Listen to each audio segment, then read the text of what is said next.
Well, a pleasant good morning from the ever so picturesque Gilbert Park here in Couva. And we are all set and ready for the round 3 clash between Barbados and the Windward Islands of the Cricket West Indies Rising Stars Under 17 Super 50 Championship 2022.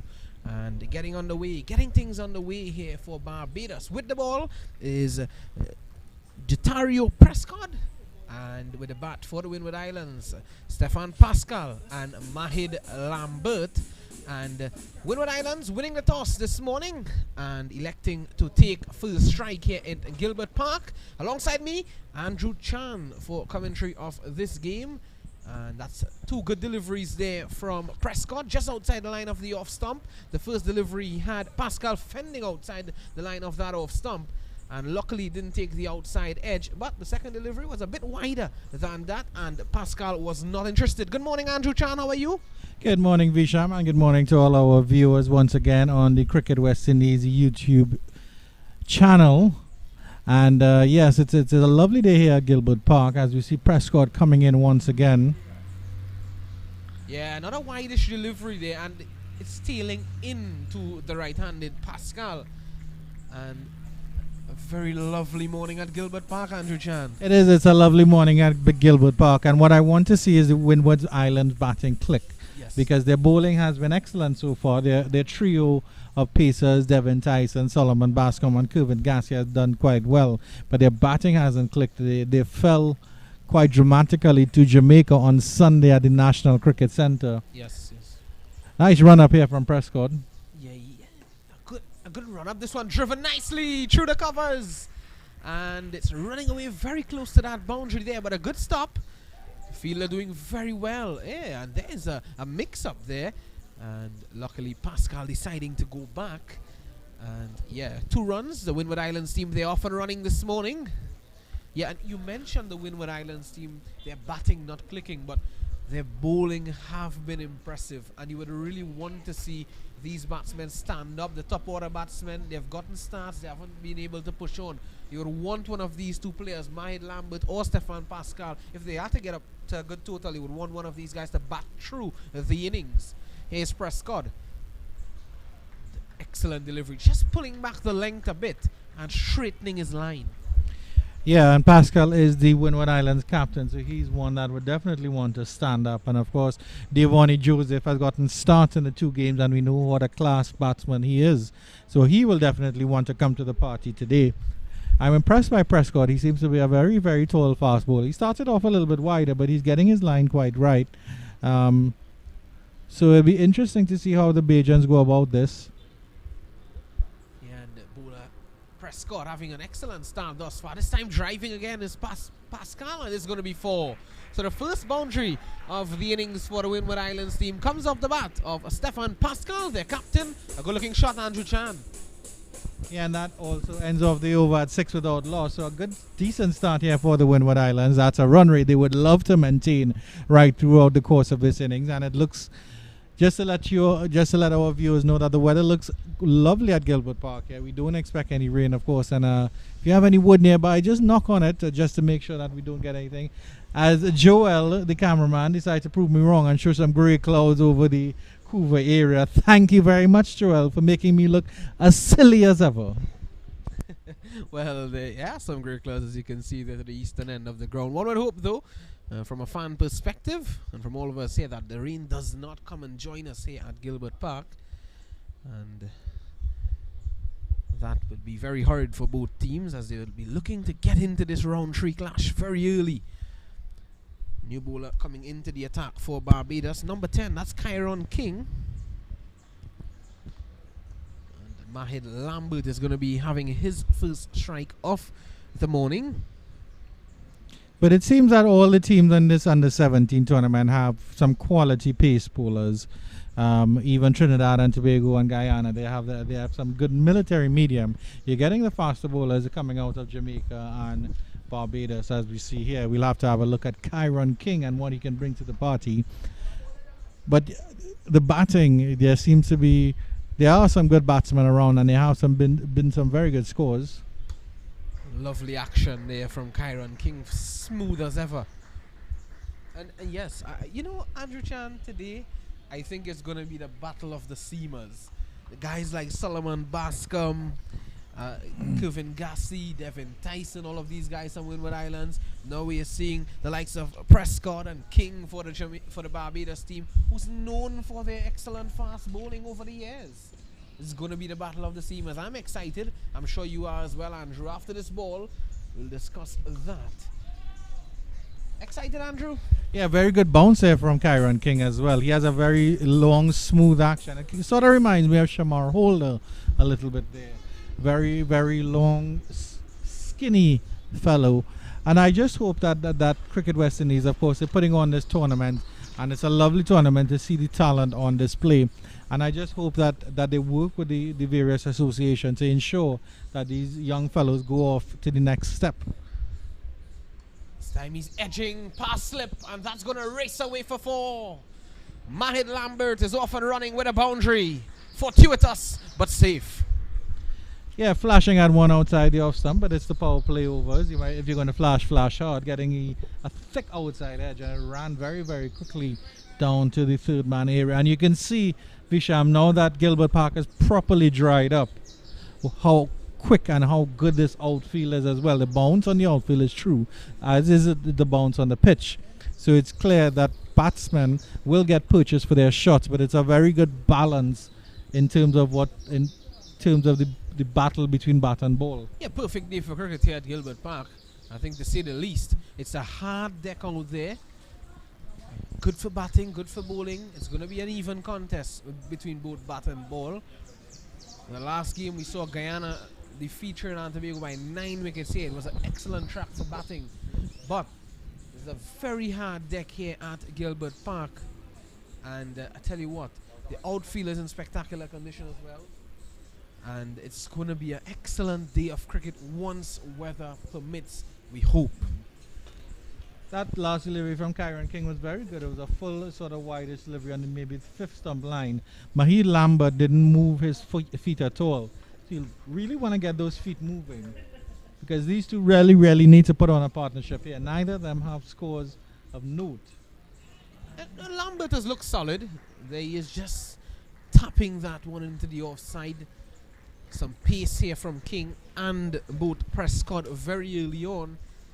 So having to play the ball very late. And that's good. That sign is one of a very good batsman, Andrew. And normally you tend to see that from great opening batsmen. Playing the ball very late under the eye line. Now I'll tell you something. On Sunday when Mahid Lambert played against the Jamaica, he did start off quite nicely, and then he was struck in a very sensitive area, the groin area, Bisham. So you had to come back on. But up until then, he had scored about 13 or 14 runs. He actually looked quite good. As Kyron King comes in once again for his final delivery of the over, letting that one go outside the line of the off stump. And after 2 overs, the Windward Islands, good start, 11 without loss.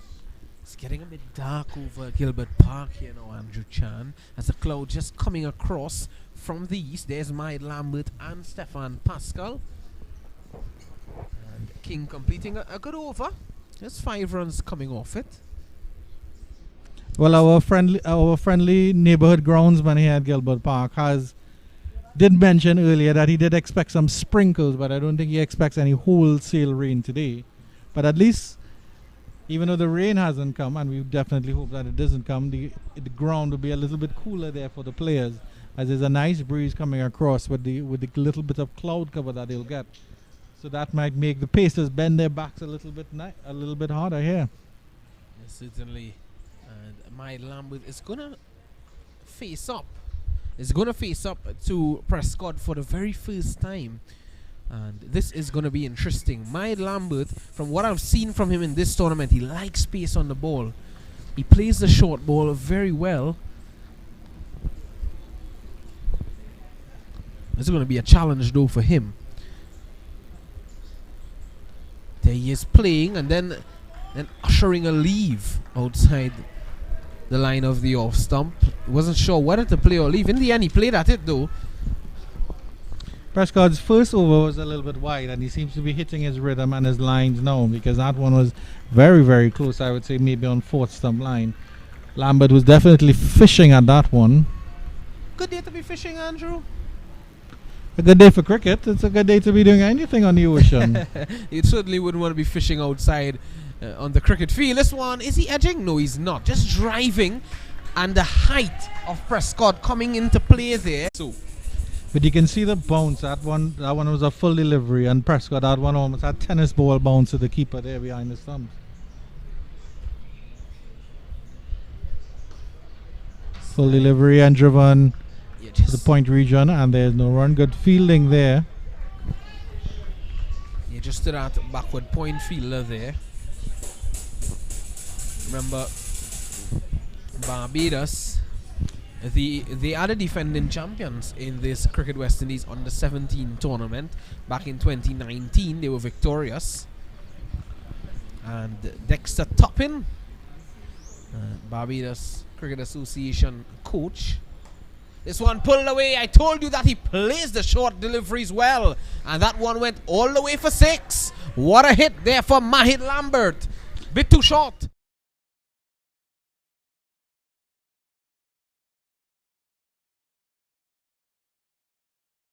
But almost playing it under the eyes if you want to look at it there. And got good, very, very good connection. A wonderful 6. It was a good over until then from Prescott because he hadn't bowled any. There hadn't been any runs for the over. But there's one thing I want to mention to you, Visham, and I'm sure you've noticed this as well. But Sure. this tournament has produced a number of excellent wicket-keeper batsmen. Yes. Because we have, of course, Devonnie Joseph, who's starring here. And the ball, unfortunately, getting into the muddy area just beyond the boundary's edge. Yeah, I think it's into the drain that runs around the playing surface here at Gilbert Park. Umpire Zahid Basrat having to get the drying agent out, the towel, and get it into the action very early in proceedings while the outfield is dry. You know, there's that drain that runs around, Andrew. Maybe you can talk about that drain a bit. We know it was flooded in the initial stages of the tournament, and you would have seen that as well. Well, at that point, it wasn't a drain as much as it was a river. But of course, it is part of the drainage facilities here at Gilbert Park. Well, good old Joel Phillip, our cameraman here, he was swimming away at Gilbert Park when the river was into the act. Joel Phillip was swimming, but here's Prescott. Oh, that delivery climbing on Lambert. He's not phased there, Prescott. That completes 3.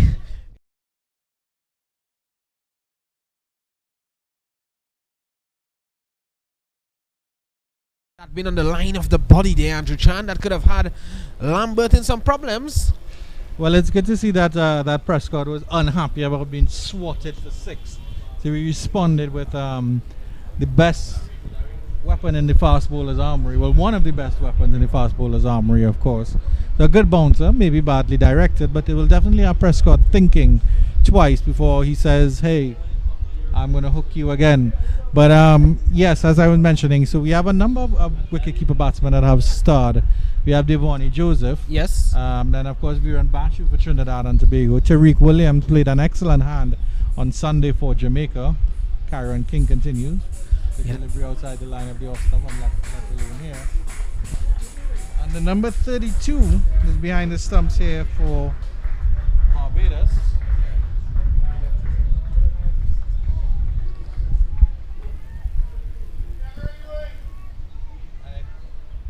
You have to confirm who that player is, because I don't think he was actually in. I think he may have been a substitute.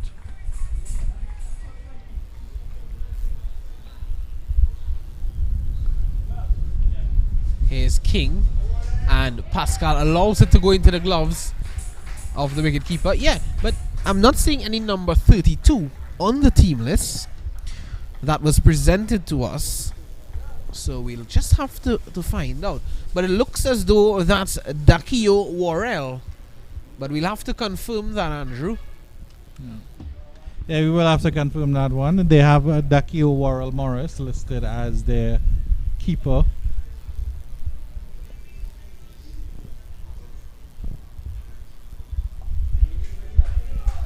Good delivery here from Kyra and King. Well, not so good news, Mr. Andrew Chan, as covers have been pulled on at Presal. And if you look to the far east, you can see the mountains there. Some of the mountains to the far east, just been covered a bit. There you can see our good old cameraman Joel Phillip showing us that nicely. I would hope that the rain doesn't come here though, Andrew Chan, but you can feel the moisture in the breeze as we speak. A pause in Kyron King's run-up, yes. And Joel has a broad smile on his face after getting his doubles. Well, he's eaten 6 doubles this morning, Joel Phillip. Prior to getting the doubles, he was a bit hungry, as they say. You don't want rains to come now, and they don't want to see Joel swimming. He might be sinking. Here's King. Straightish delivery, and that's a good shot. Back past the bowler. It beats everyone. And they will get 2. Lambert struggling to get back to the non-striker's end, but he made it home in time. Clean shot there from Pascal. He's a very tall, very languid batsman. Just kind of leant back on that one and pushed it quite nice. Beat 2 fielders into the mid-on and long-on area. Andrew Chan, I think it's safe to say the Barbados team, these 2 bowlers, King, Prescott, they have been good. But what I'd like to see, a bit more attacking bowling. They've been a bit too wide outside the off stump. They haven't been on the body of the batsmen too much. They haven't been making them play. Yeah, definitely. This time, just a bit too straight. I think Pascal missed out. There's just that fine leg fielder on the leg side. There's the mid-wicket fielder, the mid-on fielder, sorry, short mid-on. And there's really no one. There's a lot of acreage there on the onside, Andrew.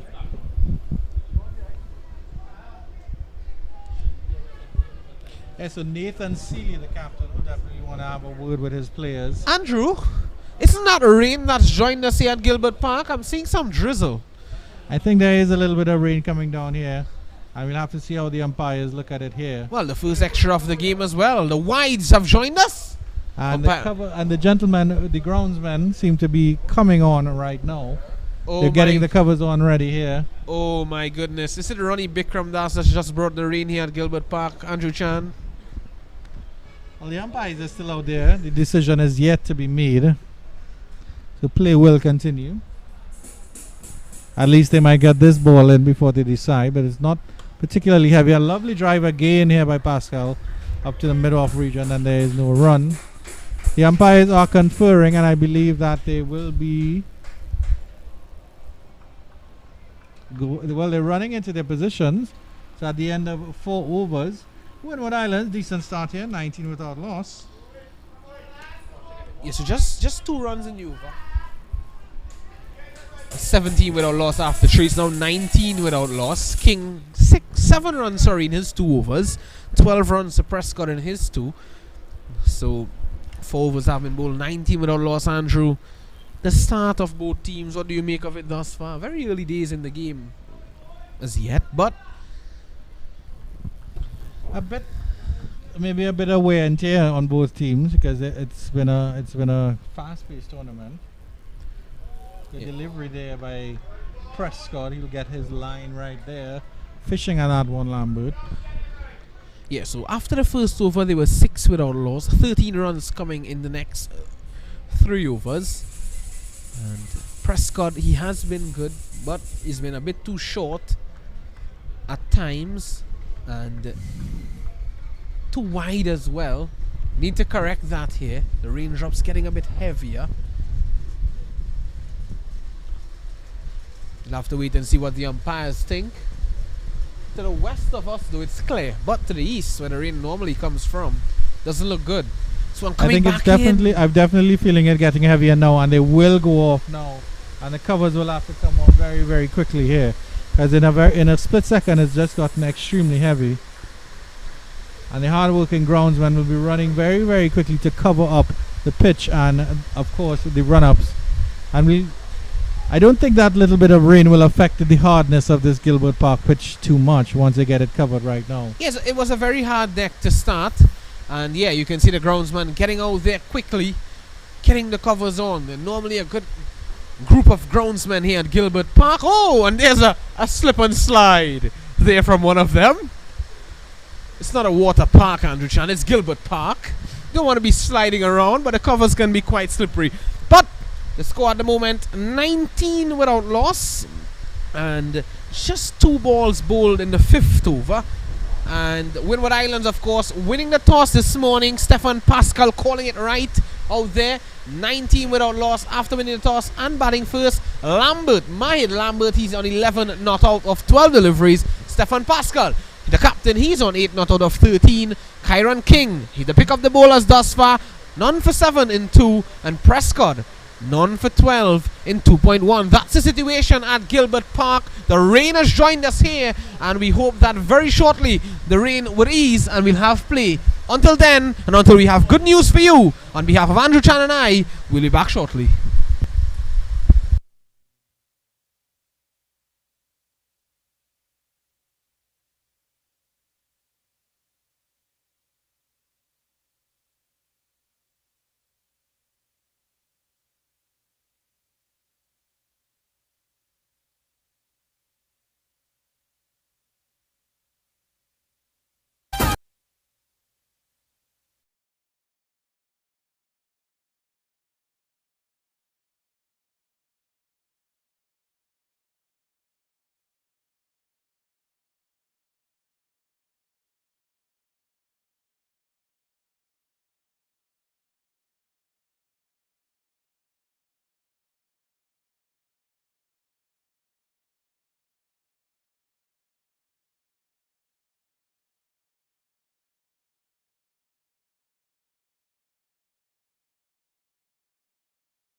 Well, welcome back to Gilbert Park in Couva, where we are ready to resume action between Windward Islands and Barbados in round 3 of the Cricket West Indies Rising Stars Under-17 Super 50 Championship 2022.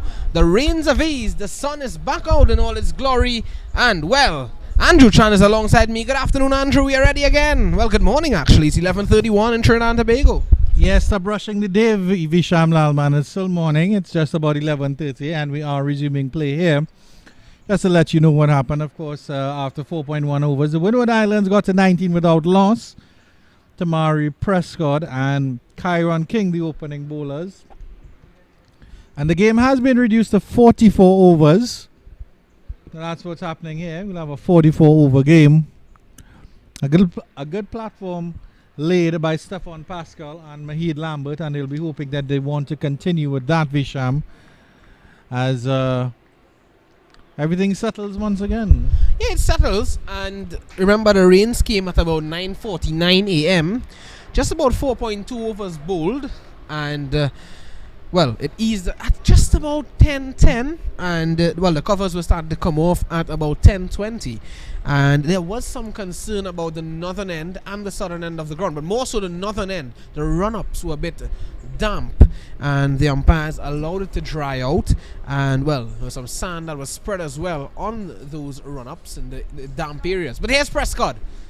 That's a full toss immediately, and that seems as though it's going to run away, but there is moisture on the outfield, and that has fueled the ball to hold up in the outfield. So they'll only get one run there, Windward Islands. Well, actually two, because they're wide as well. So it's 21 without loss now, Windward Islands.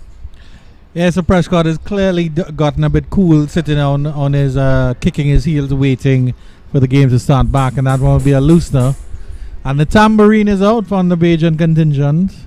Yeah, it's been out for quite a while this morning, but there's gotten some rest as well with the rain around, just as the players did. But Andrew Chan, we know how these little intervals, these little breaks, normally tends to assist one of the teams, and it tends to, you know, put a disadvantage on the other.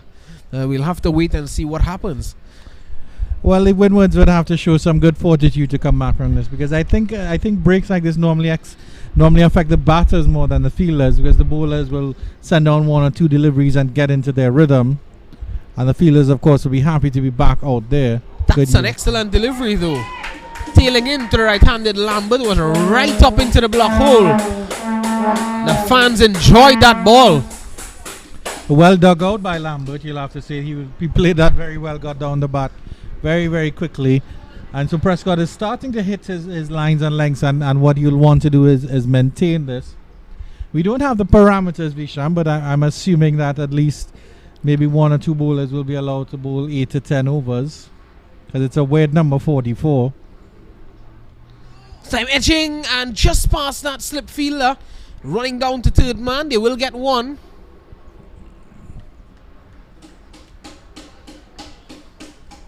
I think based on the lengths that the Bajans are hitting right now, I feel like they should employ a second slip fielder, because the Pacers are doing quite well. And as you can see with that one, there was an edge where second slip might have gobbled that up quite easily. So I think maybe Nathan Seeley needs to think about putting a little bit more pressure on these Windward Islands batters, especially as we know that they haven't performed very well at all yet in this tournament. Remember, this match has been reduced to 44 overs per side. That's a good delivery, and it's running away, and that's going to go past the boundary, the third man fence there, and that's for edged past the wicket keeper, and well, a boundary to Pascal. Moral victory there for Prescott, because he still got the outside edge, and it comes back to the point I was making here as we see the replay here. Lambert was definitely fishing, or Pascal I should say, was fishing at that one, and that first slip is not even a first slip. He's probably about a second or third slip, and that's what created that gap there for that to run down. And at the end I make that 5 overs. It's 27 without loss. Yes, 27 without loss. 8 runs coming from that over.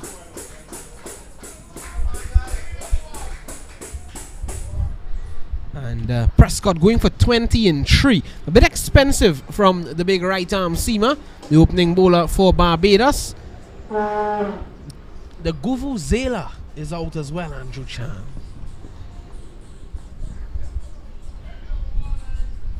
Somebody needs to bring a conch shell into the Gilbert Park right now. Well, I think that's all that is missing at the moment. Yeah. The conch shell. Back on the money is Kyron King. Kyron King has looked good this morning. He's bowled well. He's had a fortuitous boundary off the bat of Mahid Lambert. Lambert was driving earlier in the very first over of Kyron King, and he edged one past slip, and it went away for 4. Both batsmen on 12 at the moment. Time driving confidently. This could be a chance for a run out here, but safe. The fielder not opting to throw that ball there to neither end of the pitch. It was an interesting decision there by Rashad Worrell to not throw at the non-striker's end, because it seemed to me like Pascal was struggling just a little bit, and he picked it up quite cleanly, and he just decided not to throw. I don't know if maybe he didn't see the backup because the keeper was approaching the stump, and the backup wasn't in place there. But a good run nevertheless for the Windwards. So that delivery not moving at all, just going on with the angle. And Kyron King and Prescott, the two opening bowlers for Barbados, both tall guys.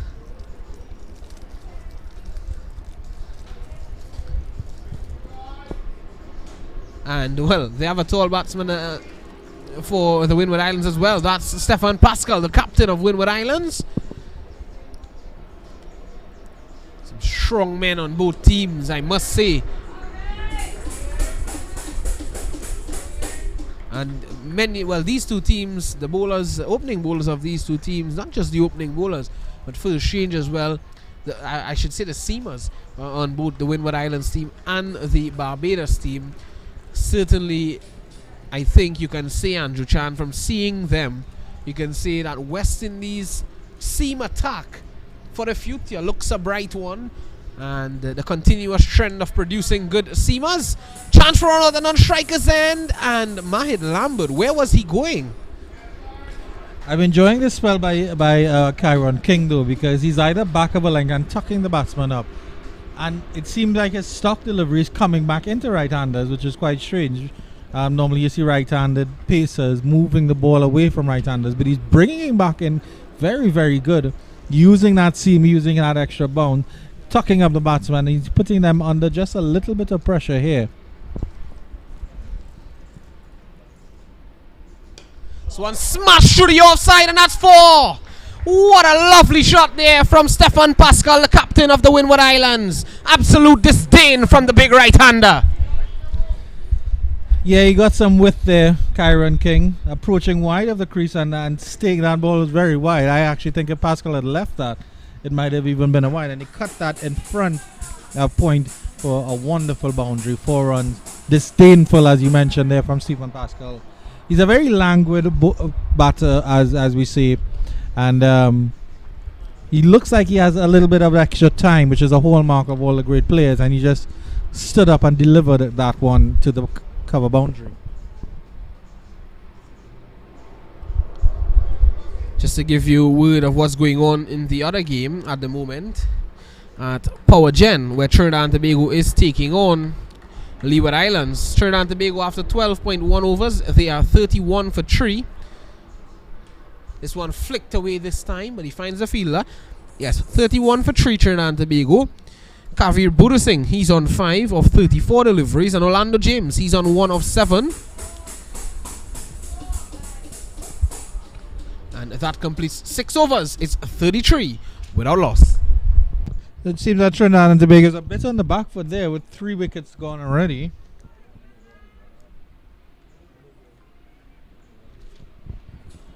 In the meantime, here's a good start by the Windward Islands.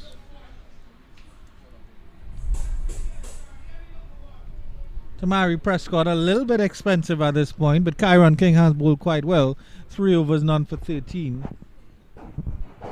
But Prescott will want to hit his line and length here, get one of these wickets out now.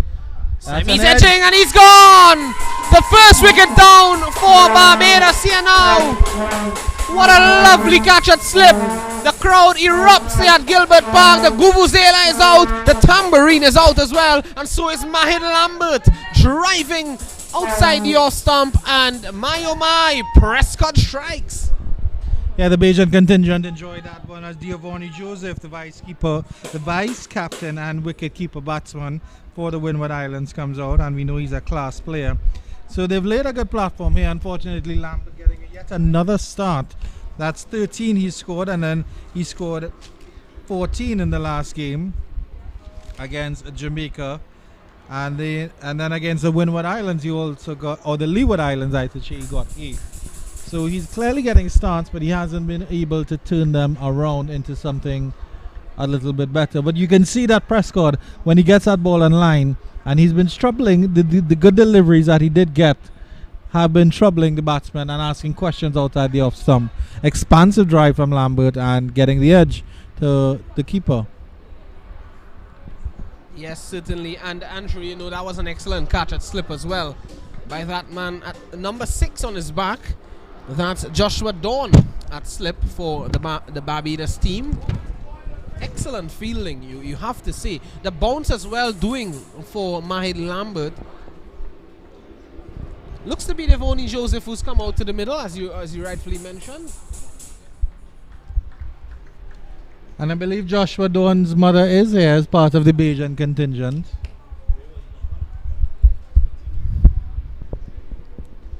So they want to continue to build up pressure on Windward Islands now. It's a good start in terms of the run rate, at least. But that wicket just falling there, that wicket of Mahid Lambert. Time driving again, and a loud appeal for caught behind, and oh my, umpire Kashif Sandhi nods in denial of that appeal, and well, Joseph lives to fight another day, Andrew Chan.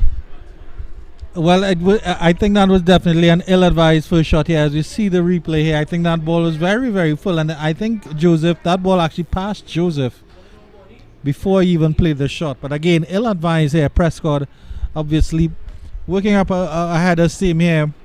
2 umpires.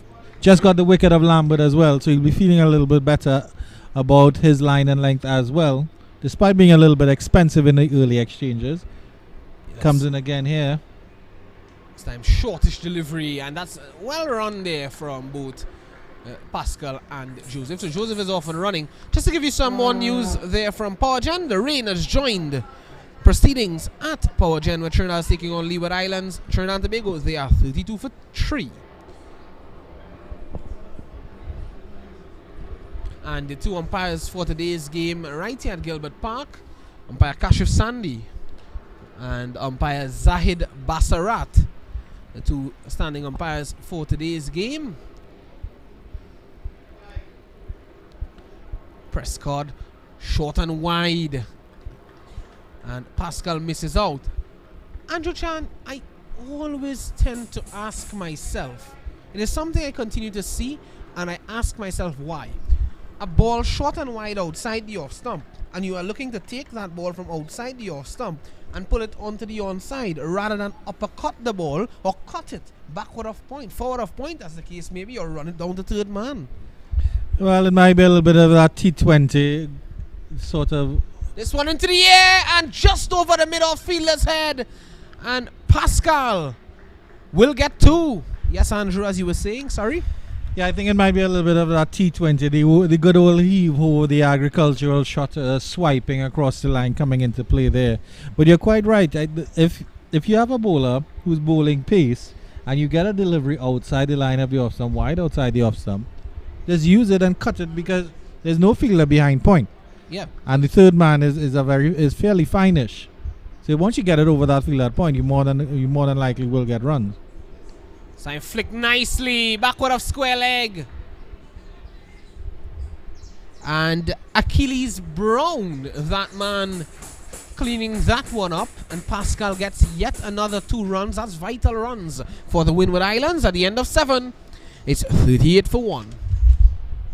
Excellent run rate here by the Windward Islands.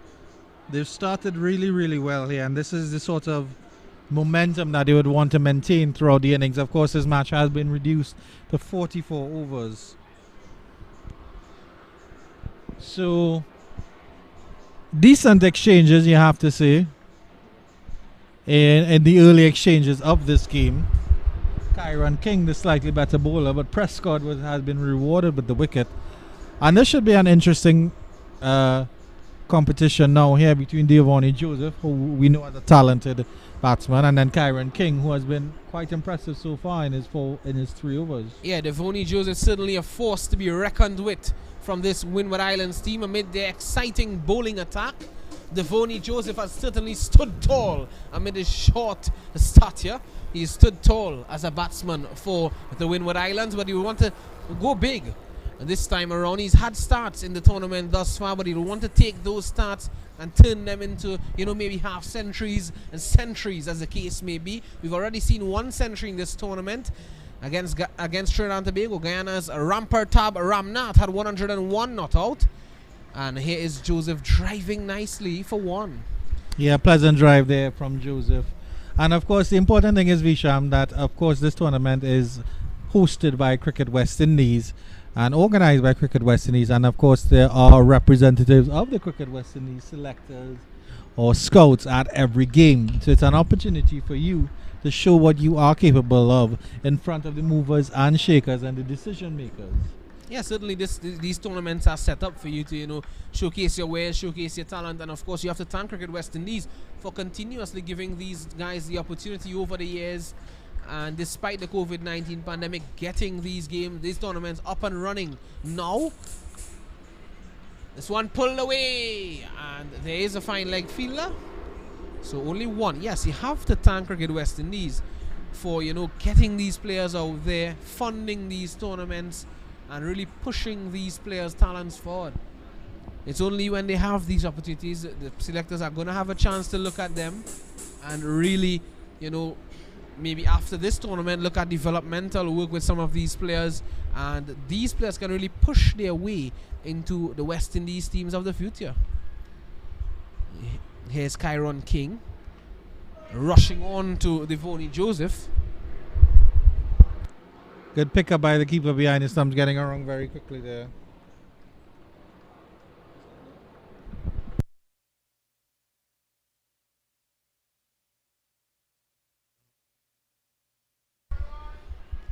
So good little spell of bowling here from both Kyron King and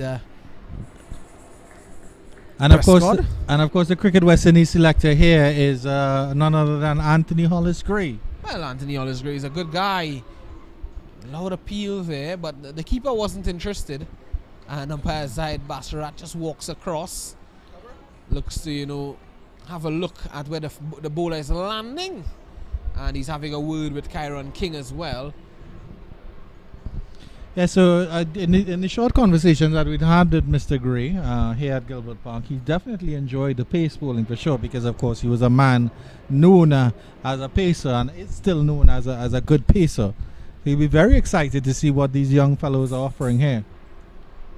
What a person Anthony Hollis Gray is, and he lends so much knowledge to these young players in Trinidad and Tobago and around the West Indies as well. He's a good guy to talk to, Anthony Hollis Gray. Tony Gray, that's the man from Belmont, Port of Spain. He was born in Belmont, Port of Spain, and he's played cricket for West Indies, of course, Surrey, Trinidad and Tobago, and Western Transvaal.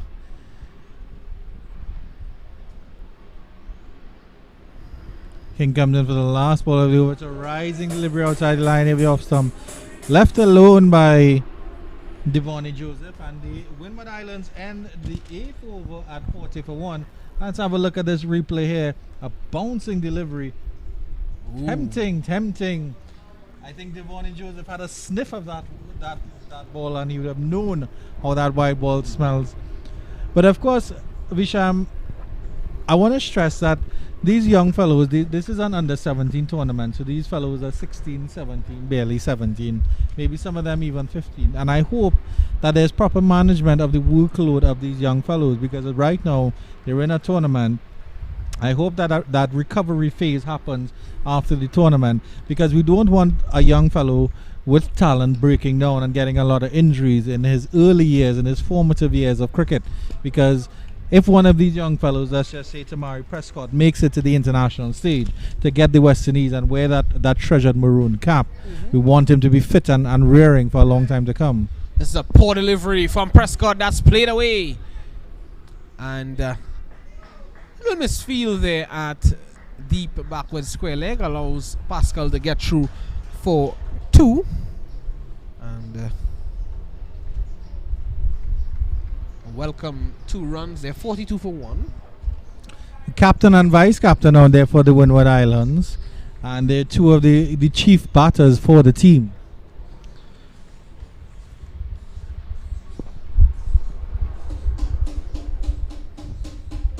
Good start by Pascal, 23 off 25, as Prescott comes in again.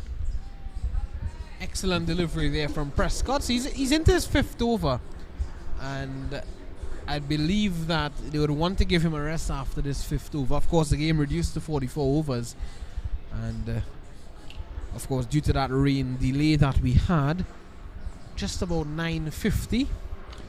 And I'm going to ask our cameraman Joel Phillip to get a shot of the mountains over Presal over the east there, where the rain comes from, and you can see it's as clear. Quick single attempted, and they will get it in the end. This is good batting from Windward Islands. It's counter-attacking, but not counter-attacking in terms of being aggressive, Andrew. They are running their singles, they are taking the 2s when it's on offer. Smart cricket. Yeah, we can see the clear hills over there when it was raining earlier today. Thank you very much for that shot, Joel. Those hills were obscured by the weather, but we can see them clearly into the central range there, Visham. So knock wood that there are no further rain clouds coming our way here at Gilbert Park on Atlantic Avenue in Point Lisa's. Well, Shakil Labaral John and Jason Passad down at Porgen telling me that we sent the rain down at Porgen, Andrew. This time, you can see, I think you can see a deficiency in the game of Joseph, Andrew. Just on about that hip area, when he's asked to work the ball into the onside and the ball rushes on to him, he has a bit of a problem nudging the ball into the onside. I'm not sure if you recognize that and you can analyze that for us. We can see that problem. Maybe that's an area where the Barbados team can look to exploit. I think maybe Prescott is coming on a little bit faster and a little bit bouncier than he expected as well. But it's good to see that he's actually looking for the singles as he drives. And oh my, that one through the hands of the fielder there at short mid-on. You really want to hold on to those catches, Andrew. I think he made a very, very good leap. I'm not sure. He's not the tallest man out there, that player. So, but he did make a good effort. I don't know if he got a hand onto it. We'll have to look at the replay to see. It may have just passed over his hand. But good job by Prescott there, asking some questions of Devonnie Joseph. And what fueled that as well is that the ball was angled away from Devonnie Joseph, the bat turning in his hand, and hence, you know, the ball not getting that distance that he would have liked, and it went into the fielder's hand, but it was spilled. That brings the 9th over to an end, and it's 45 for 1. Windward Islands winning the toss, batting first here at Gilbert Park. There's still a good start here by the Windward Islands. 5 runs and over is a decent platform to build off of. And the umpire is signaling that that is the end of the power play. So there will be a 9 over power play. As we mentioned earlier, due to the rain, game has been reduced to 44 overs, 300. So I think the Windwards have to believe that if they need to get up to a score of 200 plus to be very, very competitive against this Bajan side. Both teams have won 1 and lost 1 in this competition, so they're about on as even at this stage. A new bowler coming into the attack for Barbados looks to be Jaden Lord. Jaden Lord, number 12 on his back.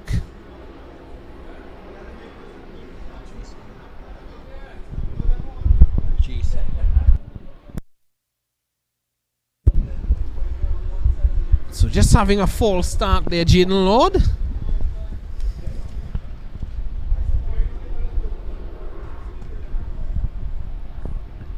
He looks to be a medium pacer, and I think the medium pacers can be very effective here on this round. We saw Xavi Williams from the Jamaica side, very, very effective on the NCC pitch on Sunday. Loud appeal for leg before, and it seems as though there were two sounds there. I'd like to have another look at that. I felt as though there were two sounds. Yeah, certainly. That was way outside, and then you could have seen the ball hitting the pad after. So just maybe two sounds, the ball hitting the inside edge of the bat, going on to the pad. No chance for that one to be given LBW. But Pascal was hanging his bat out to dry there. His bat very, very far from the front leg. Good delivery there to come back there. So he's followed up that delivery very well. Remember, Barbados 2018, 2019 champions in this under-17 tournament, looking for a hat-trick of titles this time around, the Barbados team.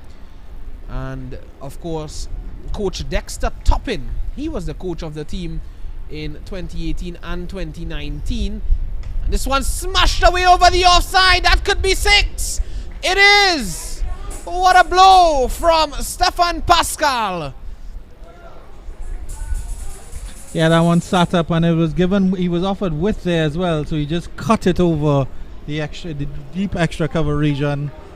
Tall and towering 6, and cleared the boundary by a good meter or 2. I would have to say Visham as well. So clean connection there by Pascal. Didn't try to hit it too hard, but just hit through the line of the delivery. But they'll have to watch out for those wide bouncers there, because Pascal is quite capable of doing that. And he's raced on to 30, a runner ball 30 as well. This time he's leaving that one alone. Yeah, and that goes to show what I was talking about. That underscores the point I was trying to make, Andrew. And the 50 is up as well for the Windwards. 50 comes up. Yes, 51 for 1. And that underscores the point I was trying to make about those deliveries wide outside your stump. That was a perfect example of what I was saying. He took it from outside your stump and played it nicely over the offside, rather than pulling it into the on. Good delivery this time around. So a good comeback after being smashed for 6 there from Lord. 2 6s already in this innings. Mide Lambert struck 1, and now Stefan Pascal. The other thing about that shot that Pascal played with the deep extra cover region for 6 was that he was actually off the ground. He was all on his tiptoes. So if you're capable of playing the ball through the line, why are you going to tug across the line? You're off the pitch. It's a good short delivery though. Excellent response by Jaden Lord after being smacked for 6. And at the end of 10 overs, Windward Islands progressed to 51 for 1. Yeah, 51 for 1. And just getting a bit cool here at the moment. There's a shot of the Windward Islands cricket flag. My oh my. What a shot there by Joel Phillip. That's the guy on the camera, Joel Phillip. He loves the Windward Islands flag. Tell you what, he was taking a video of that this morning and sending it home. He took a photo. He said he's going to put it up on his wall in his room, Andrew Chan. That's the kind of guy Joel Phillip is. Well, he was certainly unhappy with your performance in the All Fours game we had during the rain break, Visham Lalman. So he's concentrating on his camera work now. Why would you tell the public about my performance in All Fours, Andrew? You shouldn't publicize that. The team leader Joel was not happy with how you pulled your cards, Oh Visham. my. He didn't tell me about. He should have told me. Why did he tell you to publicize that for everyone to hear? It's all a learning process. As we're seeing some dark clouds to the northern end of the ground. But first sign of spin is going to be Nathan Seeley. And that's the Bajan captain as well. Nathan Seeley. It'll be interesting to see how he goes here. The first sign of spin at Gilbert Park this morning. Left arm orthodox spinner. And that's a horrid delivery to start. Swept away nicely by Devoni Joseph. He likes playing the sweep shot. And the reverse sweep as well. We saw him played to perfection right here at Gilbert Park in their first game against the Leeward Islands. Now, of course, Nathan Seeley is the Bajan captain, a slow left-arm spinner.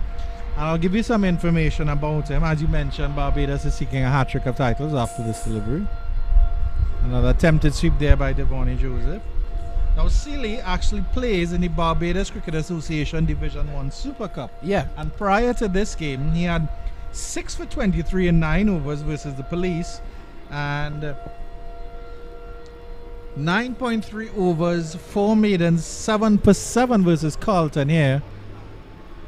As well as in the Barbados Cricket Association Division 1 Super Cup. So clearly Nathan Seeley is a player that you'll have to keep your eye on. He hasn't started particularly well, with 2 deliveries drifting down Devonnie Joseph's leg side. But as the captain of the Bajan team, then he has a pedigree behind him. Yeah, and you know, it will be a bit difficult for the spinners as well. There are a couple guys outside the fence here to the eastern end of the ground looking on at the cricket. Even there's a truck parked up to that eastern end of the ground as well looking on. Everyone wants to be at the cricket. Andrew Chan, this one turning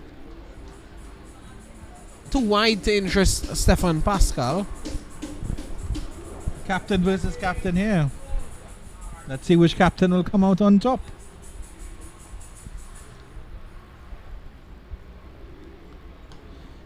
Flighted delivery, driven down pleasantly to the long off region. He has a very graceful run up, and it's always something with spinners. You know, they're either very straight to the pitch, or they have a little hop and a skip and a jump, and that's what Seeley has here. There's that hop and here's that jump again. It skips up the pitch, and that's a lovely drive down wide of the long off area by Devonnie Joseph, but it's just a single. He hit that so well. Of course, not only Rampur Tab Ramnath had a century in this tournament already, but we've seen, you know, Nathan Seeley as well striking a century in this tournament against the Leeward Islands. And batting at number 6, Seeley made 100 not out of 78 balls, so he can strike it a bit as well. And that one turning outside the off stump, as 11 overs have been bowled here in the first innings of this round 3 contest. It's 57 for 1, Windward Islands batting first. Speaking about Seeley, in that innings he struck 3 4s and 6 6s on his way to 100 not out. There's the coconut man, Andrew. I know you would be sponsoring the team some coconuts later this afternoon. Only if the coconut man has an ATM machine. I know you're a guy who very economical when it comes to spending on coconuts. Only on coconuts though. I'm not talking about anything else, just coconuts. It is definitely one of the more refreshing drinks that you will ever find. Yes, it is a lovely drink, Andrew. Cold nice, coconut water. Nice nuts, Visham. Yeah. Nice nuts. Nice nuts. Are you a jelly man as well? I'm a jelly man as well. Love myself some coconut jelly. Are you ready for that jelly? I don't think you're ready for that jelly, Visham Lalman. Well, we won't go there, Andrew. We won't go there. I don't think you're ready for that coconut jelly, Visham Lalman. I am ready for the jelly. I think you'll have to stick to the water for now. But we won't go there. That first delivery was played down to third man, and he gets a single.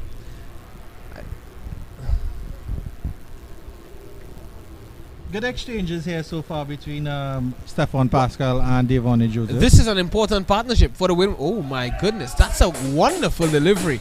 Yeah, this is an important partnership for the Windward Islands. I said that Jaden Lord was military medium, but he seems to be building up some good pace here, and that was a fantastic delivery that beat Pascal.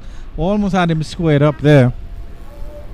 Yeah, he was just hanging his bat outside the off stump, rather than getting back and across, covering the line of the delivery. Solid in defense. There is not much you can do with those type of deliveries. That one was a bit fuller, and well, it was on about middle and off stump. Pascal was tightly behind it.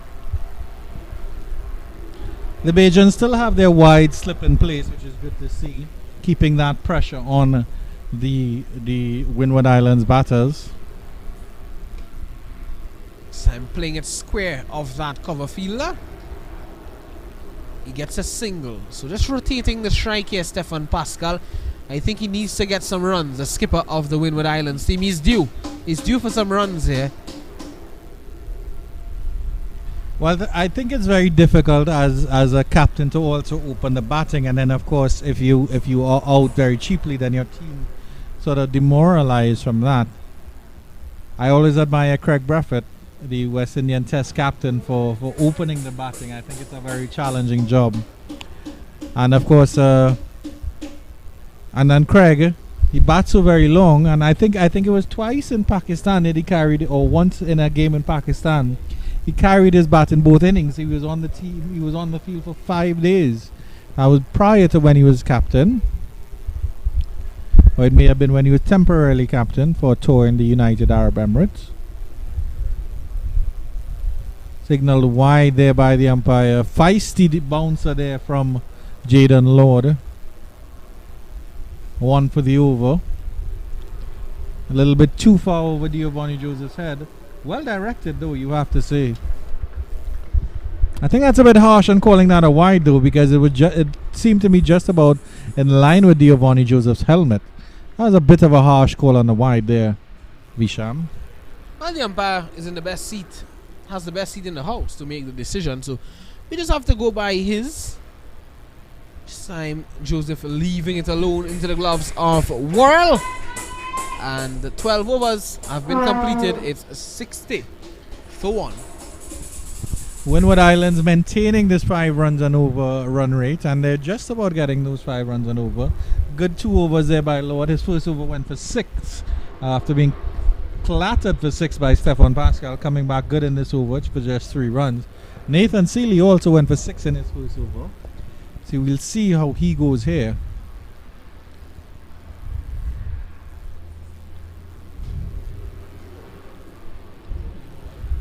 For 1 after 12.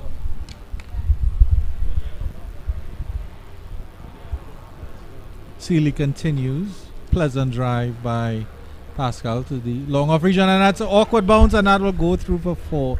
Unfortunate by the ball, for the fielder there. Yeah, that was a horrible misfield there for the Bajans. I think Nathan Seeley won't be happy with that at all.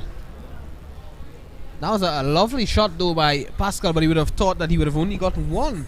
In the end, a bonus. He got 4. And he moves swiftly on to 36. It's been a wonderful inning so far from him. It seems like in no time at all there, he's gotten up to 36. Enjoying himself at the moment, Stefan Pascal. And good delivery by Seeley. He's not happy. You can see him kicking the dust to the left of the surface. Not happy at all with that effort in the outfield at long off. It's well played by that man Pascal. It's running away, and he is as well. He gets 2.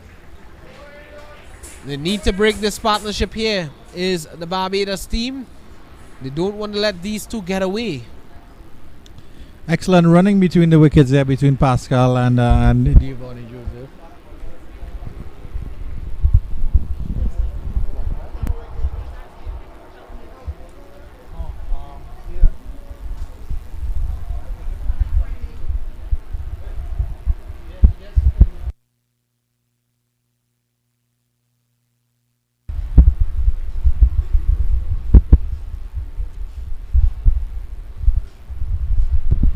Seeley again, and this one just drawing the tall right-hander forward, and he is solidly behind it. But if anything though, Pascal looks confident today. From the little we've seen at him at the crease, he always looks comfortable at the crease. He just needs to start converting those scores, big scores. And he has a long reach as well. This could be 4 more. Another misfield here by the Barbados team. The cover point fielder this time. That one going through him. And, well, Seeley would be very unhappy with that. Pascal races on to 42 now. The mistake in the field there from Kobe Williams. But it was a pleasant drive, a very, very pleasant square drive there by Stefan Pascal. As the Windward Islands get a little bit of momentum in that over, 10 runs off that over, and they move on to 70 for 1 in the 13th. Yes, 70 for 1. What a healthy start from the Windward Islands.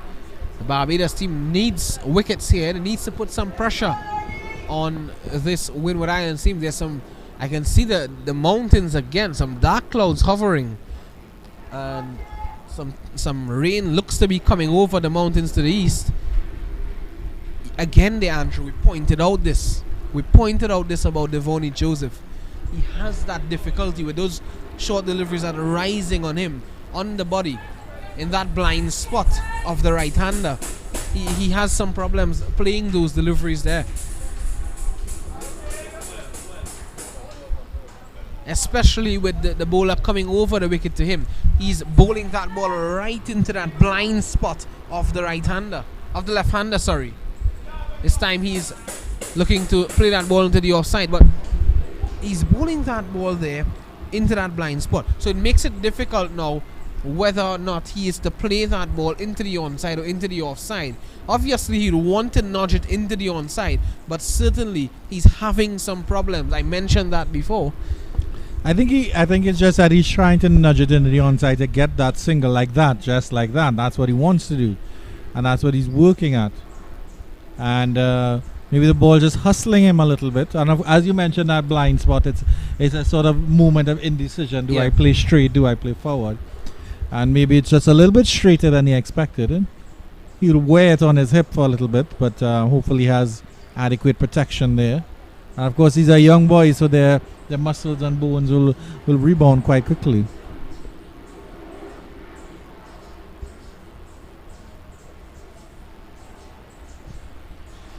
I would also mention, Visham, that Edmund Moranci suffered an injury to his foot, I believe his ankle, as they take another quick single here, in that game on Sunday against Jamaica at the NCC, and he has not been listed on the Windward Islands batting lineup today. Kirsten Murray gets the chance to come in, so we'll have to see how he performs.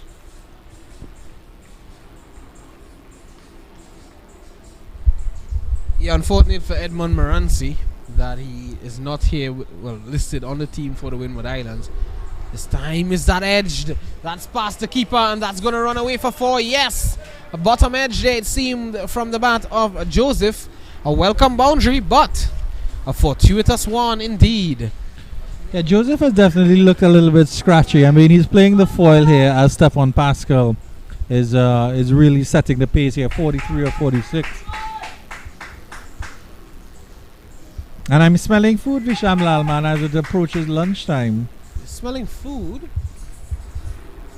Well, Andrew, I'm not seeing any sign of food, but certainly I can, agree with you with the smell of food. It smells very good. One would hope it's a good lunch. So I'm looking to pull there, Joseph, and not making contact. At the end of 14, it's 76 to 1. So Pascal has been very, very fluent. Joseph is a little bit scratchy. But of course he has time, Visham, and of course you have to bat time in a situation like this. You get up, you're there until your 20th, 23rd over, and then you can free your arms. And as we mentioned, Pascal is going very well, 43 or 46, almost a run a ball. He's very, very confident there. And so all you have to do is just play to the game here. And we know Devoney Joseph is a class player, so he'll be hoping to get out of this rut, alleged rut that he's in, very, very quickly. Remember, the first wicket fell in the 7th over. Mahid Lambert, he was caught at slip by Dawn of the bowling of Prescott for 13 of 17 deliveries. Too short from Sealy and a bit slow as well. So Pascal had enough time to position that ball where he wanted to, and he was able to get one. Baseball-esque, there's a bunt down to long off.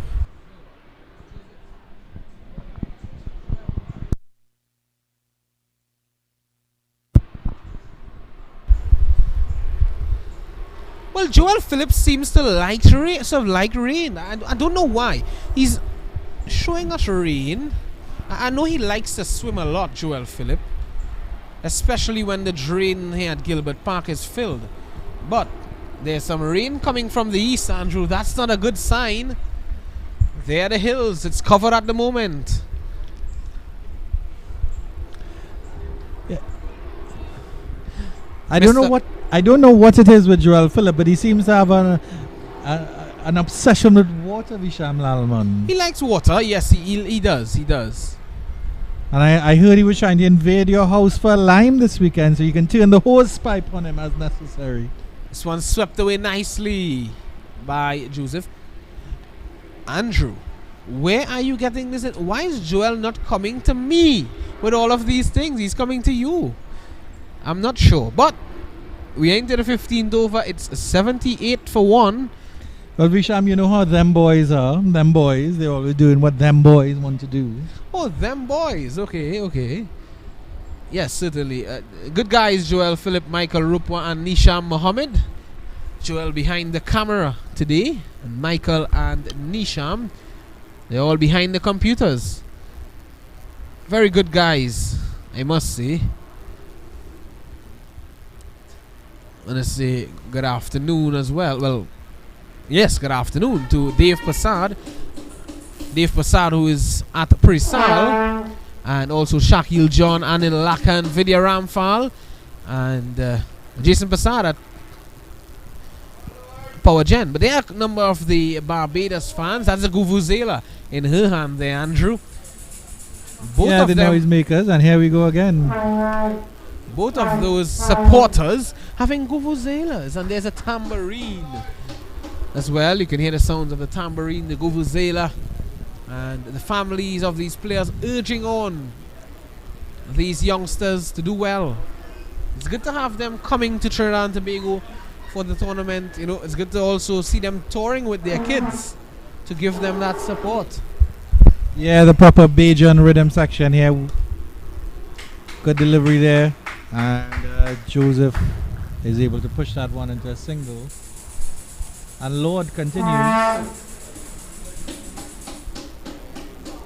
Jaden Lord.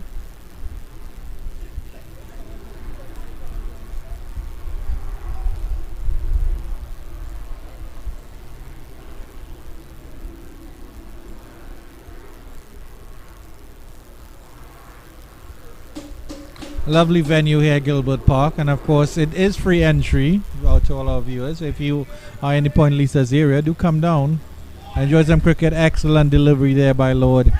He's beaten the outside edge a couple of times there, and he's done well to beat the outside edge of Pascal, who's quite well set on 44. So the competition is still very, very stiff here. And fielding just underneath Joel Phillip here at the deep cover position is the splendidly named Achilles Brown, Visham. Achilles Brown. One of the young, bright prospects of this Barbados team. And Mr. Lester Foster. He's up and about this morning. Into the afternoon already. One of the top groundsmen here at Gilbert Park. Marshalling his troops, and he's also watching on keenly at the contest as we speak. Here is a Lord. Short down the leg side, wide, signal by umpire Bassarat. The slip has been removed for the Bajans as well. There's a deep square leg fielder, fine leg, third man. When at Gilbert Park, we are always greeted with the sounds of vehicles to the eastern end and to the northern end of the ground. There's the main road running along. Loud appeal for leg before, and he's given. Stefan Pascal is gone leg before to Jaden Lord, and that's the wicket that they would have wanted. 80 for 2 now, Windward Island. Yeah, and the Vuvuzelas are going wide here. The Bajans are making all the noise in the world because they've gotten a very, very big wicket. The wicket of Stephen Pascal, who is, of course, the Windward Islands captain. And very, very good delivery coming back into him there, clipping the top of the stump or clipping the top of the pads. And the umpire had no hesitation in giving Pascal LBW a well played 44. And he is replaced by number 31, Tariq Edward. Yeah, good knock there by Stefan Pascal, much to the delight of his teammates. Be a bit disappointed though not getting the half century. But it's 80 for 2 now, the Windward Islands. Of course, the umpires having a drink, the players as well, using this opportunity to take that drinks break. And my oh my, the mountains to the east have now disappeared. But the situation at Gilbert Park is that Windward Islands, Stefan Pascal, the captain, he won the toss this morning. They elected to take first strike. They are doing well at the moment. They were just 80 for 1, but Jaden Lord struck a mighty blow, removing him. That's Pascal for 44. And the Windward Islands, they are now 80 for 2. The first wicket of Mahid Lambert, he went for 13. He was caught at slip by Dawn of the bowling of Prescott. So the 2 wicket takers for the Bajans, that is Prescott and Jaden Lord. We'll take a very short break and we'll return in about 5 minutes time for continued commentary of this game.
Well, we're back, and it's a Lord to continue, and he's going to be bowling to Edward, Tariq Edward.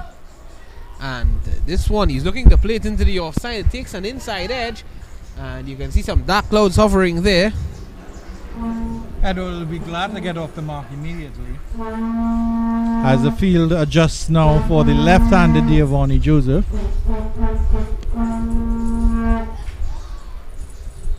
And I think the Bajans will be employing a slip here for Giovanni. He's still under a bit of pressure here. And he will have to do the majority of the striking now, having just lost his captain. It was a well played 44 from Pascal Visham. Yeah, I have to agree with you. It was. He really did well for the Windward Islands team. He set the platform. But when you get a start like that, we were mentioning, you want to carry on. And it would have been nice to see him bat through the innings for the Windward Islands. It's asking a big task now of these two, Joseph and Edward, either one of these two to do that. But a partnership is needed here. It's a good platform set though. 82 for 2. in 16 overs, well, we're into the 16th over. I think, it's a good platform, Andrew. Yeah, definitely. And there's one of the Windward Islands managers on the tree, underneath the tree on the eastern side of the ground, watching intently. It looks like a lovely spot to watch a cricket. Lovely shot there. That is cracked away wide of the long on region. And that will be 4. A delightful 4 there by Devoni Joseph.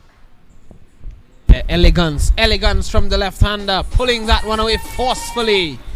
And it absolutely ran along this outfield to perfection. There was no stopping that. That one raced along the carpet. 86 for 2 after 16, the Windward Islands. The current run rate 5.38.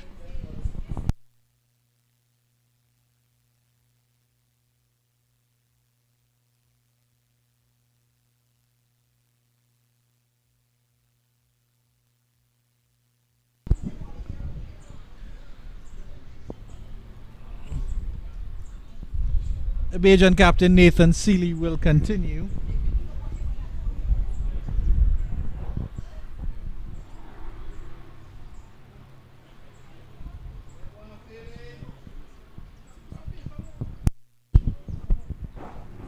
And there's the Windward Islands, one of the Windward Islands senior management team there, and that's driven beautifully through the covers, and that will run away to the extra cover boundary. Misfield there, and it will get to the boundary for 4. Lovely shot there by Tariq Edwards, getting a chance to free his arm, and a wide delivery from Nathan Seeley, and that's 4 more. Well, consecutive boundaries now from the Windward Islands team, but of separate bats, with bats of Joseph and now Edward. So Edward on to 5.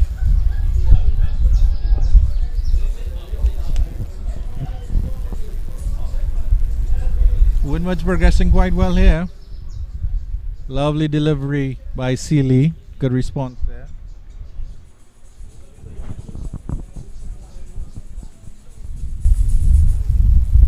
And they're doing quite well here, the Windward Islands. 90 for 2 in just the 16th, 17th over. Reaching for that one a little bit there, Tariq Edwards. But Tariq Edwards has a similar build to Stefan Pascal, the Windward Islands captain. They're both very tall, they're both very slim. This one in 3 air, but gonna drop short of that long off fielder. And Edward just pushing at that one there, Andrew. Yeah, he'll be glad that he didn't push at that one too hard. As we can, I can feel the moisture in the breeze. It gets just a little bit chillier here now. Visham Lalman. I think the gentleman taking care of the covers will have to be called into play very soon once again. It's very dark now over Gilbert Park. It's a dark Gilbert Park, Andrew Chan. Isn't that a lark? Well. It's amazing how you love these rhyming words. Driven. This is excellent running from the Windward Islands. Good push there by Devoni Joseph, and he gives a thumbs up to Tariq Edwards for responding quite quickly. And the breeze is so stiff, Visham, that your laptop is fluttering. Yes, it is. And I think I need to pack that away very soon. But I really hope that the rain don't join us here at Gilbert Park to spoil the cricket. It's played a spoil sport on a number of occasions in this tournament already. And that's the end of 17 overs. It's 92 for the loss of 2.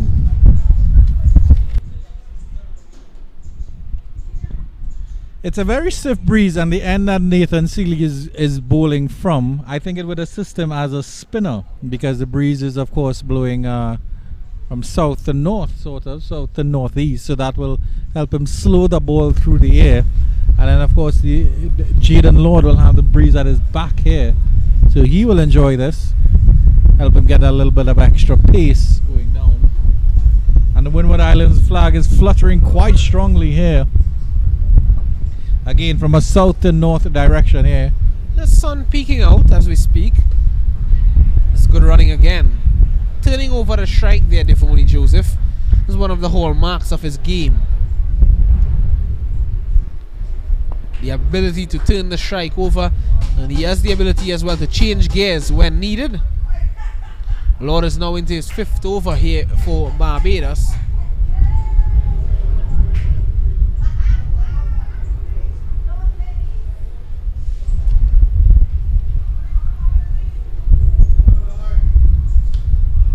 Oh, that's a slip there. Hope that he's okay though, Lord. He just slipped in his follow through as he was looking to, dive across to stop that ball. So how would you rate the Bajan bowling so far, Visham Lalman? I think I would give them a solid B. They probably wouldn't have hit the lines and lengths that they would have wanted, but they bowled not too bad nevertheless. If we were rating them on a score of 10, I think I'd give them an 8. They have been good at times, They have the pace, they have the accuracy. But, at the start of the of the proceedings this morning, Andrew Chan, I would have liked to see them attack the batsman a bit more. As I said earlier, they were a bit outside the off stump, they were a bit wide down the leg side as well. But apart from that, they have been well. I'll give them an 8. So down the leg side, and speaking about them just being a bit too wide, that one too straight there from Lord. And the rain is with us here once more. The covers are in the hands of the groundsman.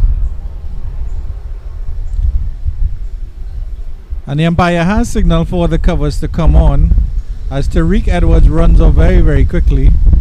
I think it's a smart choice by the umpires, both umpires Zaid Bashrat and Kashif Sandhi. There has been some moisture on the field already. The run-up has been a concern when the first rain delay was finished, and hence the umpires took a while to get back play on the way. The match was reduced to 44 overs. Now it's smart by the umpires to get the covers on as early as possible to limit any further, moisture on those run-up. The groundsmen coming out as quickly as they can. They're getting some problems though to get the covers on, but they are getting there now. And the Windward Islands, they are 96 for 2, winning the toss, batting first here at Gilbert Park. Pascal, he went for 44. Leg before to Jaden Lord, and Lambert, he went quarter slip by dawn of the bowling of Prescott for 13. That's the 2 wickets to fall for the Windward Islands. The bowling for the Barbados, Lord 1 for 25 in 4.4, Prescott 1 for 30 in 5, Kyron King none for 15 in 4, and Nathan Seeley none for 24 in 4. For the Windward Islands, Joseph is there on 22 not out. Lambert, he went for 13 as I said. Pascal 44, and Edward, he is there with Joseph on 7 not out. After more thoughts from Andrew Chan, we'll take a short break and be right back with continued action as soon as we have good news at Gilbert Park.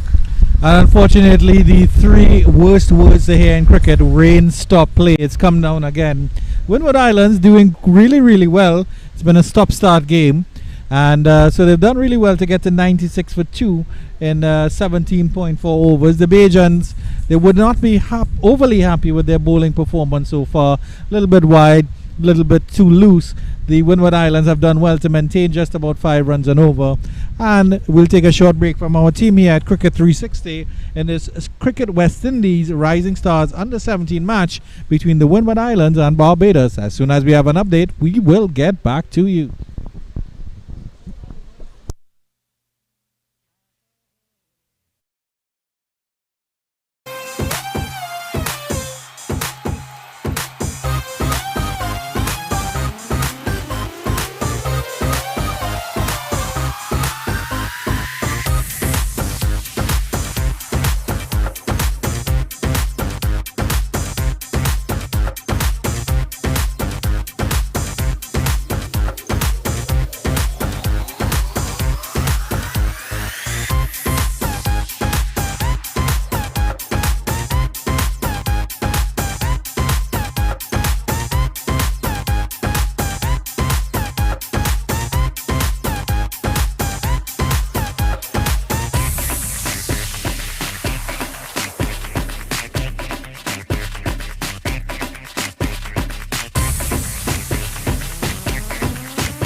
Well, good news at Gilbert Park. The rain has eased.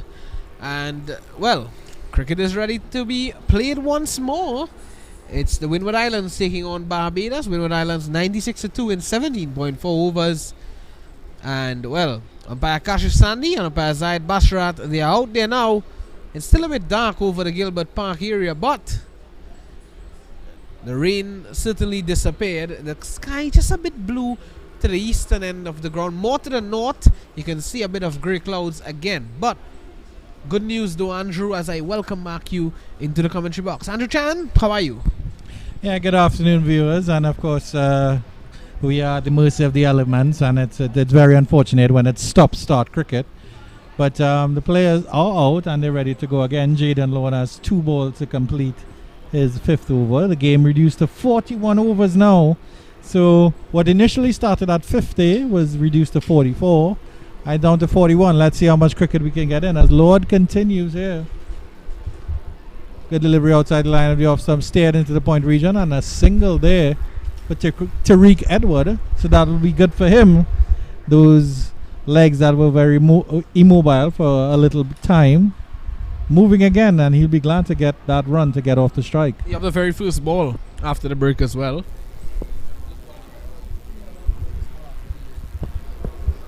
So good going by Jaden Lord to pick up the wicket of Stefan Pascal, who was a leg before. 444. And it's good to see our team didn't waste time during at all during the rain break. I'll come back to that point after that. A dot ball to end the over, and that will be 97 for 2 at the end of 18. Yeah, 97 for 2 after 18. That's, the Barbados team pulling things back well a bit after that partnership between Devoni Joseph and Stefan Pascal. And there is Joseph and Tariq Edward, who's now at the crease. And I think, 41 overs, the weather around, 97 for 2 after 18. I think if they can get up to around about 220, 230, Andrew, from here on in, it would be a real competitive total for the Barbados team. You want to get up to that mark because there are guys like Nathan Seeley who can really take the game away from you. Yeah, Nathan Seeley will continue, the captain. He continues to bowl. He hasn't been as impressive as he probably would have liked. He hasn't control. And as I was saying during the break, Visham, we all dealt with it in our different ways. And Joel used it, our cameraman Joel Phillip, used the time wisely to make friends with the Bajan contingent. He's a friendly guy, Joel Phillip. He always wants to make friends with people. Friendly campaigner, Joel Phillip. And a director, Michael Rupoa, caught 5, as it were. A little nap before he digs into his lunch. Rice, red beans, and stew chicken. Are you looking forward to that, Vishan? Well, that has been a formidable figure here at Gilbert Park. Rice, red beans, and stew chicken. And fresh salad. Not forgetting fresh salad. Garden greens. I don't like the bitter greens, though. Bitter greens. Here's Nathan Seeley, who's looking to instill some bitterness in the Windward Islands camp. I'm just wondering. I'm wondering how the pitch will play now. I don't think it was affected by the rain too much, but of course there would have been some moisture in it now, so we'll have to see how it plays. Oh, some bounce there from Seeley. And I think it's gonna skid on a bit with the moisture on. It is gonna skid on a bit. Maybe the seam is gonna come through a bit flatter, quicker. We'll have to wait and see, but certainly Seeley has that rag out. Of course, a lot of moisture out there now. Will be difficult for the spinners to grip the ball. And the fielders will have to mind their P's and Q's as well. Yeah, in these conditions, it's always a chance of you getting injured if you are not doing the right thing. And he's passed over the wiping duties as well as his rag to the fielder at short mid-off. One played back. Schrater and played back to Seeley. Yes, as I mentioned, he has a pedigree. He bowls in the Barbados First Division, 50 overs. And he started well this over, but he's gone for quite a few runs in his previous 4 overs. So at the end of that over, 97 or 98 for 2, I think it was, with 1 or 2 runs scored in that over. And that's the beautiful weather now at Gilbert Park, just to the east. Blue skies, and yeah, it's really looking good now. It looked just like that post the first rain delay, and then the rains came again. So we'll have to wait and see. It looks as though it's going to be that kind of day, a start-stop day in terms of the cricket. Halted by rain, of course. Lord back into the attack, and he starts with a wide.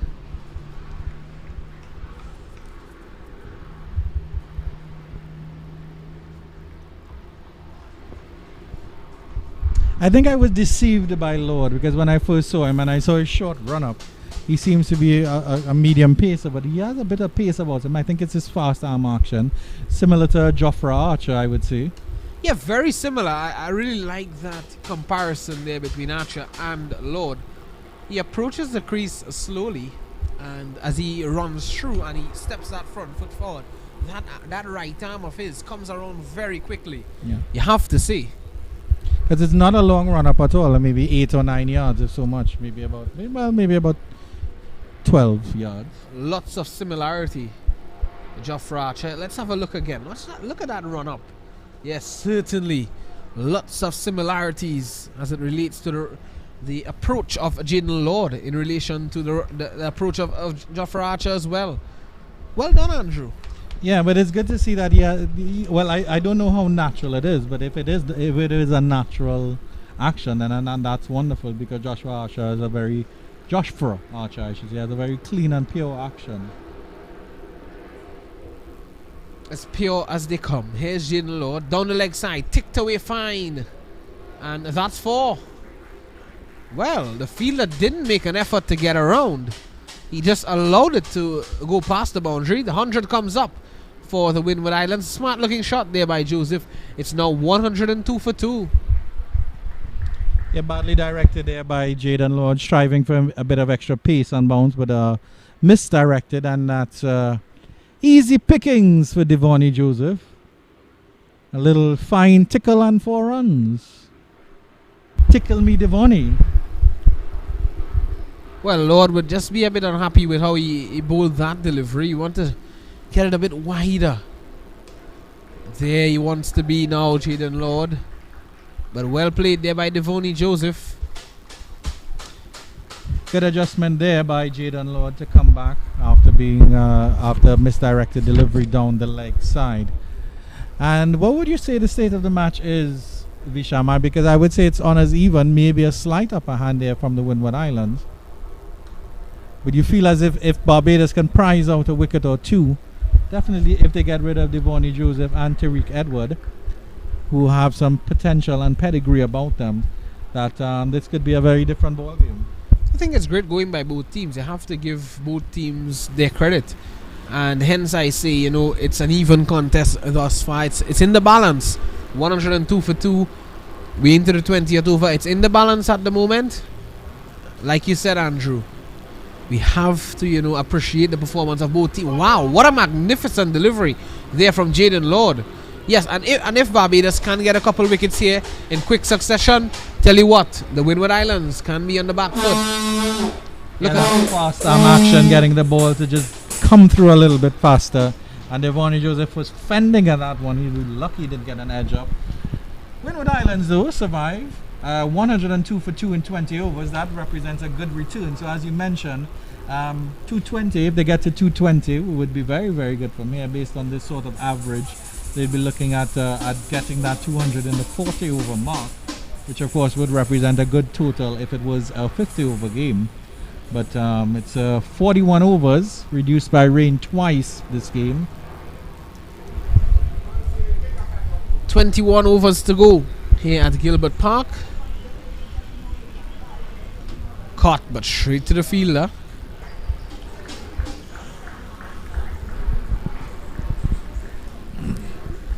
Looking to muscle the ball there, Tariq Edward. I like the demeanor of the captain, Nathan Seeley, because you can see that he's angry with himself when he's not done something right. This time pulling hard, And that goes all the way for 6. Massive blow from Tariq Edward. Yeah, well, he definitely fetched that one coming into him, and he just goes with that one, pulled that wide of the deep mid wicket region, and that was a towering 6. And Nathan Seeley will not be happy with that one at all, because his last couple overs he's been very good. He's been very economical, just 1 or 2. He's rubbing his hands in the dirt to suggest that he didn't quite get the grip on that one. But you can see, yeah, he's clearly a player, Visham. I'll come back to that point after this. Good comeback there from Seeley. Last delivery was too short. Yeah. But you can see that he's gesticulating at players when they make a mistake. He throws his hands up in the air. So he has that emotion and everything, which is good about him. And he does seem to still have that control. He'll settle himself now as he gets into his hop, skip and a jump of a run up. He beats the outside edge there. And he's grimacing because he knows that was a very, very, very good delivery there. Having Tariq Edwards reaching out for that one. Seeley has been a bit expensive. I'm driving nicely forward of point. Looking for 2, but there's not 2 on. The breeze very cold at the moment here. Cold breeze at Gilbert Park. I think the players would appreciate this weather. Also the fielding team. Yeah, this is actually pleasant weather to play cricket at this stage, where there's a nice cool breeze across the ground. Sort of uplifts you. The body language of the Bajan has been good. Their shoulders haven't drooped as yet, but they'll know that they need to separate this pair now, because they're starting to build quite well, and they've been together since the 7th over. So they've been together quite some time, and then they've been together, and then of course rain stopped play, I believe twice.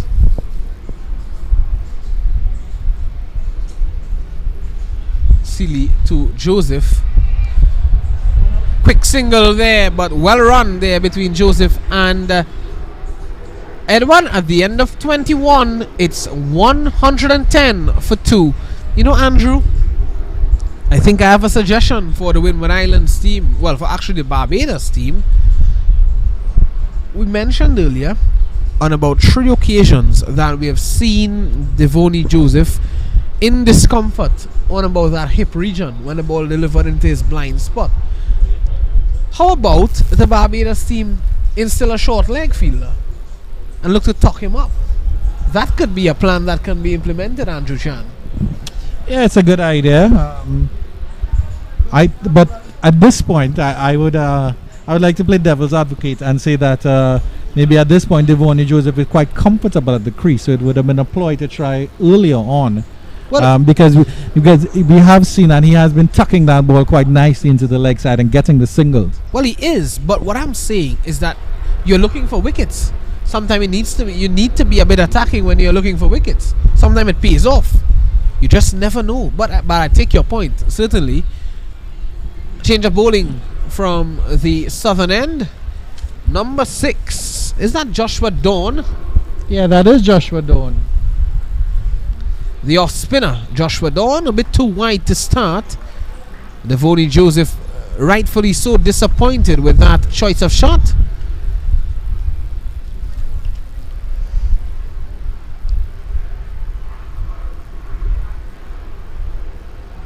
Dancing up the pitch of this one is Devon Joseph, trying to upset the new spin bowler. And Dawn did well to just pull back his line a little bit there. Guided it into the point region for a single, Devoni Joseph. Tariq Edward will take his mark now. So it'll be interesting to see if Seeley removes himself from the northern end or if he continues, Visham, and see what happens, and see how much depth the Bajan bowling has, or the Bajan bowling team department has. Just holding that one back in the air there, Dawn, and bowling it very slowly, delivering at a very high trajectory as well.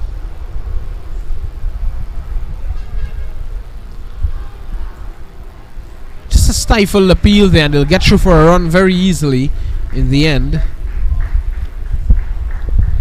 And we were discussing earlier about the spinners run-ups, and you saw Nathan Seeley has a very hop, skip, and a jump run up, and Dawn is a lot more placid. He just glides into the crease. I would say Chris Gale-esque maybe, because of course Chris Gale sends down his part-time spinners, very useful part-time spinners when he was a bowler. Because in his latter part of his career, he didn't bowl that much at all. This one a bit short. Maybe a bit more like Ruston Chase, I'd say. Ruston Chase at the very last second has a bit of a skip as well. So I just say Don just have a little bit of Ruston Chase in him. But at the end of 22, it's 1-1-3 for 2. And just 3 runs off that over as well. So it's a good start by Joshua Dawn. And Mrs. Dawn, his mom, will be watching on intently on the stands here at Gilbert Park. But yes, I concede to your Ruston Chase analogy, being from the island of Barbados as well. That resplendent blue and gold. I quite admire the trident on their flag. It's a lovely flag, and the blue and gold looks so lovely, and then that powerful black trident in the center. Wonderful country, Barbados. Of course, steeped in cricket history, and we have to confirm with Nathan Seeley. And there are 2 gentlemen on the field with the last name of Worrell, and I believe one of those Worrells might be coming into goal now. Yeah. Yes, Rashad Worrell.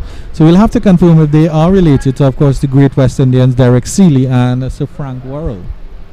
And do you know that Sir Frank Worrell was actually the first person ever knighted for services to cricket? Here's Rashad, this time Rashad Worrell. Andrew Chan having his notes down. Of course, cricketers, and to come back to my point, there would have been cricketers who have been knighted before, obviously, like Sir Larry Constantine, Lord Larry Constantine. But Sir Frank Worrell was the first person ever, English, West Indian, ever, to be knighted for services to cricket, which is obvious. That's a brilliant, showing of how wonderful that gentleman was, that gentleman player was. Yeah, it's an achievement to hold very close to your heart. Certainly, it's one of high honor. Maybe we can hear Sir Andrew Chan one day. It's as cricket fans, Visham, I'll come back to that point.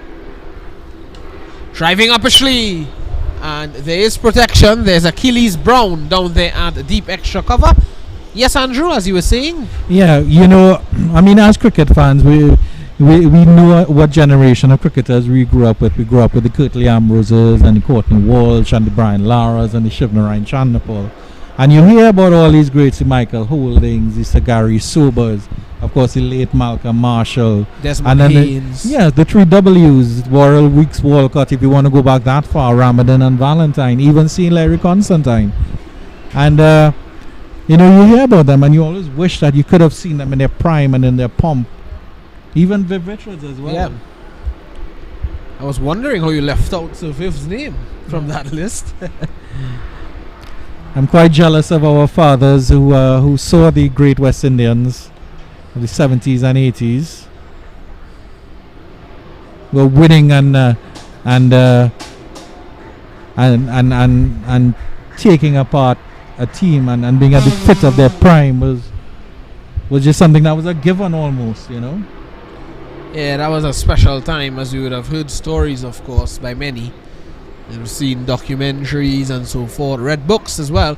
This one taking the inside edge, chance for around that and on striker's end, and safe there was Tariq Edward. Bit of a wild throw there from Jayden Lord. And then I think we made this point in the other game about backing up, and Rashad Worrell could have been backed. If he was backing up properly, he might have been got that ball onto the stump, deflected it onto the stump, but he was just standing up away from the stump, while the other fielder had to run in and do that collection. A good start from Worrell so far.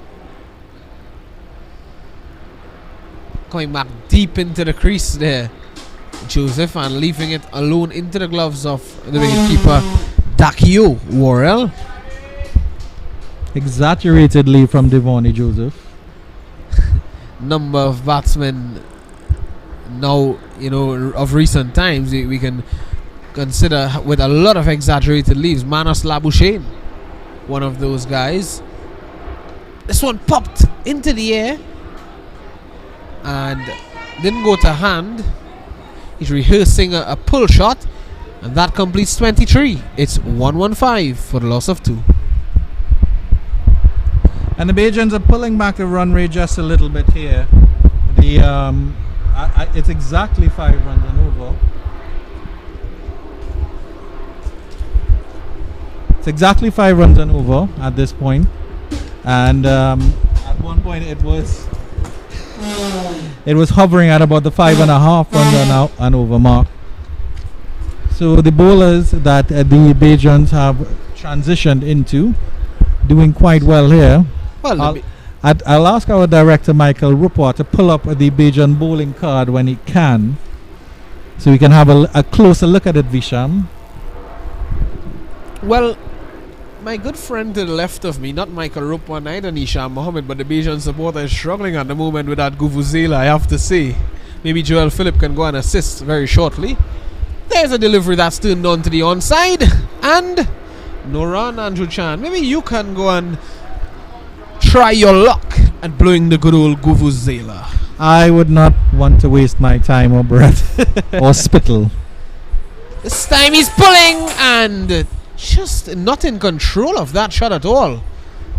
Do you like the Vuvuzela, Visham? Well, I like it, Andrew, but I myself tend to struggle at blowing a good old Guvuzela. I prefer the tambourine. I may be a better tambourine player than a Guvuzela blower. Well, of course, the Vuvuzela shot to prominence in the 2010 World Cup, where it came from South Africa. And I think while it is a quite dramatic noise when you hear thousands of people doing it, it sort of took the atmosphere away from the World Cup in terms of the chants and stuff. Well bowled there by Joshua Dawn. There's an appeal for a catch behind. Nothing doing, says the umpire. Devonnie Joseph rehearsing a leave that he should have done. So I much prefer the very West Indian and very Caribbean conch shell. It's much more melodic and it's much more beautiful to see. Visham. Yes, sir. Yes, sir. I take your point. This time too wide again. Devonnie Joseph was prodding at that one. That one did keep a little lower there from Dawn. I'll be sending it in just a little bit faster there. Reverse sweep here. Good work there by the slip fielder to get that one back to the stumps. And you can see that maybe Devonnie Joseph is just feeling a little bit of pressure here from Dawn, because Dawn has bowled almost 2 overs for just 4 runs. Excellent returns. He's back to this one, and that will be called a wide. Dawn will have to bowl that one over. He's not happy with that. Can't understand why Dawn is bowling this wide though. Backward point is very, very wide there. You can see well away from the umpire. The deep extra cover as well is well away from the umpire as well, and he's on the boundary, so there's a wide gap there. So tell you what, if he cuts past those 2 fielders, in between those 2 fielders past the umpire, he could get 4. So he's operating a bit too wide there, not bowling to his field that much. Here's the bowling card for the Barbados. Pick up the bowlers. Prescott 1 for 30 in 5 overs, and Jaden Lord, then the other wicket taker, 1 for 31 in 6. Kyron King, none for 15 or 4, the best economy rate, as well as Dawn and Rashad Worrell, who are now getting into their spells. Sealy was very expensive, 5.3 runs and over, as Rashad Worrell continues, and this is cut. A wild throw at the non-striker's end, bouncing over everybody, and they get a free single there, Windward Island. They'll not be happy with that here. The Bajan starting to look maybe just a little bit ragged here. Just 1 run, yeah. Yeah, I don't think Rashad Worrell would be happy with that at all. There have been quite a number of misfields already, and two of them allowing boundaries, this time allowing an extra run. So I think that's an area of concern for the Barbados team.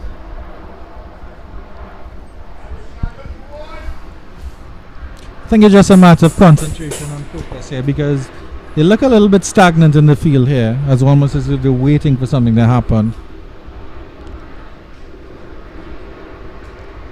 So I'm driving elegantly. That's a wonderful shot. Achilles Brown gets in the way of it though, and they get two. And Nathan Seeley at short extra cover will sort of, the captain slapped his tape there because he went at that one-handed. It wasn't a full-fledged diving stop. So he needs to set the tone here, what his team needs to do.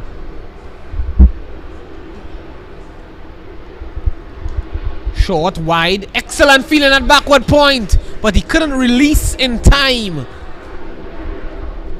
There was Joshua Dawn. Excellent feeling there by Joshua Dawn.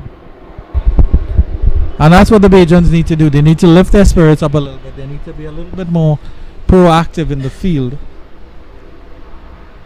because they're just allowing these two to settle right now.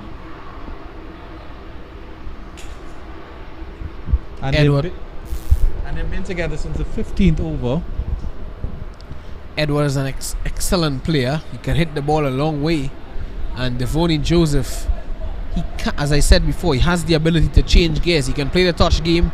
He can be aggressive as well. So Joseph and Edward assisting each other very well at the moment.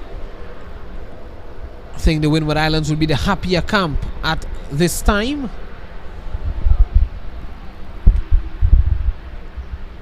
This one was delivered way behind the stumps, and it was a slower delivery as well. That's variation for you there, Andrew Chan, from Rashad Worrell, sorry. Yeah, I mean, they're trying something here different, and he's trying to make an adjustment and do something a little bit different here to see if he can get a rise out of these batters here, because they're very comfortable. Devoni Joseph is still there. I still think he's been a little bit scratchy. He's not been the fluid Devoni Joseph that we know. This time he's not going through with the shot, just poking at it, and he gets one. Maybe we can look at that slower ball delivery again from Worrell. At the end of 25, it's 120 for the loss of 2, and we may just be seeing that slower ball again. Actually, that's not the slower ball. That was the final delivery of the over.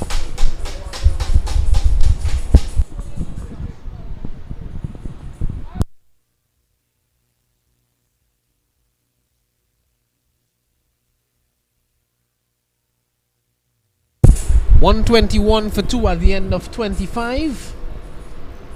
Remember the batsmen to go. Stefan Pascal, he was leg before to Jaden Lord for 44. Mahid Lambert, he was caught at slip by Joshua Dawn of the bowling of Prescott for 13. And here is Lord again, wide outside the off stump. And Joseph, he's cutting and missing on a number of occasions.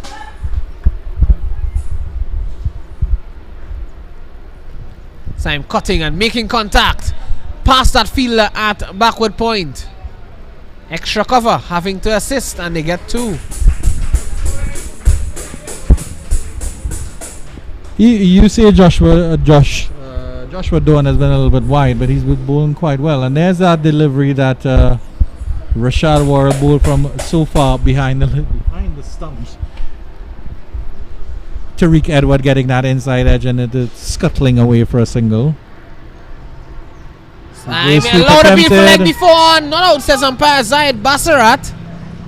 That was a bit too full to be playing that shot there. Poor choice of shot there by Devoni Joseph. Lapse in concentration there from the left-hander. He's playing so well. Just maybe getting some glove onto that, and then going on to the pad. Dawn really settling into a groove here.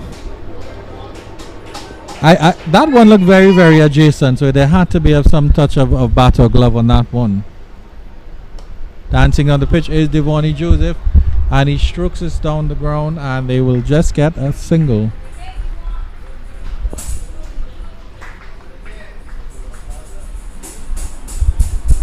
Yeah, good single there. Realizing, there's no need to really play those kind of shots, Andrew. Those reverse sweeps. If the ball is there, why not? But that ball was certainly not there. So just stroking that one down to pick up a single. This time that ball rushing on to Edward. And at the end of 26, 124 for 2. That current run rate dropping just a little bit more at 4.77 now. The bowlers operating at the moment, Joshua Dawn and Rashad Worrell, just pulling it back a little bit, ever so a little bit for the Bajan contingent.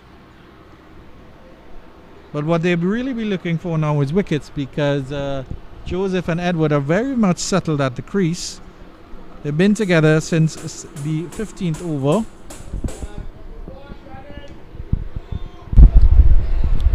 That man Worrell is back, and he's stroked away nicely there by Joseph.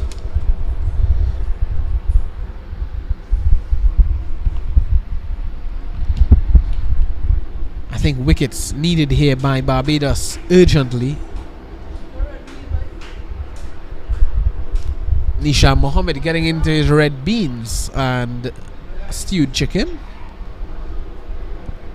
He said he is someone who doesn't eat that rice that much. He's staying away from the rice. Good guy, Rashad Worrell now just serving up 2 good deliveries there in this over already.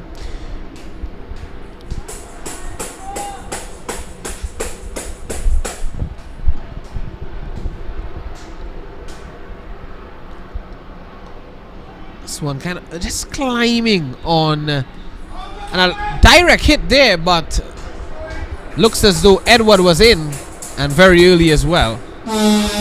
Yeah, quickly down the other end there was a bit of hesitation. Good throw in, just about sliding his bat in time. The umpire was in an excellent position to see, and adjudged him to be not out there. Here's a look at that again. Excellent piece of fielding there. Well, that was a close call, but the bat was down just in time. And here's another run. So the scoreboard certainly ticking along here. But that run rate, the Bajans are still holding it down a little bit. It's only been average about 2 or 3 runs and over. And I have to say that Tariq Edward just dropped his bat in. He didn't slide his bat in, which is of course one of the basics that they teach you in cricket.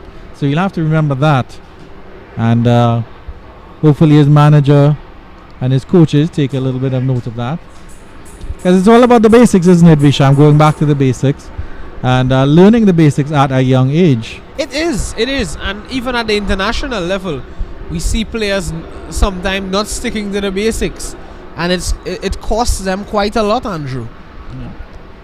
And there's always, that opportunity for you to revert to the basics, and it works for you. Sometimes keeping it simple is key. Yeah. But even though I love the game, I've never professed to be any batter, as the over end 126 for 2 after 27.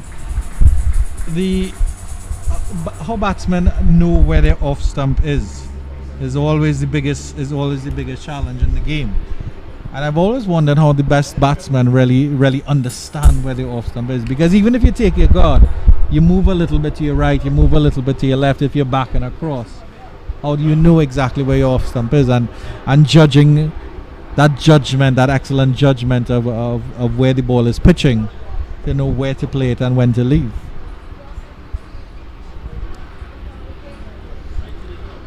Well, I think that's a sign of a good batsman as well, knowing where your off stump is, and that's important when you're leaving balls. And this one driven nicely back down the ground.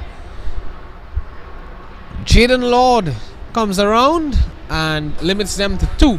Yeah, but knowing where your off stump is certainly key when you're looking to leave the ball into the keeper's gloves. Of course, you don't want to leave the ball onto the stumps. You don't want to leave the ball as well onto your pad or onto your leg. And then you're given leg before. This one worked away nicely on the onside. That's going to be 4.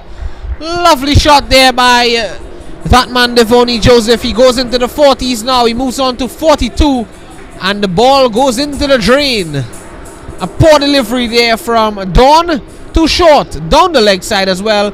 And it was just asking to be helped along to the boundary. Yeah, good shot by Devonnie Joseph. I said he's been a little bit scratchy this innings. It hasn't been the most fluid. But he looks like he's trying to come out of his shell a little bit here.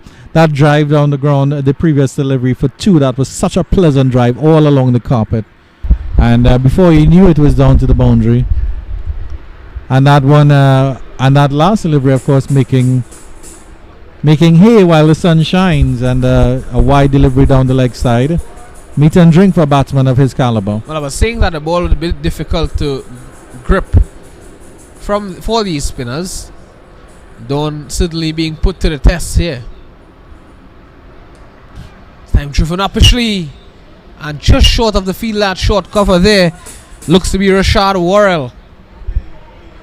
Excellent delivery there by Dawn. Had Devonnie Joseph, who's a shortish batsman, reaching for that one. Good effort there by Rashad Worrell, falling just short. Moral victory for the bowler. Time cut away straight to the field. Not a Worrell victory, but a moral victory. And the hard-working groundsman here at Gilbert Park is lying down next to me. He's enjoying, after his hard work there, attempted reverse sweep here, missing everything. Appeal. Nothing given here. Well, the fans were excited for quite a moment there. Here's a look at that again. Looking to reverse sweep again there, Devonnie Joseph. That one striking him just outside the line of the off stump though. I'm looking at the pillow of Mr. Lester Foster. And it was a bottle, Andrew Chan. I'm not sure how difficult that would be to rest your head on and take a sleep. Well, it'll definitely be softer than the hard concrete in the stands here at Gilbert Park. But what I was going to say is maybe our groundsman could put some sawdust out there, a pile of sawdust for the bowlers at either end, so that they can dry their hands and dry the ball as necessary. Well, so 28 overs have been bowled, Andrew. It's 133 for the loss of 2.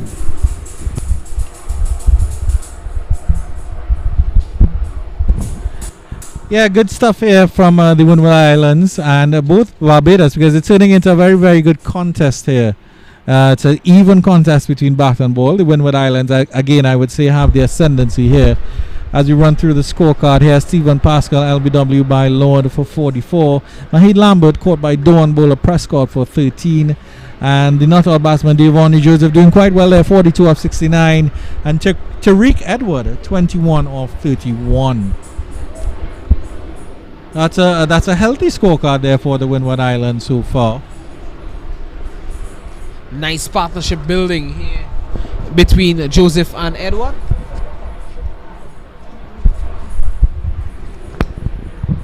So I'm coming forward and he'll get one.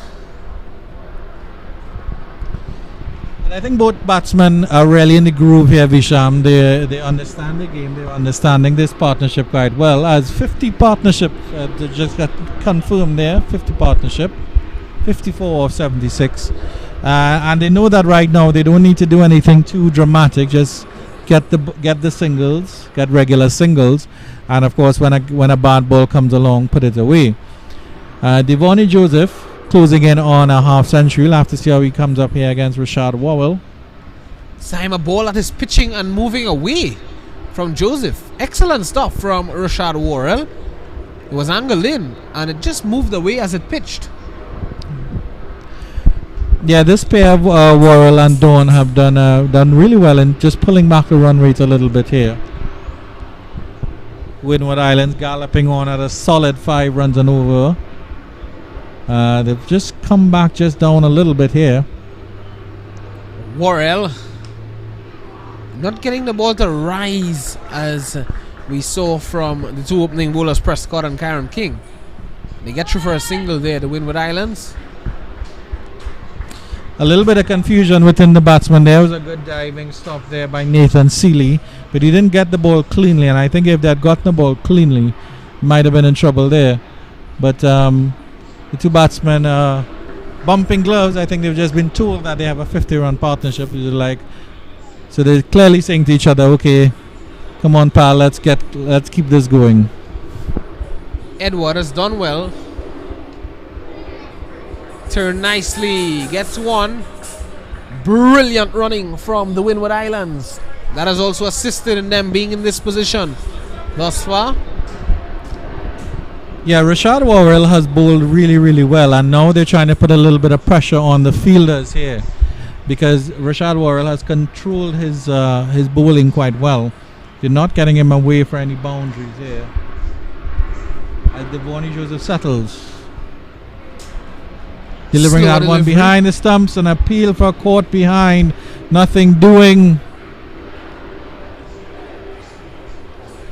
Here's a slow delivery again there from Worrell. He looks as someone who is not afraid to ring the changes. Likes to vary the pace, vary the line, vary the lengths. Not keep the batsman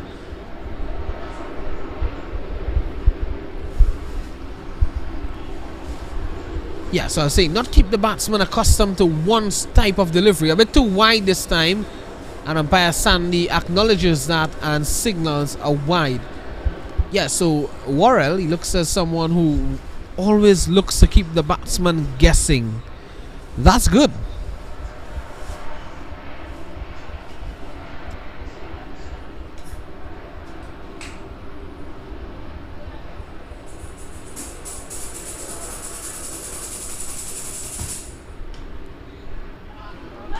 Excellent fielding there at cover by Seeley.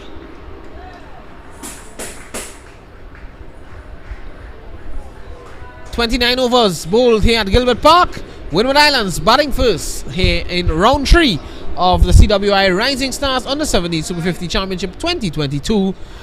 Windward Islands, they are 137 for 2. Joseph is on 43. Edward is on 23. Worrell has completed 4 overs. Just none for 12. Good performances so far here, and it's generally been all round good cricket from both sides. Devoni Joseph and Tariq Edward settling into their work quite nicely, as Dawn will continue. Appeal for LBW, half appeal. Good stride in by Tariq Edward. Umpire Basharat didn't look interested at all. Looked to have been going down the leg side. It started very straight.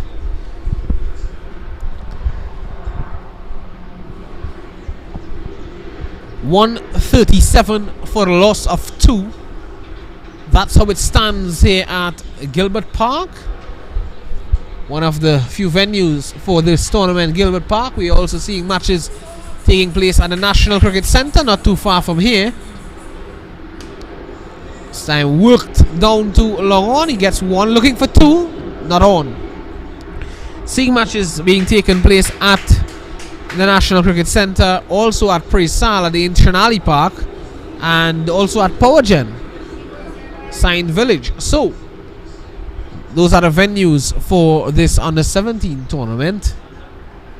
We saw another example of a bowler, of a batsman tugging a delivery from outside off stump onto that one down to long on.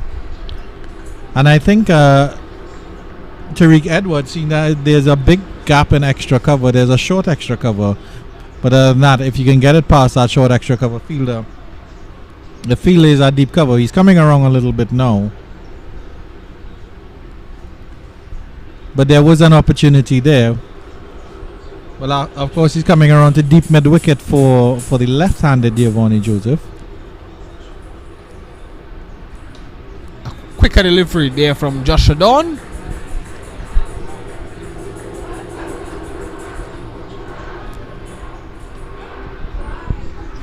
The humming sounds of industry behind us. Point Lisa's industrial estate behind Gilbert Park. Time down the leg side, and it's turned away beautifully by Devoni Joseph, who accepts another 2 runs. Certainly nowhere near as industrious as Joel Phillip, as he swivels his camera beautifully to the leg side to catch that delivery, and then back onto the umpires.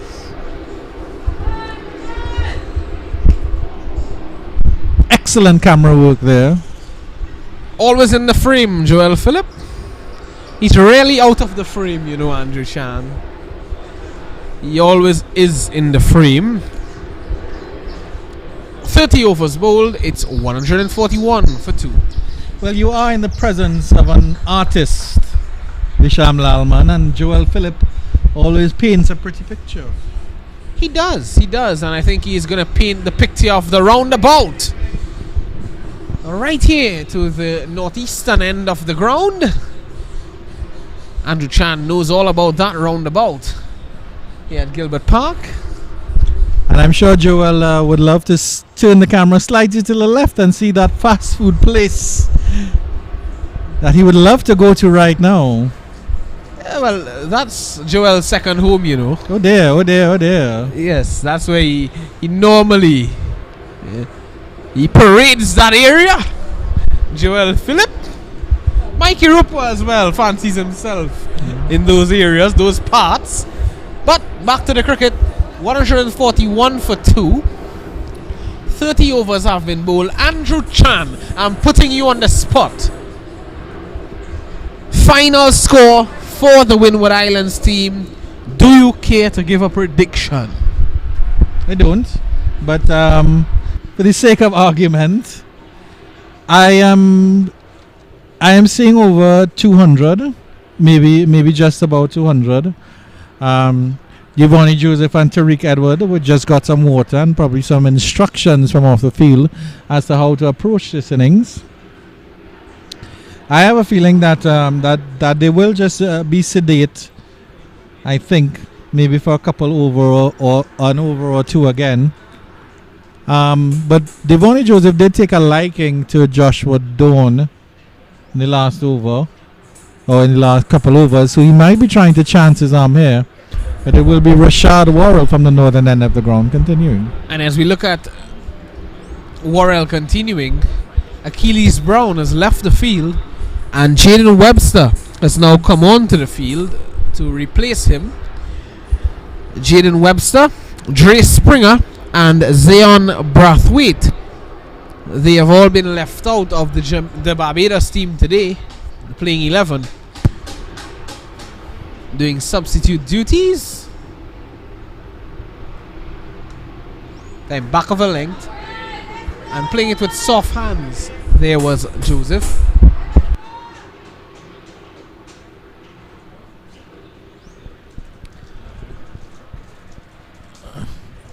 It's been a good bowling performance by Rashad Worrell. He's conceding an average of 3 runs in his 4 overs.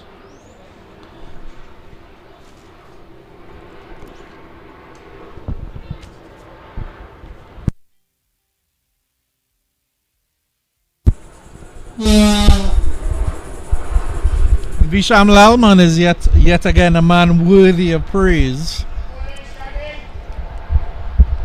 Worthy of praise, you say, Andrew Chan? The man who bears food bears life, Visham Lalman. I like how you say that. This one, a chance for run out, but excellent work though from Seeley.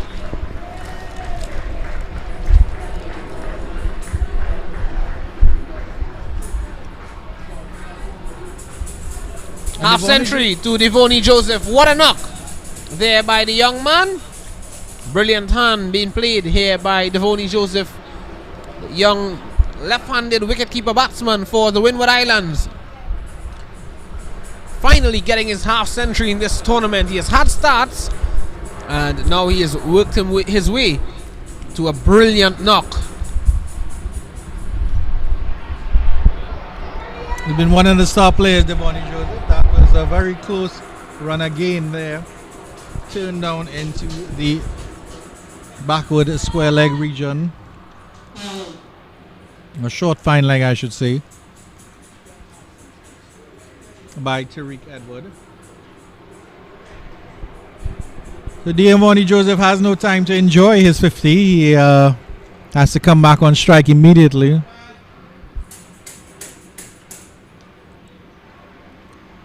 Good bowling by Rashad Worrell. I don't think Rashad Worrell has conceded a boundary at all in his bowling as the Windward Islands end the 32nd over. 31st over at 143 for 2.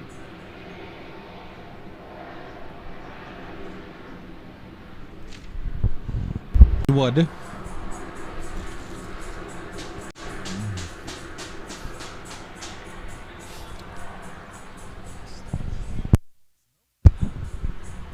From the Bajan contingent coming back with some food supplies, and we spoil here at Gilbert Park, Hisham Lalman. Because it's of course right next to the Atlantic Plaza, which is a lovely stretch just outside Point Lisa's, which has so many food options. And of course we visited that plaza on over the weekend, Hisham. We did. What a wonderful place it is, Andrew. Yeah. And someone, really played a kind hand in sponsoring the team some lovely chillers. I'm not sure who is that person, but I just want to thank them, I won't call any names, Mr. Cha. You won't pat yourself on the back. Of course not. Why should Whoever I? bought those chillers, I was supposed to pass on thank you from one of the young lady officials here. Oh, okay. I was supposed to pass on the thank you to whoever that person that purchased those delightful chillers. Thank you very much. This one just past that field, that short mid wicket. He was thinking about sticking those hands out. In the end, he did not. And the bowler, very disappointed with that. Joel Dusty Phillip is not enjoying that at all as well. Yeah, that was a poor effort from that fielder there, because it was a bit aerial from Devonnie Joseph. You can see what he was trying to do, get over that fielder. It goes again, and this time he gets it in the gap. Will it go close to the boundary? It does go close to the boundary. Fielder does well again from long on there. That's number 12, Jason Lord, patrolling the boundary quite well. Excellent work there by that man, Jaden Lord.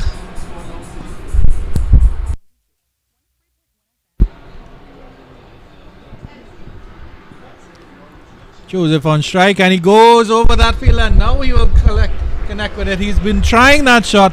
He connects with it, it's wide of the long on fielder, and that's 4 glorious runs to Devonnie Joseph. Well, I like this. I like this mode of attack from Devonnie Joseph. He's reached his half century, and what he's doing now, he's looking to up the ante a bit. 32 overs gone, 8 wickets in hand, 152 for 2, Andrew. Why not chance your hand? And there's going to be a short break right now, as we have an official drinks break here, I believe, at 152 for 2 after 32 overs.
Welcome back to the action at Gilbert Park, and it's Barbados taking on Windward Islands. Joseph on 57, Edward on 24. 32 overs have been bowled, and the Windward Islands are 152 for the loss of 2.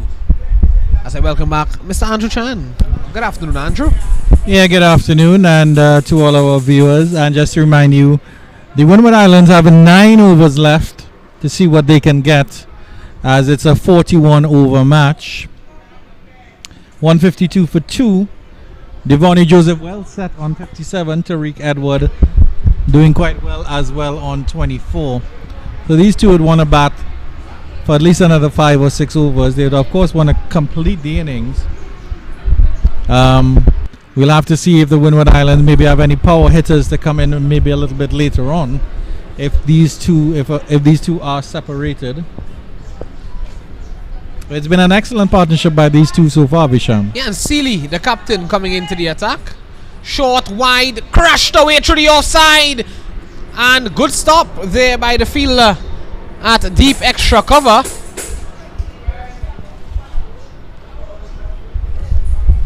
That really was excellent fielding there. He had to stretch full, and he's being positioned now at a deep cover position. Deep extra cover. That shot was played into the deep cover region, and he's now positioned quite straight. Edward doesn't be afraid to use the long handle. There he is, looking to crash it again. Down to long off. He gets 1. 8 overs to go after this one. So the Windward Islands batters have clearly been instructed to say, hey, let's go after this bowling a little bit.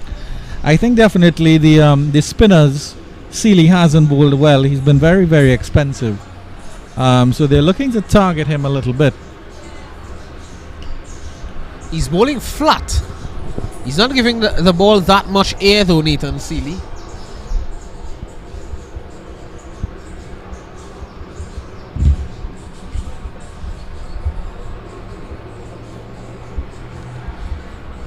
It'll be interesting to see how he bowls to Devonnie Joseph. He'll be turning the ball into him. It's good fielding off his own bowling. He brought that fielder off the deep extra cover boundary into the extra cover region. Absolutely smashed for 6. Joseph getting into the attack. My oh my, that's some hit there from Devonnie Joseph. Lifted that one quite nicely, tugged it again. It was outside off stump, and he tugged it over along on for 6 runs. Welcome maximum there for the Windward Islands. Joseph ramping things up here now for the Windward Islands team, looking to up that run scoring rate. It's 4.99 at the moment. In these last 8 to 9 overs, they really want to get that up to about 8 runs and over. Lovely touch and go there. Joseph was on the move, pushing that into the short mid-off position and calling immediately for the single. Tariq Edwards is very long, so he was running to the danger and got there quite safely in the end. They're pushing that run rate up closer to that 5 runs and over mark. Windward Islands adding a little impetus to the innings here. This time Edward playing it in that region as well, but the fielder holds on. He wasn't able to hold on to that ball that was struck so hard from Devonnie Joseph. Joseph is on 65. Edward is on 29 at the end of 33. It's 165 for the loss of 2.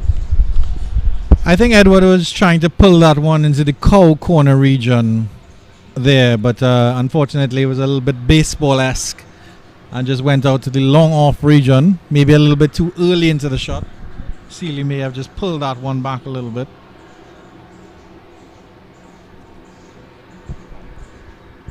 But the spin options continue, it looks like. I think Dawn will continue here. The Seeley brought himself back on, and I just think that we will be seeing the return of the Pacers very, very shortly, Visham. We will, and well, at least from a Barbados perspective, they would want to bring back on the Pacers. I think it's getting a bit too easy now with the spinners on. It looks as though Edward and Joseph are very comfortable against the spinners.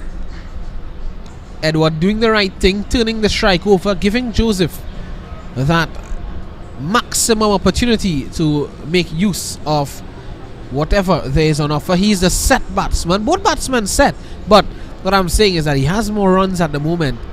He would be seeing the ball a bit better than Tariq Edward, you'd think.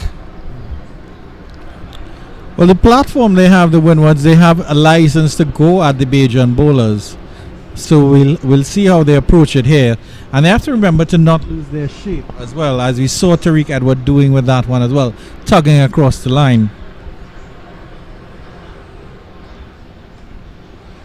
In the air, but down to long off.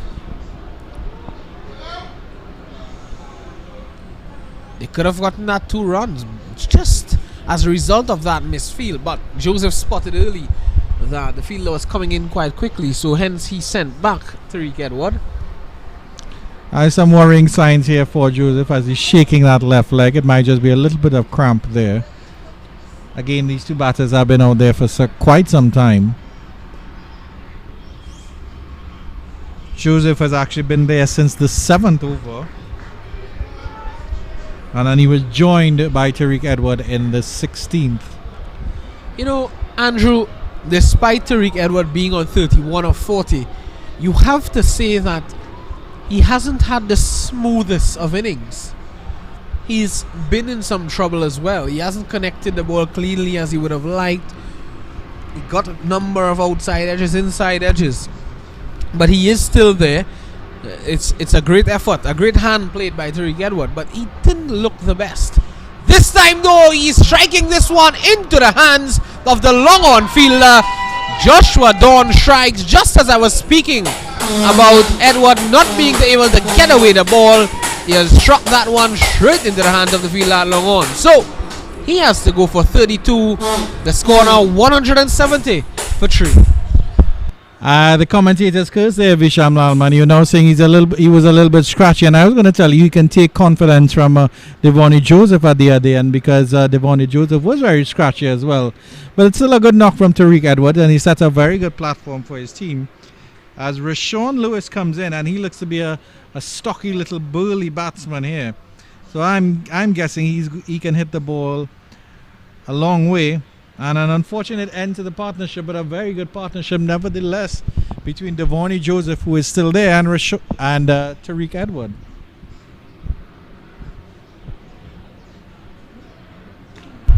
Good catch taken as well in the outfield, you have to say, by that man Micaiah Simmons.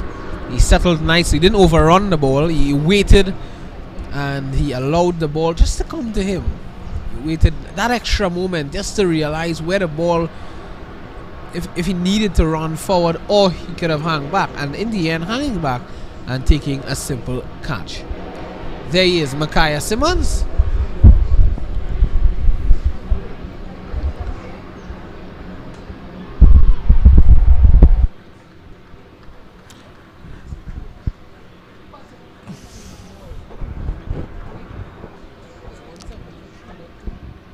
And there was a basic mistake made here as we watch the last ball of this over. Rashawn Lewis looking for a single, is not on.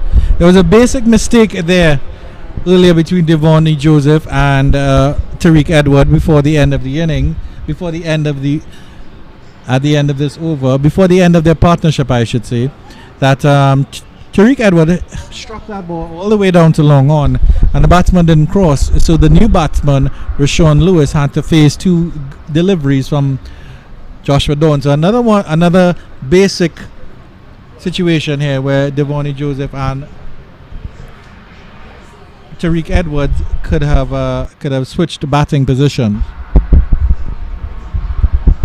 But yes, after 34, it's 170 for 2. 170 for 3. 3 wickets to go. Stefan Pascal, he went a leg before to Jaden Lord for 44. Mahid Lambert, he was caught at slip by Joshua Dawn of the bowling of Jatario Prescott for 13. And Tariq Edward, he was caught by Micaiah Simmons of the bowling of Joshua Dawn for 32 of 40. In comes Rashad Worrell. He's going to continue for the Barbados team from the northern end of the ground, or is it? The umpire is just having a word with Nathan Seeley. Worrell has already bowled 5 overs, none for 14. Remember, this game has been reduced to 41 overs per side. You are looking on at Windies Cricket on YouTube. And you're looking on at the Cricket West Indies Rising Stars Under 17 Super 50 Championship 2022.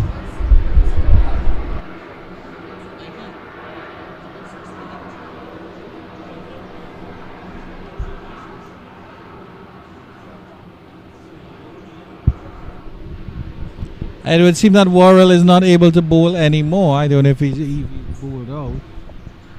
Strange situation there.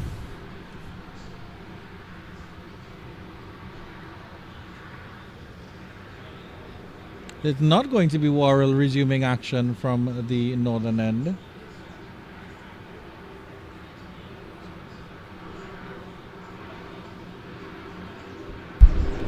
Yeah, Worrell was initially at his run-up, and now it seems Jaden Lord is going to continue. He's actually just halting his run-up there. Not feeling right as he approached the crease, maybe. Sometimes it's the right thing to do.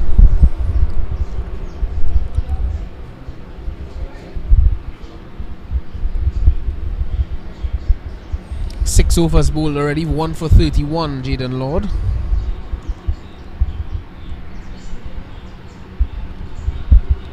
Seven overs to go.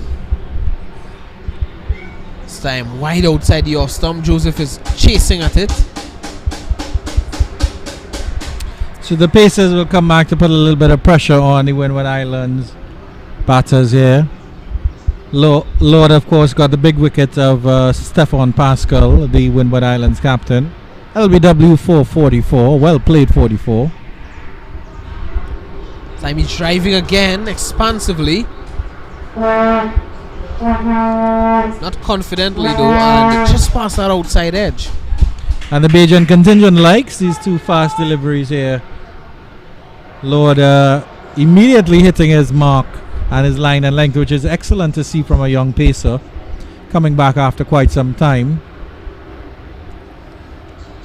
This time the French cut coming out, and the fine leg fielder comes around, and they get to Devoni Joseph and the Windward Islands. Remember, the CG United ODI series continues tomorrow at the Queen's Park Oval. The West Indies, they take on India in the final ODI of that series. Of course, India already winning the series, taking the first 2 games. This one outside the off stump and just past the outside edge. India already taking victory in the series.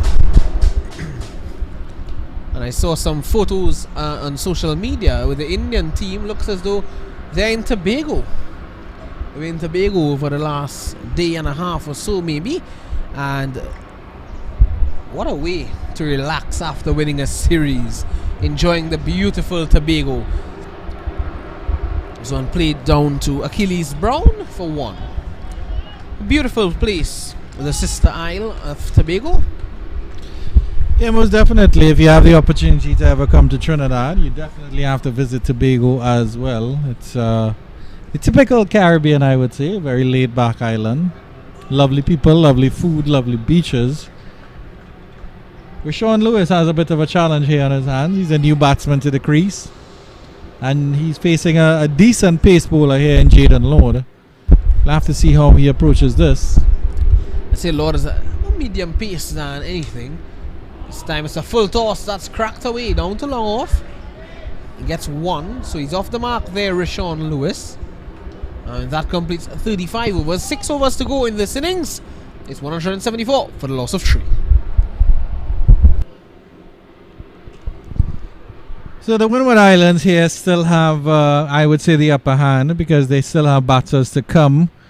They still have 1 set batsman in Devoni Joseph, and he's faced almost 100 deliveries, which is excellent here from the young wicketkeeper batsman and vice captain of the Windward Islands team. He has a lot of pressure on his shoulders, Devonne Joseph. And of course, after this long stint at batting, we'll have to see how capable he is behind the stumps. But I have every faith and belief in him. Spin continues from the other end. It's still Joshua Dawn. Dawn has been bowling well. This one goes hard is Rishon Lewis, but drops into no man's land. Speaking about Tobago, and the long on fielder comes around. He just limits them to 2. Lewis looking to just open the arms a bit. He has the license, I'm sure. Yeah, well, as I surmised earlier, This time pulled away forcefully for 4. Power of Rishon Lewis coming into play. yeah, tugged into the cow corner region. He's going to target the spinners. And I was mentioning earlier that the situation the Windwards find themselves in here with a very good platform with wickets to come. I have a feeling that Rishon Lewis was probably pushed up the order because he looks to be a batter that will go in the attack here. And he clearly has signaled his intent as that run rate goes back about 5 runs and over, 180 for 3. Too short, you have to say, from Dawn. Quick hands from Rishon Lewis as well. Just playing with the minds of Lewis there, maybe, or just maybe not feeling the ball right in the hands as he approached the crease.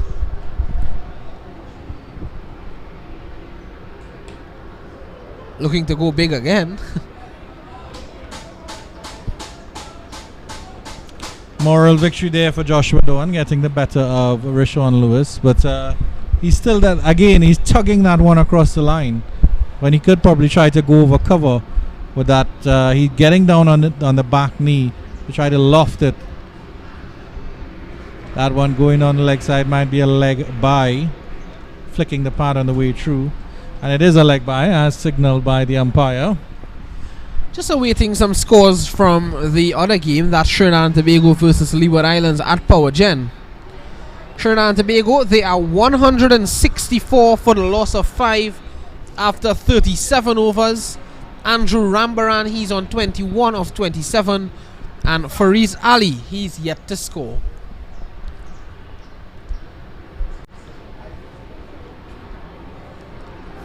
Here's Dawn. And that one, where did that pass? The keeper is down for the count. He seemed to have been struck on the inside of that right knee. And the physio is running out there at the moment. It's 181 for 3. And he looks to be in some discomfort. Here's that again. Just past that leg stump and onto the knee. Just to the side of that knee there off the wicketkeeper, Dakio Worrell. And he is still down, Andrew. That's an unfortunate blow, and it will be a very, very hard one. And you can see that he's grimacing there as the teams around him, and he's immediately down for the count. That ball getting past him, and it struck him on his knee. And they're taking off the pad. The pad is already off, and they'll be checking that leg there to see what the damage is. It was a faster delivery from Joshua Dawn that just skidded through. Well, in the meantime, we'll just take a short break and come back shortly with more action.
Well, we are back, and not so good news for Dakio Worrell as he has to limp off. This doesn't look a good picture at all.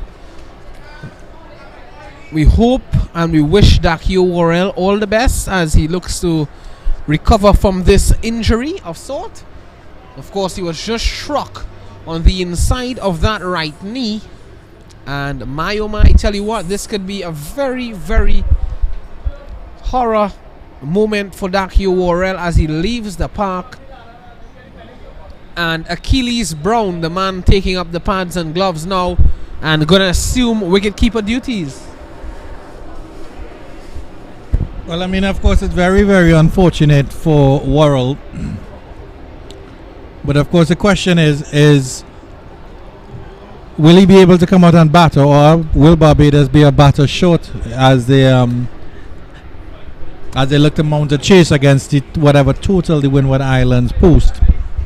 And so that would be the major concern there for Barbados as well. And it looks as though it's going to be a very daunting total if they continue in this vein, the Windward Islands team. Dawn to continue. And this is a loud appeal there, but certainly going to be missing the leg stump. It went on with the arm. And that is the end of 36 overs. At the end of it, it's 181 for 3.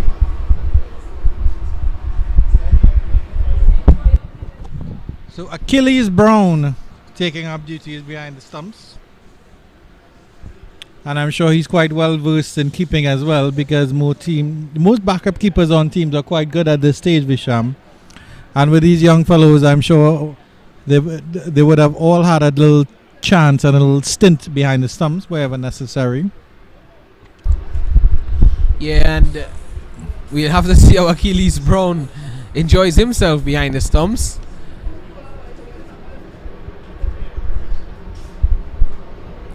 We are waiting the new bowler to come into the attack.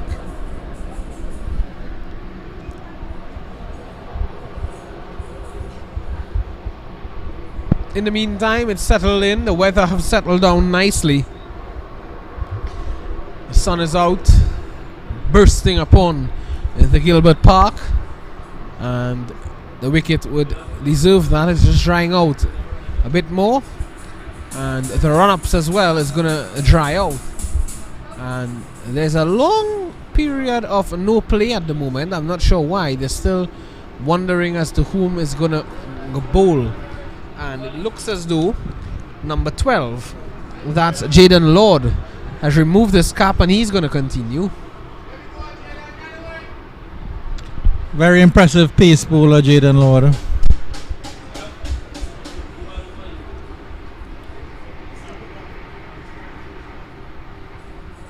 Sign flicked beautifully by that man, Rashawn Lewis.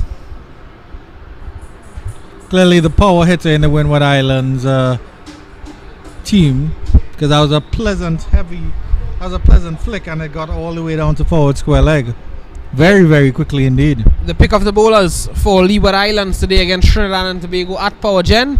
Their captain Nathan Edward, the left arm seamer, 4 for 23. Devoni Joseph looking to muscle this one through the onside. He gets one. Nathan Edward, 4 for 23 in 8.3 overs thus far. He's picked up 4 of the 6 wickets down there at Power Gen. Excellent performance by the Leeward Islands captain. All the captains of all the teams have genuinely been impressive players. Nathan Seeley, we know, is capable of batting as well, so he'll probably be hoping that he has a better turn with the bat than he did with the ball today. Andrew Rambaran just left the park at Power Gen, and Viran Bachu, the man who had a half century in the last game for Trinidad and Tobago, he's come in. He's joined Fariz Ali at Power Gen. And back to the cricket here at Gilbert Park. It's 184 for the loss of 3. 36.3 overs have been bowled thus far. Joseph is on 70. Straight as an arrow, back past the bowler. 2 runs to the score of Windward Islands. Devoni Joseph continues to impress here. He's going up to 72 now. It'd be wonderful to see him get a century here. I don't know if he has the time to do it. Maybe one or two big shots, and all of a sudden it's a different ball game. Driving again. Fielder picks up at mid-off, sends a return back in. Achilles Brown behind the stumps. Collects quite cleanly. A paper bag, a plastic bag I should say, is blowing across the field. Rashawn Lewis stepping out. He's pulled that to the mid-on region for a single. He was making room there, Lewis, and he was tugging it into the onside. 37 overs done and dusted. Not like Joel Phillip though, but it's 188 for 3. Good old Joel Dusty Phillip, enjoying himself at the moment. Looking on at the cricket, good old Dusty.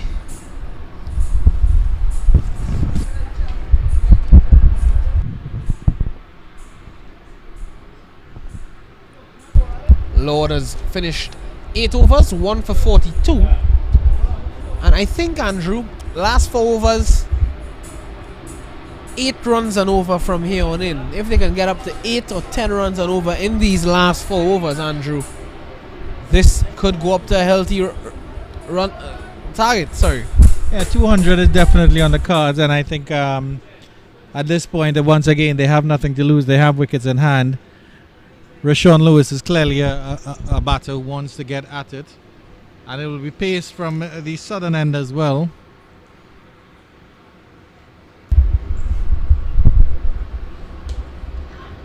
Lewis seems to like pace on the ball, but he just grunts in disgust there. And that's Kyron King coming back into the attack. King bowled well earlier today, none for 15 or 4 overs.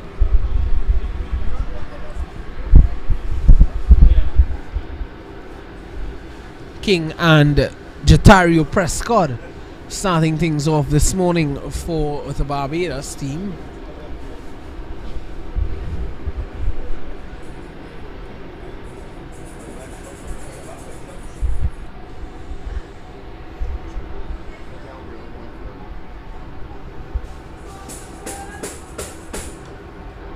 Right up there, not allowing Joseph to get under that ball.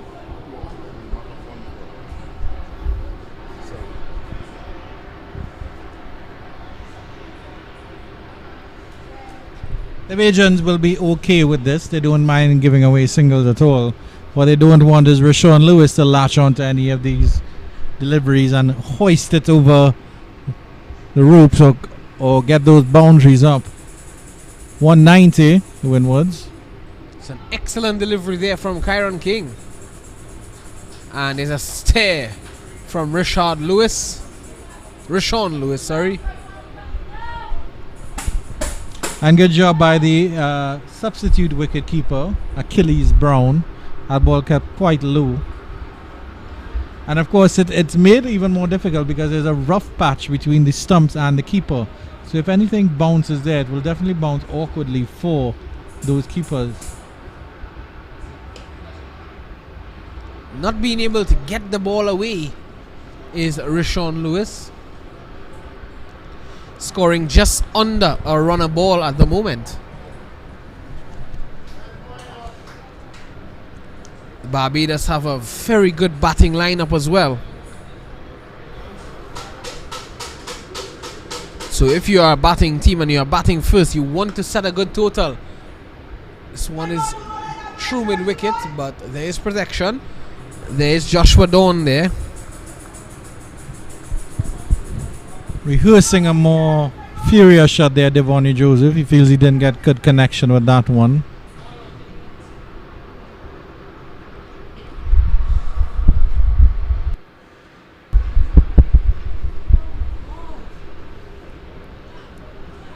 Need to get the ball away here. There's a lot of wickets in hand. Little time to go. Finding the fielder again. Coach and the management staff of the Windward Islands team won't be that happy with that. They want to get a bit more. 38 overs have been bowled. It's 193 for the loss of 3.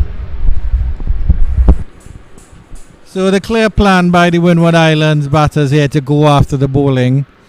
They're probably losing their shape a little bit. Devonnie Joseph is still there on 75. Rashawn Lewis with a little bit of momentum. 13 or 14 deliveries. My co-commentator Visham Lalman is enjoying himself here at the ground. It's an excellent atmosphere here at Gilbert Park, you have to see. And Mr. Lester Foster getting into his work to the right of me.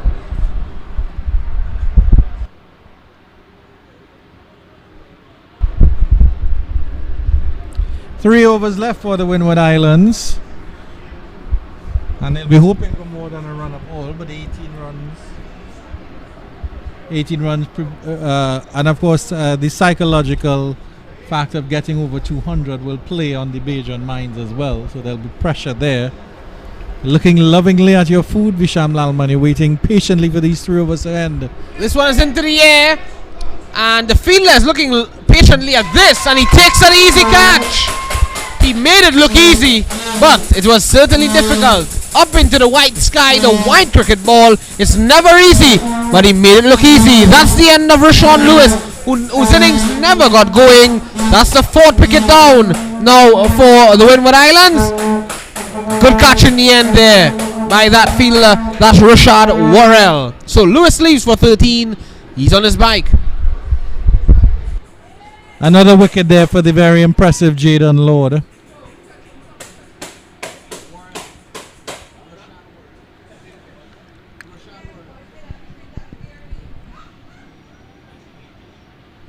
And they've sent out number 8, Kevin Gassi, to have a swing at things.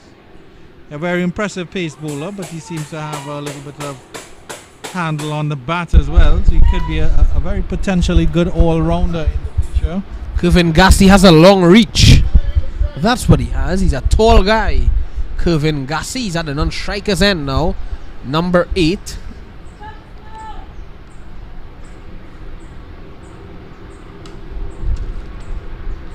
But turning in Joseph's hand there, he gets one.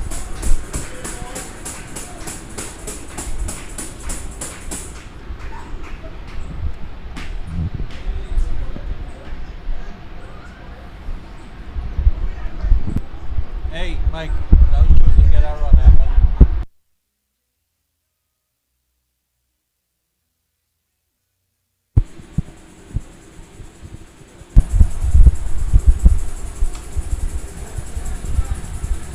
Gassi playing his first delivery down to long off. Gets one.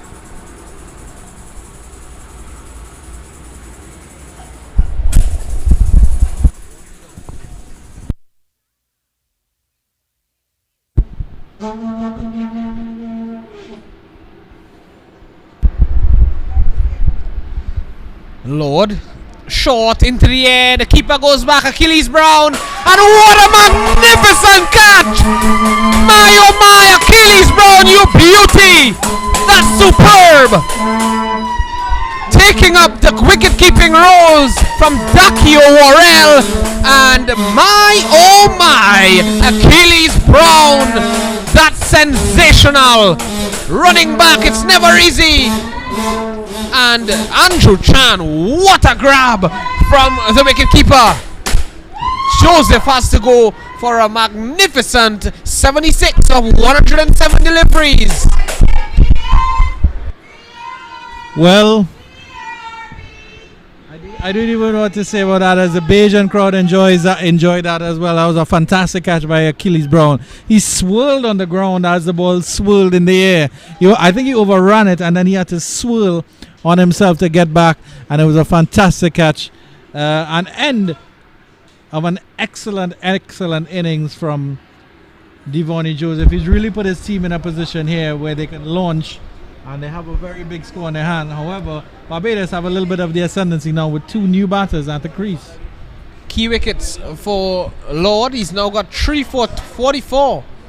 Smash back past him this time by Gassi, and they get one. So yeah, it's been a good performance by Joshua Lord, you have to say, Andrew. Yeah, it's been a good contest between bat and ball here, as the new batter is Kirsten Murray, and he will take strike now. But you can understand why Devonnie Joseph went at that one. His team is in a very, very strong position. He's the set batsman.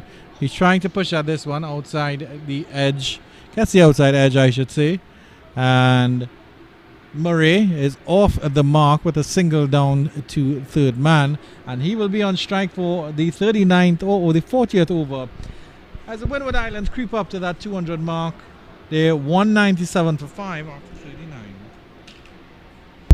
2 more overs to go in the innings.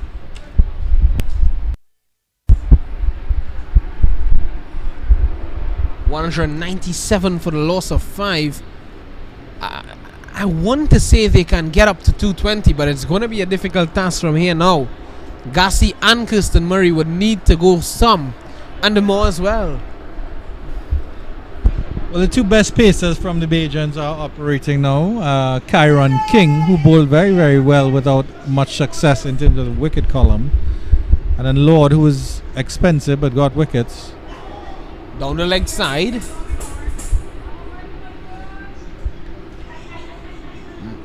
There was a sound, so umpire not signaling a wide.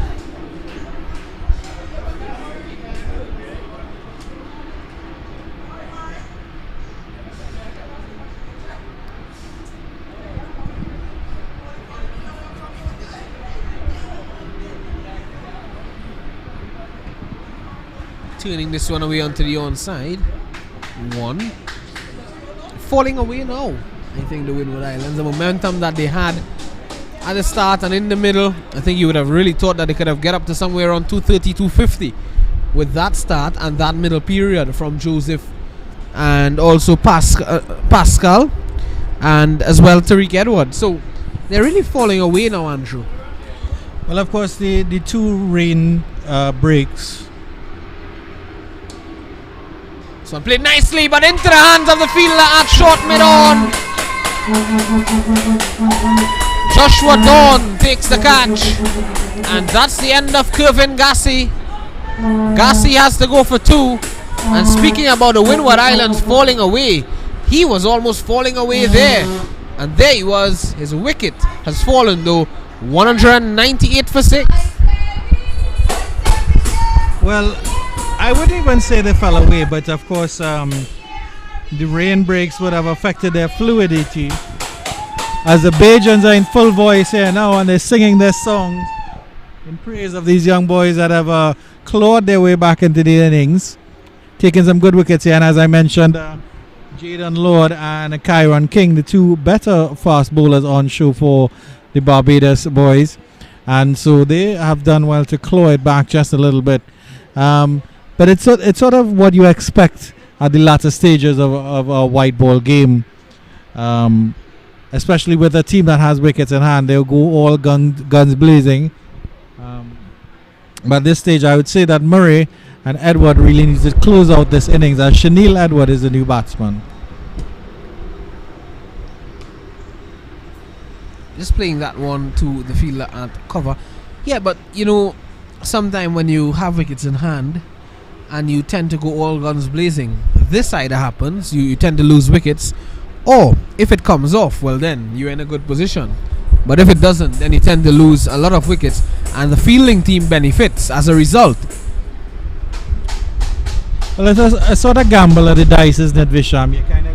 You kind of go guns blazing, and then when you reach a stage where you're like, okay, only the bowlers are left, and maybe we should just make sure that we bat out and utilize every last delivery of our 41 overs. King continues here. Tucked up there is Shanil Edward, and they'll run a quick by.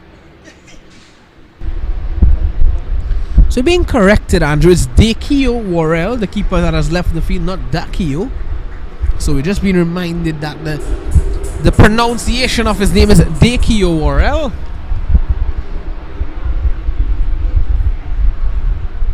What a lovely name. Yeah, most definitely. There's Murray settling here. Played back down the ground. There's a straightish long off. Pushing for 2 and get it quite comfortably in the end. And that's a 200 up.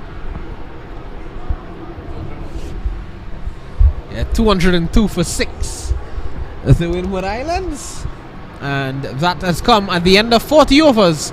Murray is on 5, Edward is on 1, and Andrew Chan, as always, is leaning on my shoulders. It's a good job here by the Windward Islands getting up to that 200 mark. Lost a couple of wickets here later on. Built on the back of 76 from Devonnie Joseph, 44 from their captain Stefan Pascal.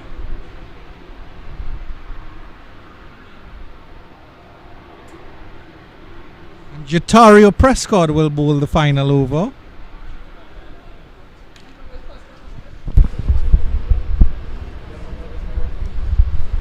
Prescott, Jatario, given the duties of bowling the final over, looking to close things off.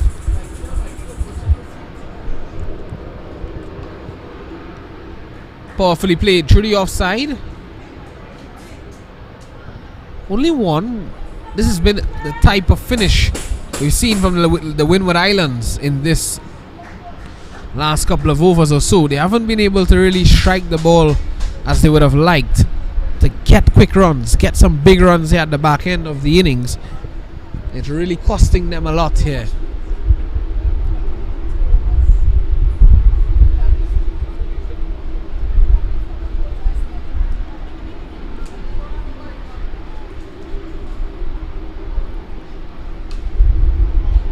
Over cover, that's a lovely shot.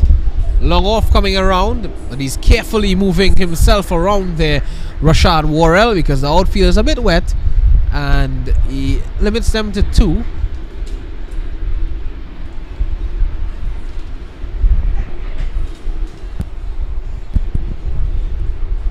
It's a good score here from the Windwards. They maintained that 5 runs and over, now getting up to 5.08.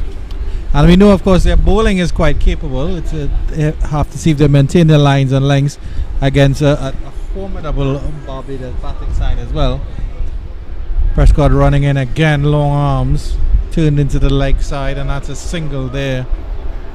So they're making use of every last delivery of this last over, Visham. Yeah, they're trying to get a run at least of every ball, which is good. If you've realized that you can't get the ball away, then look for every opportunity to pick up those singles and look to maximize the amount of runs you scored. You score in the final over.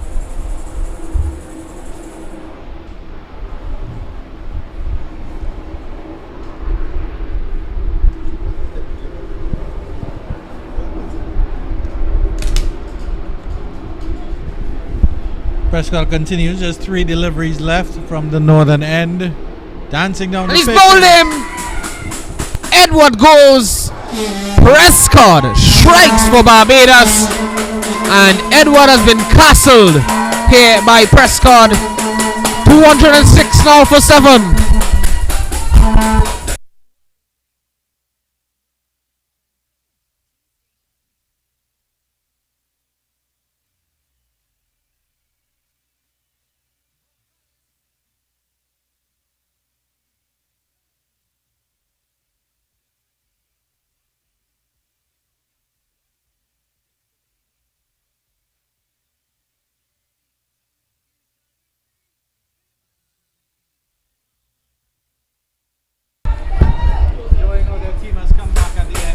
And why not?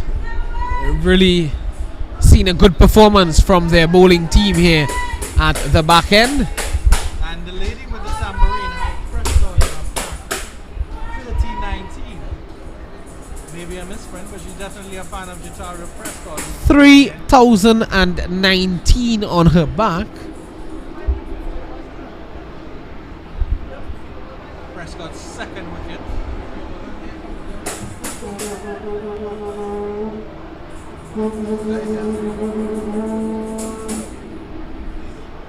Prescott with 2 for 34. Joseph just feeling outside the off stump. Jelani Joseph, the new man.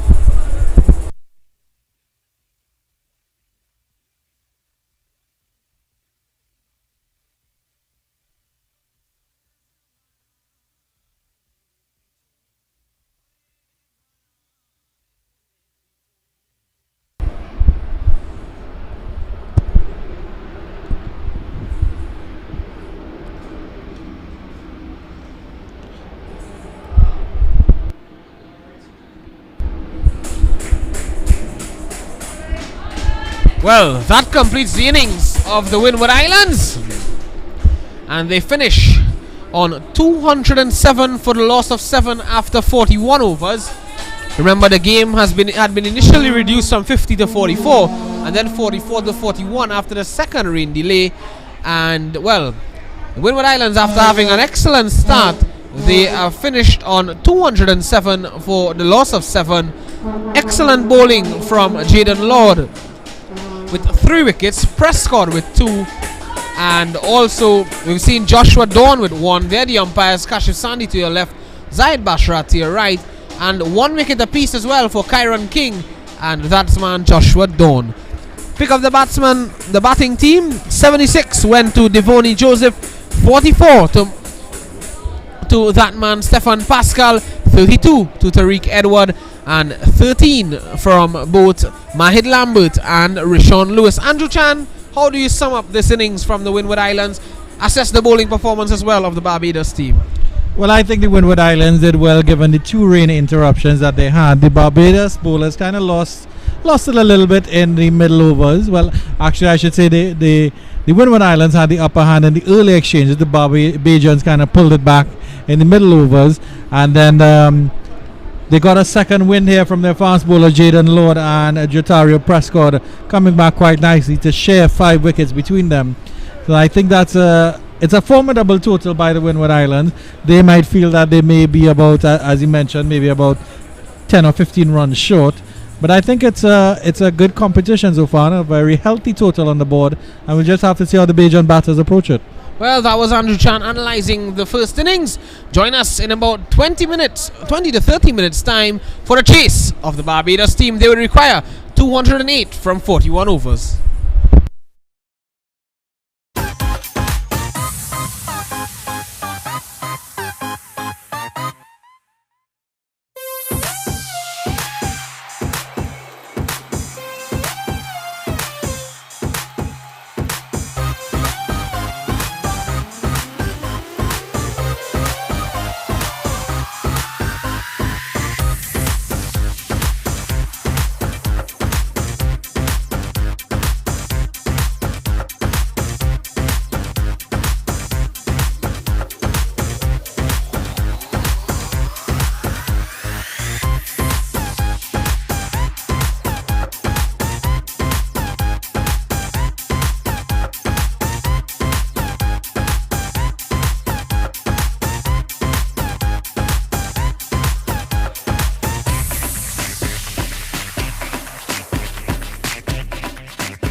Well, we are back at Gilbert Park for the chase of Barbados, and you may have seen that, you may have seen and you may have heard that the Windward Islands batting first made 207 for 7 in the first innings, and of course the match was reduced to 41 overs.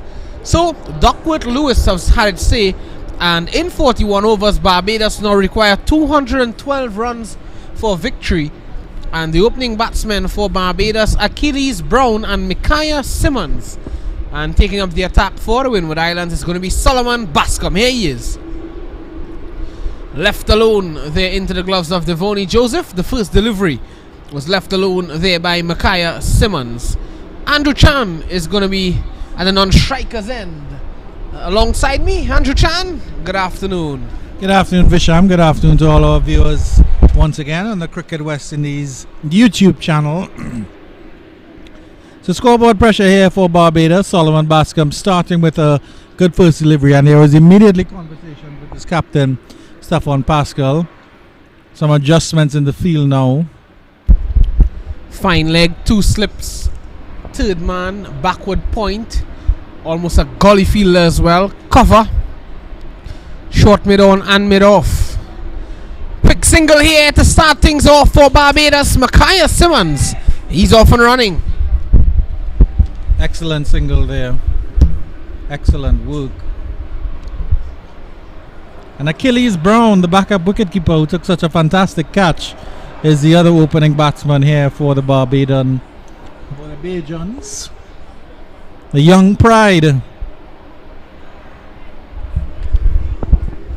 Solomon Bascom, what a performer he is for the Windward Islands team, and he'll want to get right into his work here. The man going to take strike now is Achilles Brown. He's a lovely person. He talks very well, and he is someone who has a lot to offer to Barbados cricket as a youngster. I spoke to him at the Queen's Park Oval. Bascom wide outside the off stump, and that's the first extra of the innings. Achilles Brown had a lot to say about Kyle Mayers and where he's from, and Achilles Brown was telling me as well that before their training session prior to coming to Trinidad and Tobago for this tournament, he recently came back from England where he plays his cricket. Achilles Brown plays cricket in England. That's good to see these young players are getting experience At this age as well, to be playing in England. That's good experience for these youngsters, Andrew. Yes, you mentioned that.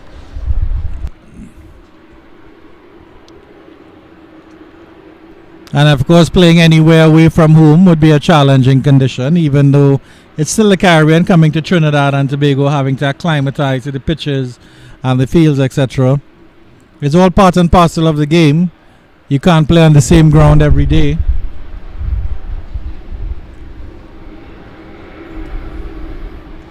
Down the leg side, low appeal, and he's gone! Big wicket here for Solomon Bascom and Windward Islands. Achilles Brown is on his bike, and he has to go without scoring. Barbados in trouble early. They have lost their first. Excellent bowling by Solomon Bascom. Strangled down the leg side there, and there was the finest of touches. He could have left it alone, Achilles Brown, and he'd have probably gotten wide for it.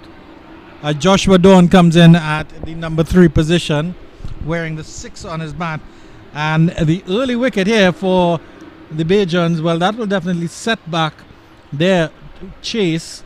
The Windward Islands didn't lose their first wicket until the 7th over, when they were 38 for 1 at the end of that 7th over.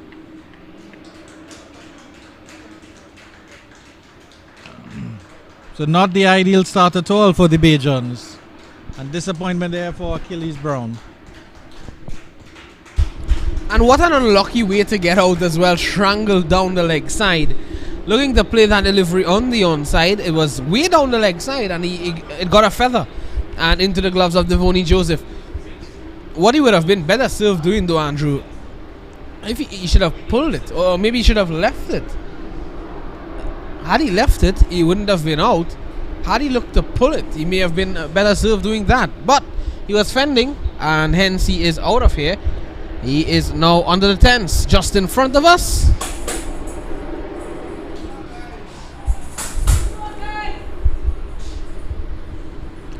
Solomon Bascom enjoying life here at Gilbert Park. And immediately on target for Joshua Dawn. And you can see the Windward Islands boys, they're geared up, they're approaching the stumps there, they're applauding, they're trying to get in Dawn's ear. Solomon Bascom goes back to his mark and he will just continue the good work that he's been doing throughout this tournament. They're an energetic unit. He took 3 wickets. He took 3 wickets in his first game against the Leeward Islands, and then followed it up with, I think, at least 1 or 2. No, he didn't get any wickets against the Jamaicans, but he did bowl well. And at the end of the first over, the Barbadians are 2 for 1 after the first over. Yeah, good start for the Windward Islands. And of course, the first wicket to fall immediately in the first over. Achilles Brown caught by Devoni Joseph off the bowling of Solomon Bascom for a golden duck.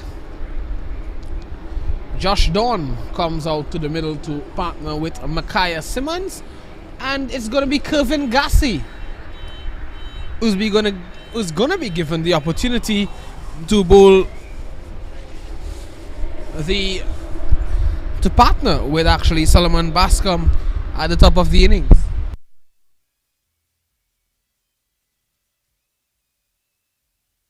I think this is a good move here because they usually start with Devin Tyson, but Kevin Gassi has been impressive. He took 3 wickets along with Tyson actually in that last game against Jamaica.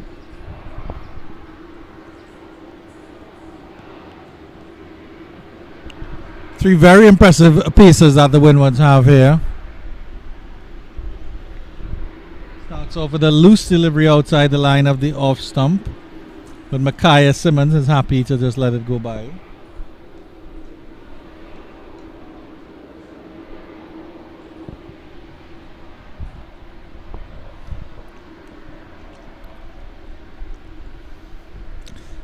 So our cameraman Joel Phillip has had his sugar rush and he's quite happy to stand up at the camera and do his work again.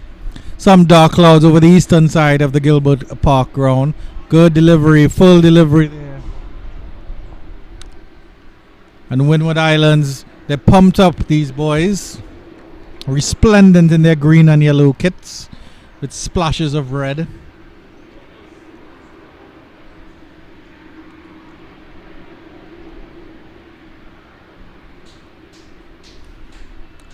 Solomon Bascom at fine leg there. Good opening over from him. He has the 12th man bringing some extra liquid beverages for him. Let's start here by Gassi. Kevin Gassi, your good friend Andrew Chan.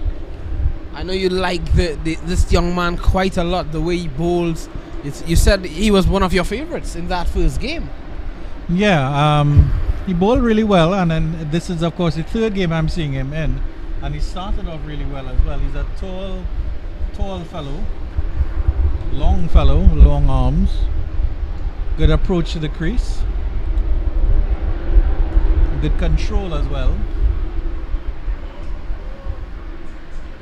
And the Windward Islands are hustling. There are 5-6 fielders coming in to collect that delivery that was just played into the off onside.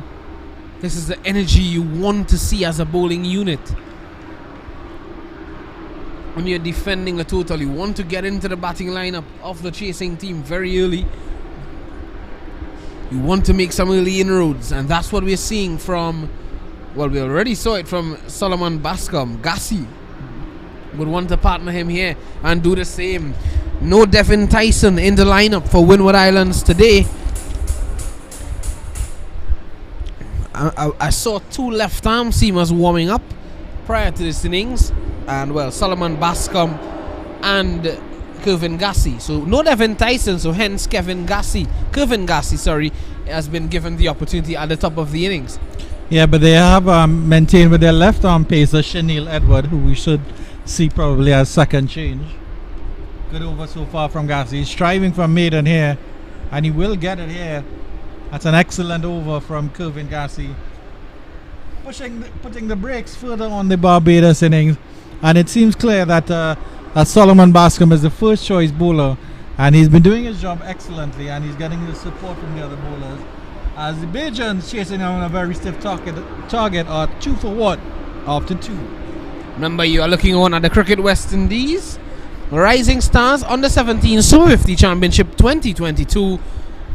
And of course, it's taking place right here in Trinidad and Tobago, the Twin Island Republic of the Caribbean. And this is round 3 of the tournament. Of course, initially the first 2 rounds was rained out, and the Cricket West Indies had decided to start over the tournament, and now they are back up and running. So it's round 3. Both of these 2 teams winning one of their games and losing one. So one of these 2 teams would come out with their second victory today, Andrew. Yeah, it's an interesting contest so far. Bascom bowling quite well, but he still let go 1 or 2 wides, which is unfortunate. So he'll need to tighten up on his line and length here. It's a bit too straight, and it just allows the batsman to work it into the onside for 1. Dawn gets off the mark with that single. Remember, a revised target of 212 for the Barbados team. 207 the Windward Islands made, and of course Duckwood Lewis has had its say, and 212 the new target for the Barbados team in 41 overs. Well bowled there from Solomon Bascom.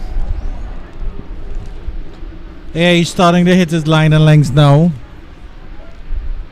He seems to be a very metronomic bowler in the frame of Glenn McGrath. He has to hit his line and his length. I don't think he's particularly fast. I think Gassie's a little bit faster, as is Devin Tyson. But he hits the pitch hard. Gets the ball to jar a little bit, like in that situation there.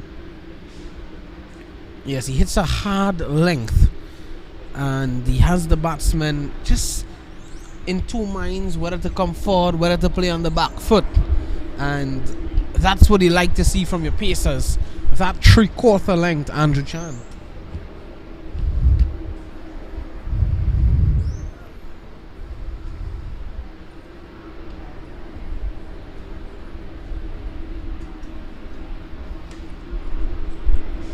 Turned down to short mid-on. And no run, so some dot balls. You'd want to bowl some dot balls, there's some good delivery. Assume that is what the Windward Islands team would want to do. Get a couple good deliveries in very early. It's 1 off 11 here. Micaiah Simmons under some pressure here, and he'll get a single here. I'll relieve a little bit of pressure here. Joshua Dawn, I thought he got off the mark, but apparently it was I think it was a leg by, so he's still yet to score. Achilles Brown went very early, 2. Solomon Bascom taking that wicket. Finest of edges down the leg side. It's very unfortunate for Achilles Brown.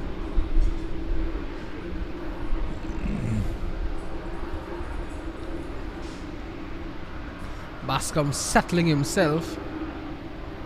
Oh, that's a wonderful delivery. It had Simmons on the floor. How did that let us smell, says Solomon Bascom. Have a look at that again. Bascom asking the question, and asking all the questions here at the moment for the Windward Islands. That completes 3. It's a 4 for 1. Intensity and aggression there from Solomon Bascom. He bowled an excellent over, 1 for 3 off 2. Just 1 run off that over.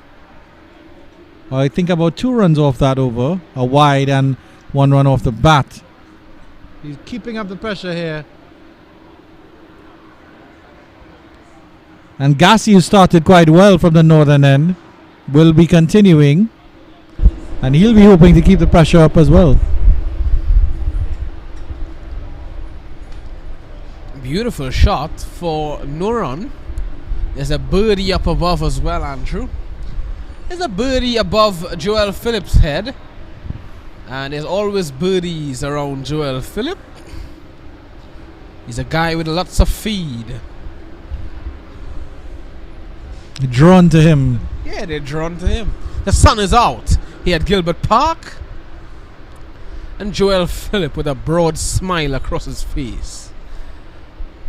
The hands on the camera handle, and he pans across.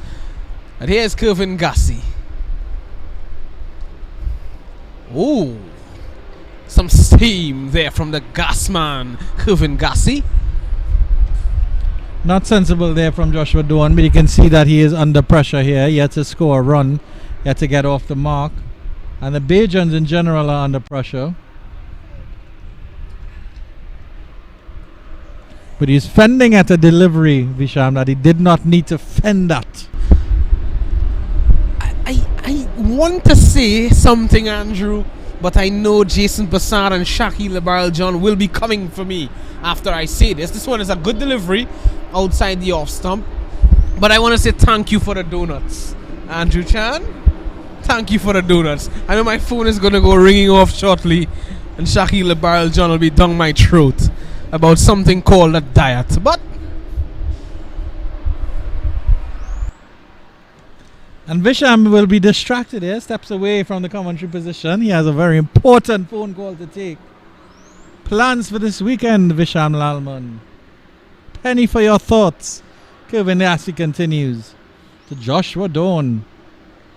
Exaggerated leave outside the line of the off stump. Excellent bowling here by the Windward Islands. After 4 overs, the Windwards were 19 without loss. Coming up on 4 overs, the Bajans are 4 for 1. They've immediately been put on the back foot by the excellent opening bowling pair of Kevin Gassi and Devon Tyson. Have your weekend plans been organized, Visham Lalman, as Kevin Gassi comes in again? Good full delivery, no run there. well, weekend's plan has been organized. Next week's plan and the following week's plan has already been organized as well, Andrew Chan. And also the following week as well. Bye. Have they been dictated by your plans this weekend? Well, we'll have to wait and see how it pans out.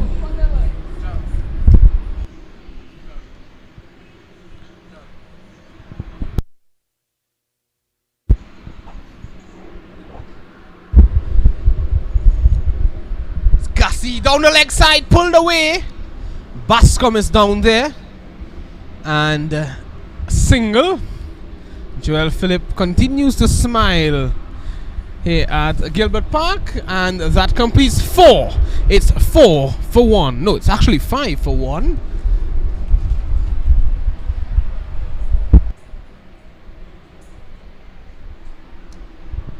Five for 1, the Bajans, in reply to a very stiff total here. They need 207 runs and 222 balls. As Visham Lalman might invite a special guest to the company's sanctioned get-together this weekend. So much interesting things going on here, Visham Lalman. Yeah, very interesting things. There is myself and, Andrew Chan to the left. Well, we cannot see Andrew Chan at the moment. There he is now. Yes, Andrew, it's good to see us on here. That's Mikey Rupwa with the good old camera work there. Yeah, but so much interesting things as well happening. And soon we will be seeing Joel Phillip on the stream. Oh, there's good old Philippus. Have a look at him. He's smiling. There he is. Dusty Phillip. Bascom continuing from the southern end here.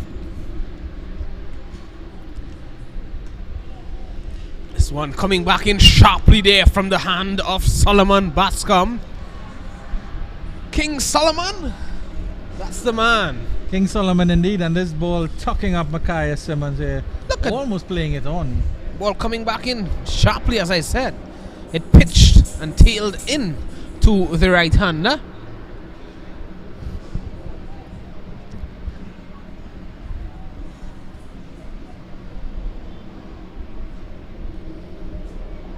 Time short down the leg side. Bascom has the tendency to tail the ball down the leg side with that angle. But when he hits his line and length, he does it to precision. Yeah, he jogs the ball back into the right-handers quite well, tucks them up, and if it's back of a length, that's very, very hard to play away. Of course, when he goes a little bit too straight, and then it goes with the angle as well, it's easy pickings here. However, of course, the Barbados batters will be wary because, of course, Bascom got Achilles Brown strangled down the leg side with a similar sort of delivery. It's another great delivery there from Solomon. Well played by Joshua Dawn. And I'm sure they're having a friendly word with good old Micaiah.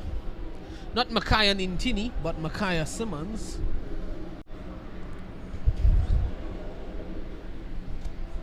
I think he has the same bat maker as the Barbados and West Indies captain Craig Bradford. Micaiah Simmons.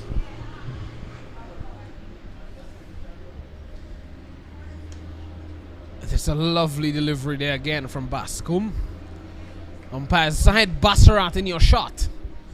Signaling one more ball for the over by Zahid Bassarat. A lovely guy, you know, from southeast Trinidad. Son of the president of the Trinidad and Tobago Cricket Board, Mr. Azim Bassarat. Good guys. Quite a difficult job umpiring. It is. Visham, have you ever taken it up after this delivery? This one slashed away and he's gone! Second wicket down. Micaiah Simmons finds the field at backward point. Tariq Edward takes a simple catch. He couldn't have picked out the fielder any better. And Solomon Bascom takes his second.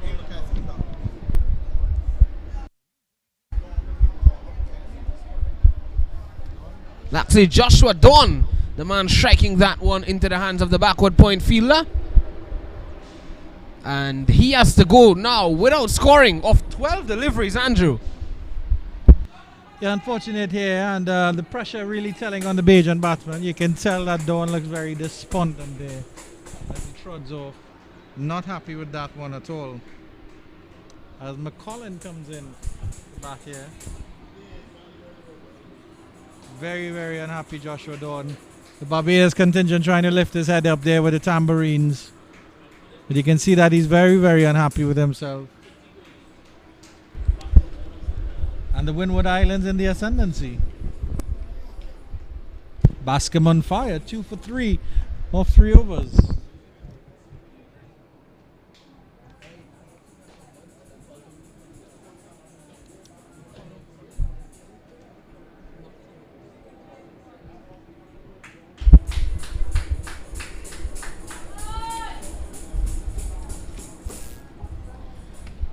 So Simmons is still there. Dawn's the man to leave. He went for a duck of 13 balls. Bascom is on a roll with 2 for 3 in his 3 overs. Kevin Gassi is continuing, the gas man. This time driven uppishly, but just wide of that cover fielder.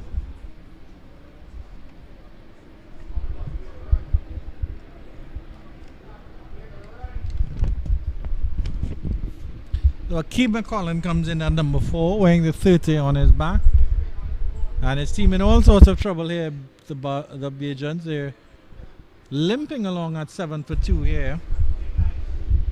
After 5 overs, the Windward Islands were 27 without loss. So quite a comparison there for you, Visham Lalman, and a very telling comparison indeed.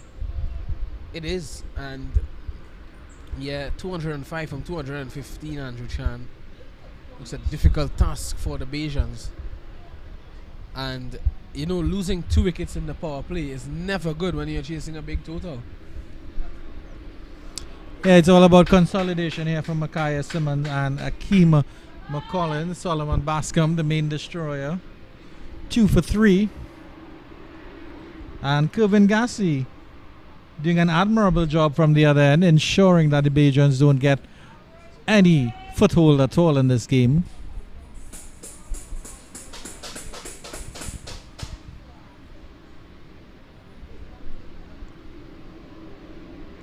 Too wide there to really allow McCollins to play at it. Broad-shouldered McCollin. Keem McCollin, that's the guy. Solomon Bascom wrecking havoc here at Gilbert Park once more. Seems to like this venue, Solomon Bascom. Yeah, bowled quite well in the first game against the Leeward Islands, and he's followed it up with 2 more wickets here.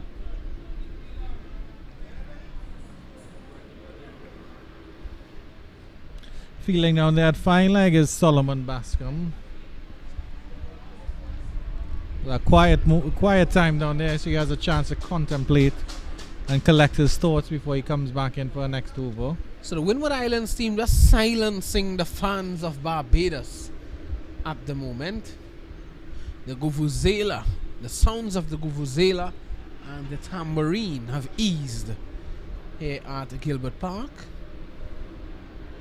Ooh, that one pitching moving away from McCollin. One more delivery to go in the over. This has been an excellent start by the Windward Islands.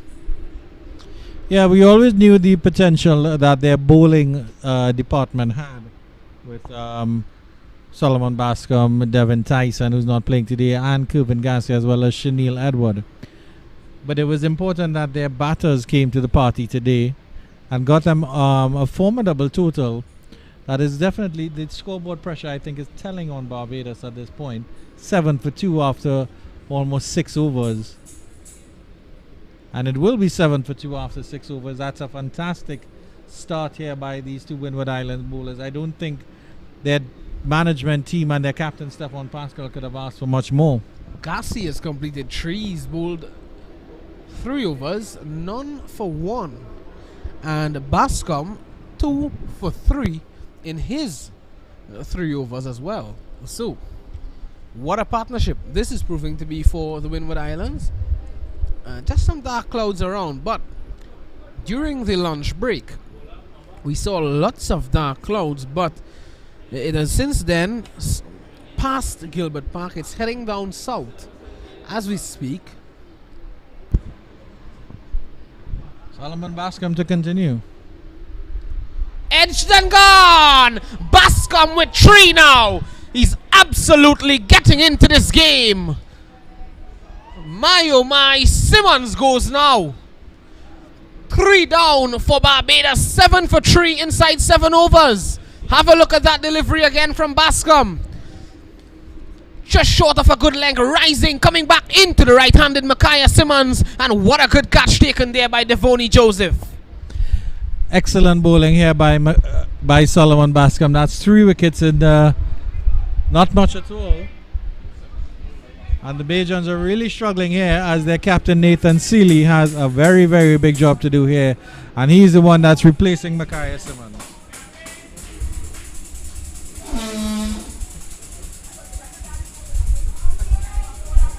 Almost tennis ball bounce, you'd have to say there, from Solomon Bascom. That ball rose quite a bit. Micaiah Simmons fending at that one like a javelin swordsman, but of course he's not a swordsman, he's a batsman, and that was clearly a poor choice of shot there. But Nathan Seeley has all the pressure on his shoulders here. Didn't bowl well, but he is a very capable all-rounder, so we'll have to see what he can contribute with the bat here. And boy, do the Bajans need a knock from their skipper. Bascom has instilled a shock into all of the fans here of Barbados at Gilbert Park. The tambourine is still in the action though. The Vuvuzela has since then left Gilbert Park. 3 for 3 off 3.1, Solomon Bascom. Taken all 3 Bajan wickets to fall. And it shows a lot, Visham, what a bowling partnership can do, because even though Kirvin Garcia from the other end hasn't taken any wickets, he's kept up that pressure. So Solomon Bascom is able to attack and get those wickets, which are very important as well. Seeley, who had 100 against the Leeward Islands recently, 100 of 78 balls. He has come in, the captain of Barbados, left-arm orthodox bowler who didn't have the best of times with the ball today. He's come in with a job on his hands here now.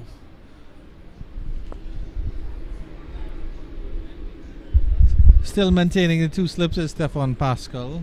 is a member of the Windward Islands coaching and management staff. Short pulled away. That's going to be 4.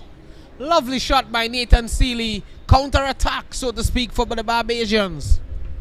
Good bouncer from Solomon Bascom, but it was badly misdirected. It was over the batter's left hand shoulder, and Nathan Seeley is a quality enough cricketer that he was able to get that down to the fine leg region for 4 runs. And the Bajans move into double figures now. 11 for 3 after 6.3. Really on the back foot here, the Barbados team. And with the rains around as well today, we don't want to be losing wickets at crucial intervals.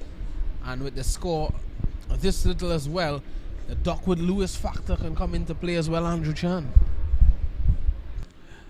Yeah, well, the Bajans are on the back foot on all accounts, you'd have to say here. They've lost wickets. They desperately need a partnership here between McCollum and Seeley. And of course, just as importantly, the Windward second string bowlers will need to step up as well. They won't want to loosen the shackles here on the Bajans.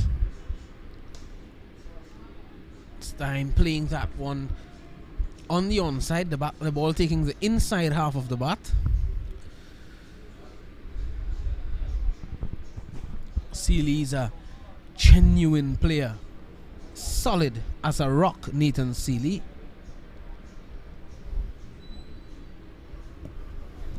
Someone that would certainly be a force to be reckoned with in the future of Barbados and West Indies cricket, Nathan Seeley. Ooh, that one climbing, and well played, you have to say. Seeley dropping the hands on it, playing it with very soft hands.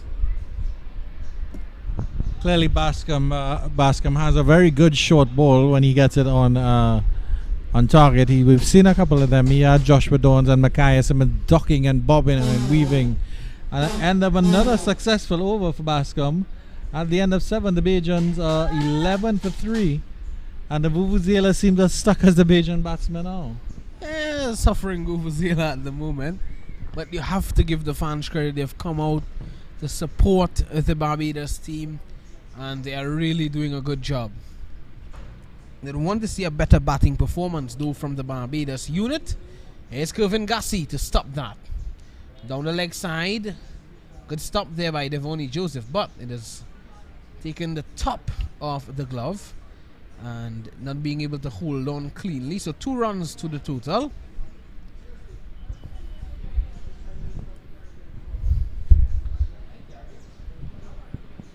Kervin Gassi playing the supporting bowling role quite well here. Hasn't conceded a lot of runs at all.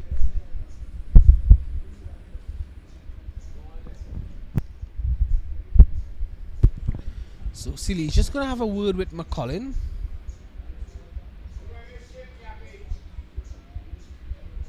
They need to rebuild this innings if they are to get to that target of 212.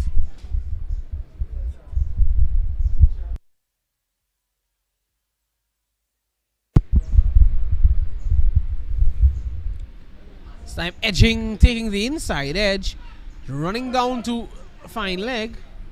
Bascom does well, and that's 2.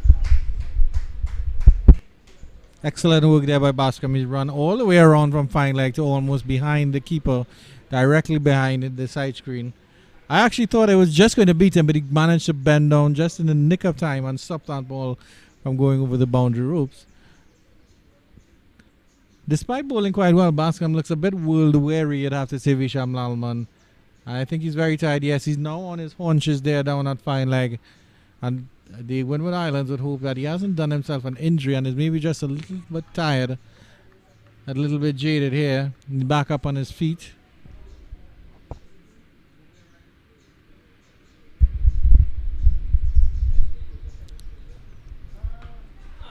In the air and dropped. The biggest of wickets here for Windward Islands, and my oh my, it has been spilled by that man at backward point, Jelani Joseph. Steely gets a life. Unfortunate there, it was cut straight to Jelani Joseph. He seems to have it covered, and it just popped out at the last second. Good to see his teammates coming and giving him that moral support despite the fact that he's dropped.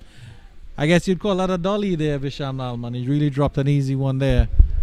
And they're moving him now into the short extra cover position. And I think that's Mahid Lambert that may have gone into the point position there.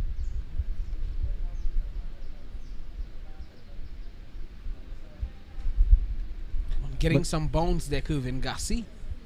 Gassi had the chance to pick up his first. And my oh my, that would have put the Barbados team under immense pressure. Yeah, Nathan Seeley, the captain, they're getting very, very lucky. And you'll have to think that this partnership might very well be the linchpin that either makes or breaks Barbados' chase at this point. Our director, Michael Rupwa, is taking up camera duties as Joel Phillip. As a little bit dusty, probably needs to shake himself off a little bit there. Visham. He's a dusty guy, you know, Joel Phillip. He's very dusty. And with the rain today, it certainly dampened the dust. But with the sun coming back out now, the dust has risen. And good old Joel is just taking a bit of a rest. He'll be back shortly. It's good to have our assistant director, Nisha Mohammed, pulling the strings there.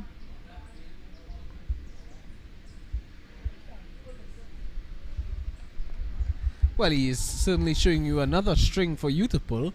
But 7.5 overs, 15 for 3, 197 runs to get in 200 balls. Kevin Gassi, what a spell this is. He could have had the opportunity to get 1 for 5. That would have looked differently. But now he's 0 for 5 in 3.5 overs. Admirable how he's maintained the pressure set about by Bascom here. The two bowlers working in tandem. Oh, that one coming back in the air, they're tailing in. And that has completed 8 overs. It's 15 for the loss of 3.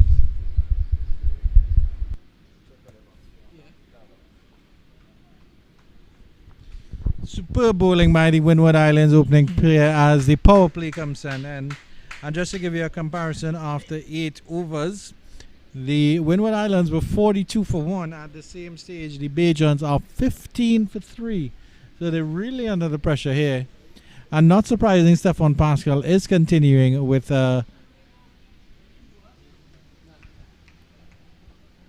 Solomon Bascom, and Solomon Bascom, at least from this northern end, might be his final over. They'll probably bowl 10 overs in tandem before we see the second string bowlers.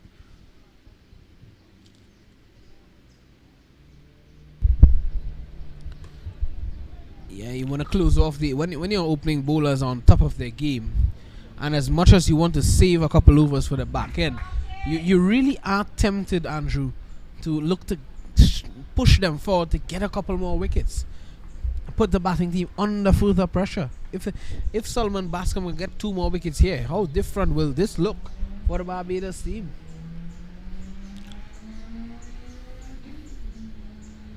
This time he's slashing at it.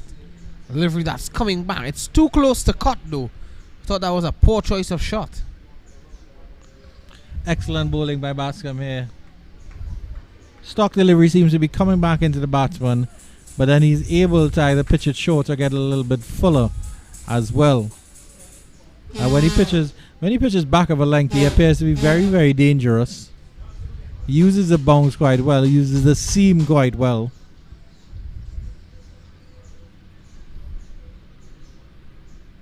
Kicking up some dust there, and that was a wide delivery, and it is called as such. But still good bounce here from Bascom. Yeah, excellent bowling. Just a bit too wide, do you have to say.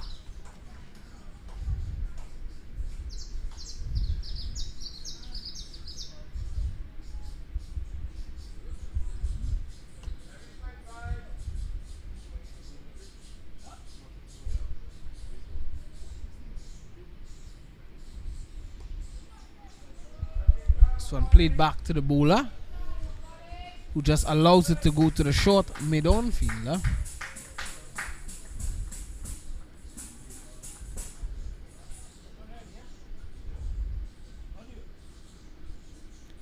There's the physio.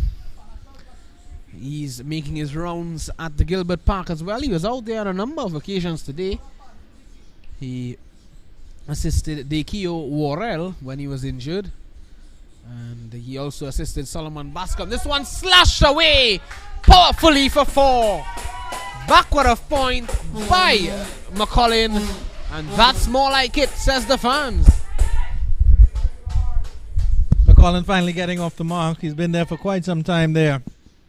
He's lifting it over that behind square region for 4 runs. That'll give him a bit of confidence, especially against Bascom, who's been bowling so well. And correct me if I'm wrong, but I believe that is the first boundary of the Windward Island innings. Actually, we saw a pull shot that was struck away for 4. Well, that was played away behind square leg. This time this one played away nicely. McCollins looked good. He looks good at the moment.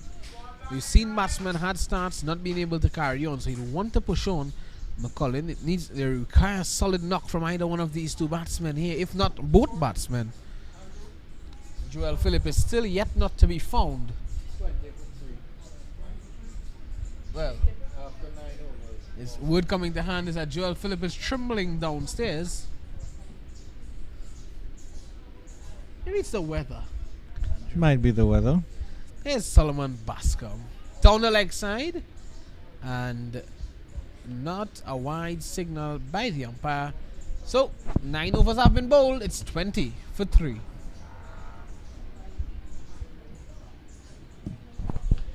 Barbados immediately put on the back foot by the scoreboard pressure put up by the Windward Islands, and then they're backed up beautifully by their opening bowlers, Solomon Bascom and Kevin Gassi. And Gassi will continue here at this stage. As we have a shot of the Bajan contingent there, and they're not the happiest faces there. They're still enjoying the cricket, obviously. But the boys in the blue and gold have a big job ahead of them there if they're going to get back anywhere close, or if they're going to get anywhere close to this Windward Island total. Gassi comes in again, starts down the leg side, wide again. Yeah, that one started on about that middle and leg stump and continued going on with the arm, and not being able to put it away. Nathan Seeley. There's that wide fine leg fielder in Solomon Bascom to the southern end of the ground. There's Solo. King Solomon Bascom loves this venue. What a performer this man is for the Windward Islands. They've really found a huge talent in King Solomon Bascom. Flirting outside the line of the off stump with that one, Nathan Seeley, attempting that expansive cover drive. Not the right shot selection at the moment. And yes, Solomon Bascom would love to have Gilbert Park in his back pocket. So he's taken 6 wickets in 2 games here so far, and he will be looking for a lot more. Joel Phillip resumes his duties here and his time with us. Well, he's now settled. He's not trembling anymore, Joel Phillip. So good news for everyone. Michael Rupa appreciating the chance to stretch his legs at that camera position right in front of us. And he's now stealing some soft drink from good old Mikey Rupa. Well, Nisham Mohammed. Word coming down is that Nisham Mohammed has given the soft drink to Joel. It's sharing, and sharing is caring. Well, he's such a bubbly fellow, it's not surprising that he's quenching his thirst with a fizzy beverage. Oh my goodness, a fizzy beverage. What he has added to that fizzy beverage is the question. Well, I'm sure he's not someone who is known for adding stuff to fizzy beverages. Here's Kevin Gassi, the gas man. Oh. Squaring up. What Nathan about adding Seeley? more food to his plate, Vishal Malman? That's the man, Joel Phillip. Here's a look at that last delivery from Kevin Gassi, squaring up Seeley, who was looking to play that one on the onside. May have been drifting down leg there from Gassi. Definitely, it looks from the angle that Seeley was trying to get across. I don't think he played that across the line. But it was definitely a delivery that was going down the leg stump. Sealy has an open stance. This time down the leg side, wide again. So Gassi may just be getting a bit tired here now. He's really giving it his all here in this opening burst. And of course, it's difficult as a bowler when you're bowling to a batsman who was dropped off you, because Sealy was dropped at point by Jelani Joseph. So Gassi is, just feel a little bit of how, as they say, knowing, well, hey, I should have had you back in the pavilion already. Stein punched away beautifully backward of point. He gets to Nathan Sealy. Good fielding there as well. Classically done there by Sealy, just opening the face. You're getting two good looking runs. But there's so much more work here to do for these Bajans, Visham, as they attempt to overhaul this very, very formidable total now set by Windward Islands. It was a decent total, and now it looks formidable, especially with Barbados on the back foot from ball one. Early pressure, that's what you call this. Sealy just working that one into the onside. He looks a man that's not fazed by the situation.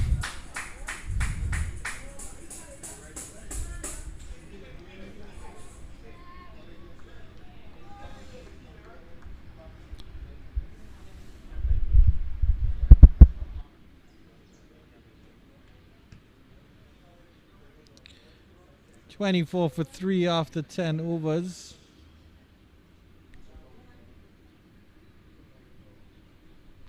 The Bajans still struggling here against Kevin Gassi. And that will be the end of the over. 24 for 3 after 10. The Bajans are under all sorts of pressure here. The Windward Islands boys are galloping to their position because they know they are in the ascendancy here. Nathan Sealy, the Bajan captain, is still out there, as well as Akeem McCollin. McCollin coming in at number 4. Nathan Sealy at number 5. Makai Asami was caught off the bowling of Bascom, as well as Achilles Brown and Joshua Dawn, the 3 batters to go, all taken by the hard-working, the striving Solomon Bascom. And he will continue into his 5th over here.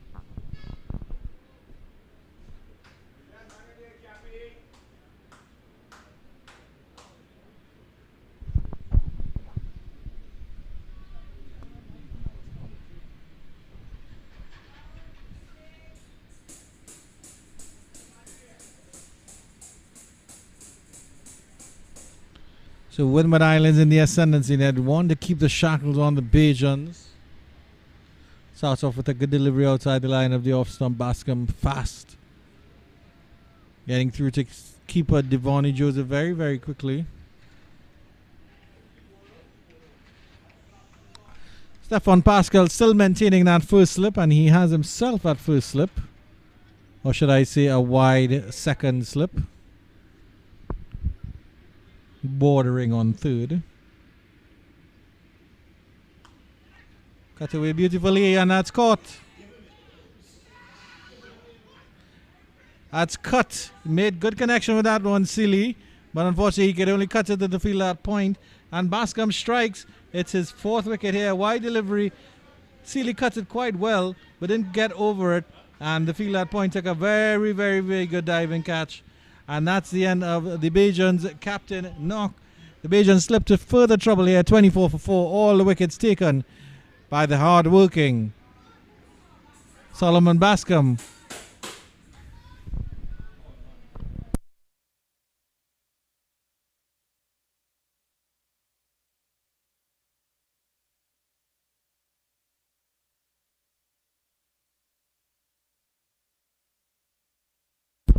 The new batsman coming out, Rashad Worrell.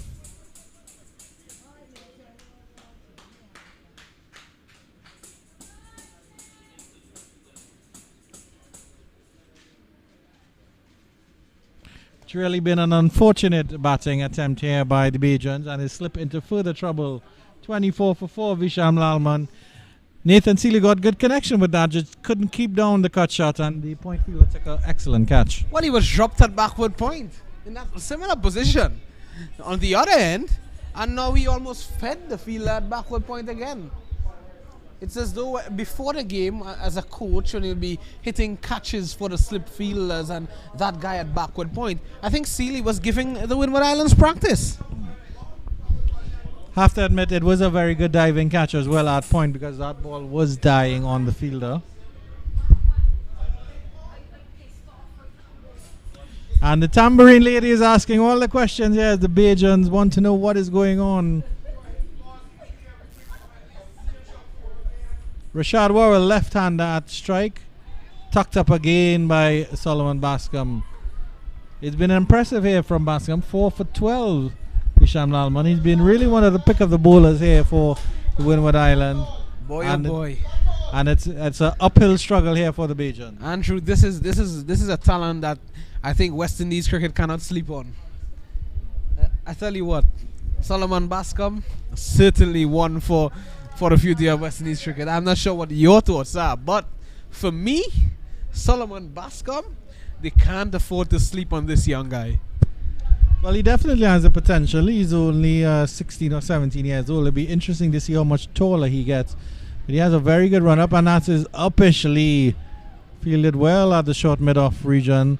But reaching for that one was Rashad Rowell. Almost reached it right in the hands of the short extra cover fielder. This is someone, Solomon Bascom, this is someone you want to get into developmental plans very early. When you spot these guys at this age, Andrew, you want to groom these guys into what you want them to be in the near future, where you want to see them. That is an expert delivery from Solomon Bascom. He's on his feet there. Wow. This guy, something special. Have a look at that. Pitching on about middle and off. And Worrell didn't knew anything about that. He was in school again, Worrell. Fantastic bowling by Solomon Bascom. And you know what I really admire about him, Visham, is that he's bowled quite a number of overs. He bowled a number of overs in the Leeward game. He bowled in the sweltering heat at the National Cricket Centre on Sunday against Jamaica. Bowled a number of overs here, and he's doing his work quite again here admirably. Last ball of a sixth over, and there was the edge this time, but it fell short of the second slip fielder. Fantastic over again by Solomon Bascom. He ends his 6 overs, 4 for 12. And the Bajans are 24 for 4 after 11 overs. Well, it's as though Rashad Worrell is in St. Leonard's, his school, St. Leonard's School in Barbados. But, my oh my, Solomon Bascom working up ahead of steam. He's finished 6 overs, 4 for 12. And Barbados, they are 24 for 4. And there is the back of where we are positioned, Andrew. That's the western side of the ground. And that's the racetrack there. You can see it. Solomon Bascom has gone off the field. He's clearly very tired, as we see the dirt track there, expertly captured by our director, Michael Rupois. Yeah, and the industrial end of the ground, Mr. Andrew Chan. The western end of the ground. Point Lisa's, the industrial estate behind us. Playing around that front part there, Akeem McCullin. Kelvin Gassi continues, and as I mentioned, Solomon Bascom has gone off the field, probably just to catch some refreshment, put his legs up a little bit, because he's obviously very, very tired. Bowled quite a number of overs in this tournament so far. He's done an exceptional job for the Windward Islands team. He deserves a rest. Yeah, he certainly led from the front. Line bowler. Well, bowl there from Gassi. If rain is to come down now, Andrew Chan, and this game is to be called off, the Windward Islands would be declared victors. I don't think there's much question about that when you have a team 24 for 4 in the 12th over in a 41 over game when you've scored in excess of 200. You hold all the cards.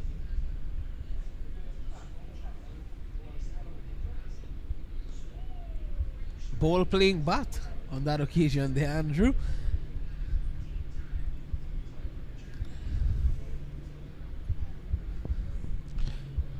Must be a difficult one there for the Barbados batsmen to assess, because the Windward Islands have only used 2 bowlers, and they've both been exceptional. And of course they don't have a lot of batting to come. Barbados lose another wicket here, there will be in some serious strife here. Cassie continuing to build up that steam. Yeah, not last delivery, too wide from Kevin Gassi. As I said, Barbados looking to get their hat-trick of titles. They won in 2018, won in 2019, and their coach Dexter Toppin is saying that he's very confident of Barbados repeating as champions, but it will not be easy. And that is being definitely proven here today. I would love to hear Dexter Toppin's thoughts on the Barbados batting so far. That's just pulled over into the cow corner region here. Won't get to the boundary here. And Akeem McCollin comes back for 2. Yeah, looking to attack Kevin Gassi, who seems to be tiring a bit, but he's still plugging along the right-arm medium pacer, Kevin Gassi. Andrew Chan stands and acknowledges the performance of Bascom and Gassi. Or is he standing to stretch his legs? Just stretching my legs here. Gassi comes into the last delivery of this over. And it's played calmly off into the offside. There's no run. Barbados continue to struggle, 26 for 4 after 12. The fielding has been great of the Windward Islands team. Their bowling has been superb, and the batting has clicked today. So you really want your team, if you're a manager or a coach, the entire staff who's with the team, you really want your team to put up a perfect performance against a mighty team such as Barbados. It really requires a perfect performance in all facets of the game, as that completes the 12th over. At the end of 12, it is 26 for the loss of 4. Solomon Bascom is off the field. He's bowled 6 overs for not many and taken 4 wickets. 4 for 12, I believe his figures are. So we will see a change in bowling with the number 6. That's Kirsten Murray coming into bowl here. I seem to see some spin for the first time. We'll have to see how the Bajan batters equip themselves here. The pace bowlers at the opening, Kevin Gassi and Solomon Bascom doing an excellent job there. Devon Tyson runs off onto the field as a substitute fielder. Well, it seems as though Devon Tyson has replaced Solomon Bascom on the field, and hence he is there.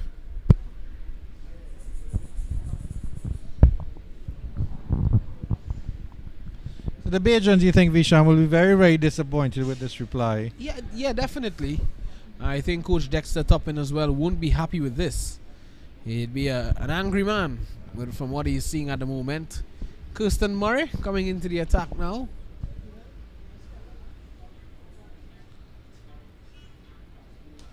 Oh, that's a good delivery to start things off here from Murray. When I hear the name Murray, I just want to say a special good afternoon to Mr. Colin Murray, who is on the radio commentary team for the India and West Indies ODI series, the CG United ODI series with Cricket 360. So it's the Windward Islands are continuing with pace, and Kirsten Murray appears to be a left-arm medium pacer. Oh, that's a full delivery. Missed out there. He would feel Rashad Worrell on that one. Yeah, you could have heard him made that noise there when he initially played the ball. He actually was very disappointed with the manner in which he approached that delivery from Murray. Lots of support for Murray from his teammates. I think he's a bit younger than the other players. So he might be one of those with a lot of potential, given an opportunity here with his first game with the under 17. That one is pulled. Not Rushing making him. any connection on that one, Worrell. You're rushing him a bit. There was Murray. He looks a bit quicker than you think when he's running up. And when he delivers, he looks a bit quicker than it seems initially, Andrew Chan. I'll have to have a look at it again, yes, but he doesn't look particularly fast running in, as you're quite right in that regard. But his arms are pumping, and then he moves his whole arm, and his shoulder really comes into the delivery here. And you can see that the run-up, there's no stutter at all. So there's a very fluid approach to the run-up. Not much of a jump either. So he's just one of those bowlers that comes into the crease. And he looks like he has very long, thin arms as well, which would assist him in getting that extra reach. And, of course, if he has long fingers, that will help him with controlling the seam, holding the seam, holding the ball on the seam. Too full there from Murray. And driven away nicely by Rashad Worrell. And he will get 2, looking for 3. And they will get it easily in the end. Misfield there at mid-off. Half stopped by the fielder. If he didn't get a hand on that, I think that could have gone for 4. Rashad Worrell getting some good connection with that one. And a new challenge here for Akeem McCullen. Left arm pacer versus the right hand batsman. Always an interesting duel to look forward to.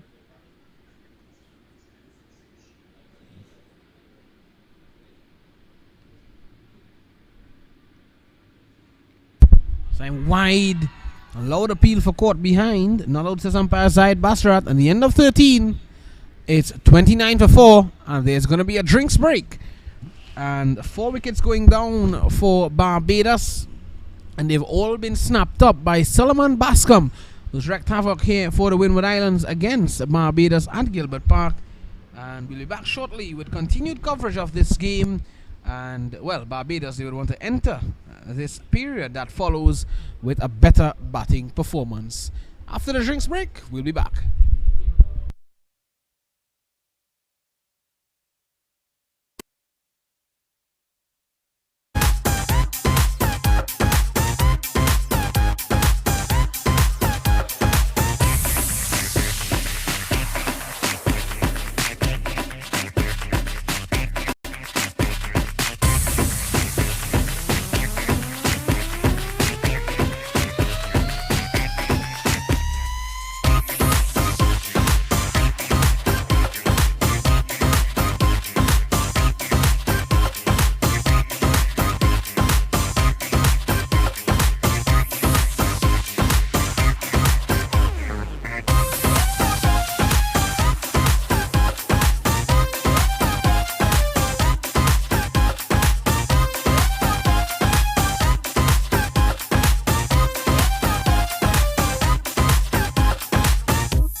Testing 1 2 1 2.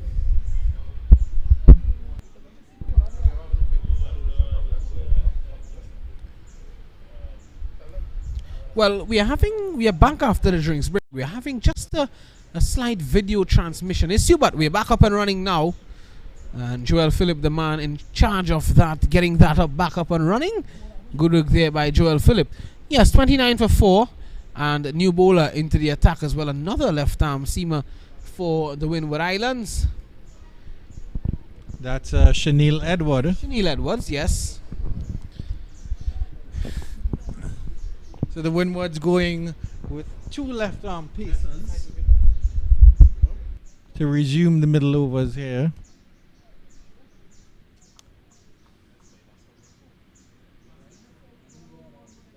Akeem McCollum leaning on his bat here. Tucked up there, and a quick single, wild through, and they will get some overthrows here. Run very, very close to the boundary. 2 extra runs here. Shy of the stumps at the batter's end. Worrell was in his crease safely, but then they got the overthrow. So 2 to McCollum. McCollum stood tall, 6 from 18 deliveries. 31 for 4.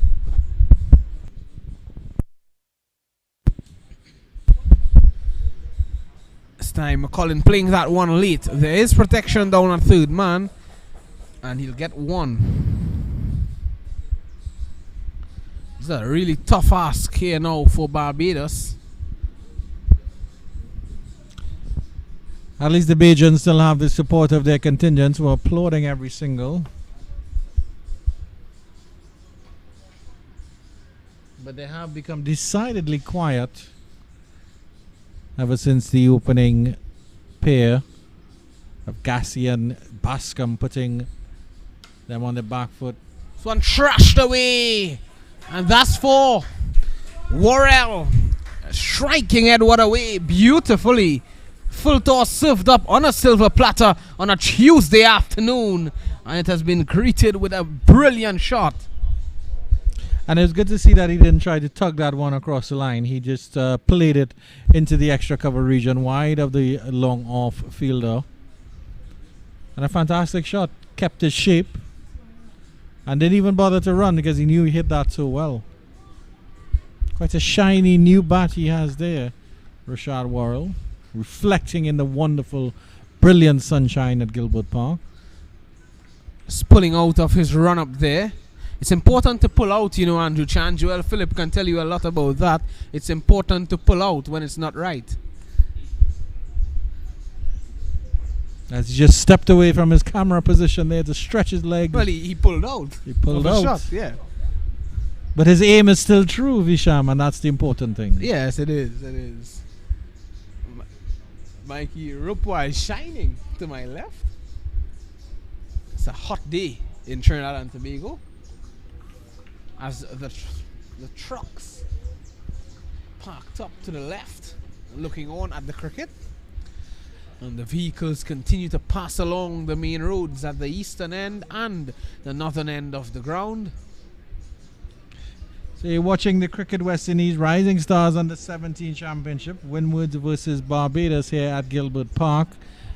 Brought to you from on the Cricket 360 network, and the Cricket 360 network will be also providing a radio commentary. Wonderful Yorker there. Bat first, says the umpire. Yeah, so Cricket 360 network will be providing the radio commentary for the third ODI between the West Indies and India, and I'm sure Visham Lalman is excited and delighted to go back to the Oval tomorrow. I'm sure he's enjoying his stint as Barbados and the 14th over at 36 for 4.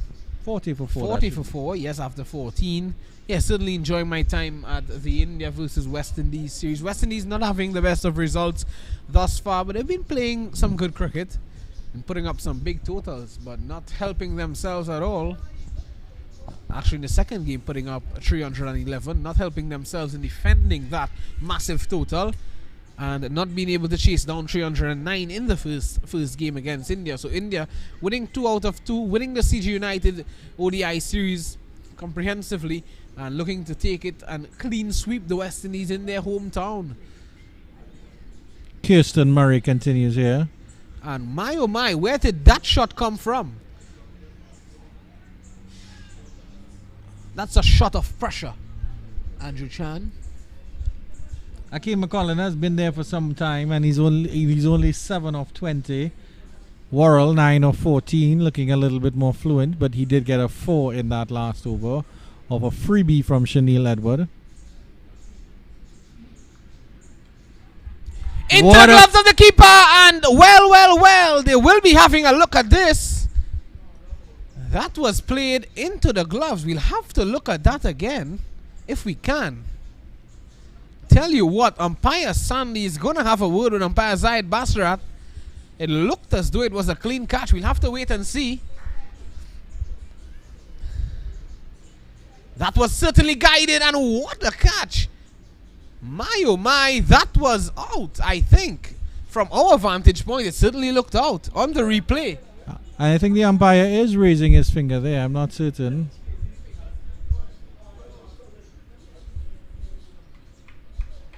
McCollin survives. I'm not sure how. Let's have a look at that again. I'm not too sure why that has not been given out. We'll have to look at this again. Guided into the gloves of the wicketkeeper. And yes, I cannot understand why that has not been given out. I don't know. Maybe Devonnie Joseph juggled it and it fell, but he definitely seemed to react as if he had taken that quite cleanly. So that's a very, very surprising decision there. Well. Loud appeal this time for leg before. Not out, says the umpire.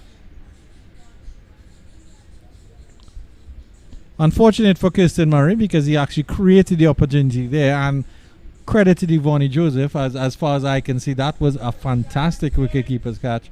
Moving very, very quickly to his right, getting the dive in, almost full stretch. And it certainly came off the bat. It was not played into the ground. It came off the top edge of the bat. Well, if McCollin goes on to win this game for Barbados, tell you what, this could very well be unfortunate for the Windward Islands. Well, I think either way, if McCollin manages to win this game for Barbados, from either way, that would be a magnificent feat. It will. But I think it would be unfortunate for the Windward Islands, and they can be considering themselves undone. But of course, the umpires doesn't have the luxury of a replay like we do, and they are on the field. They are in the best position to make the decision. So you have to give credit to them. They could only call what they see, Andrew. In that split second there, they have that time to make that decision. What they see is what they can judge upon. Unfortunate for Murray because he bowled quite well as well. None for 4, 1.5 overs. That could have well been 1 for 4 or 1 for 3.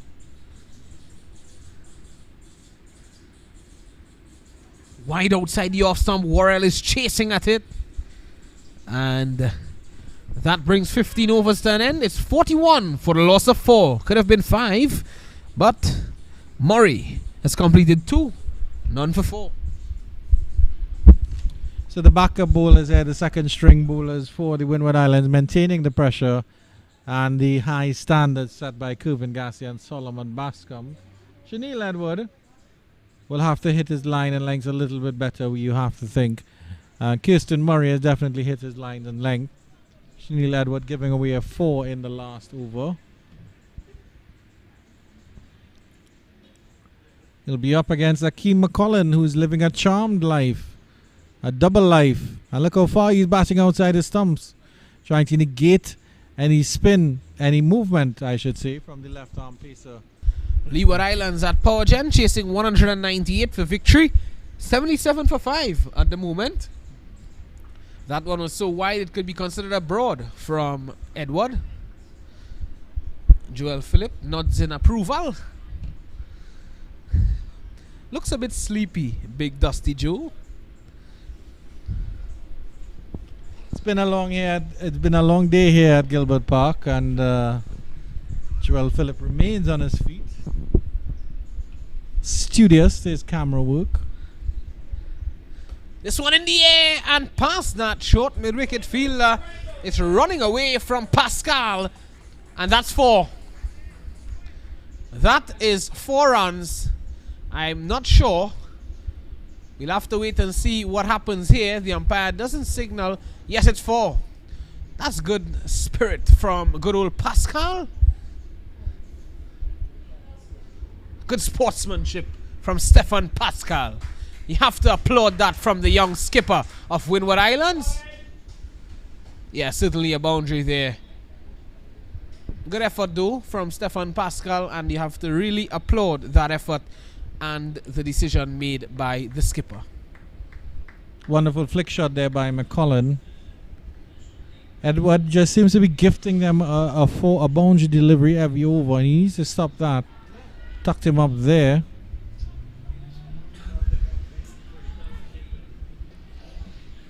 Excellent sportsmanship from the Windward Islands captain Stefan Pascal.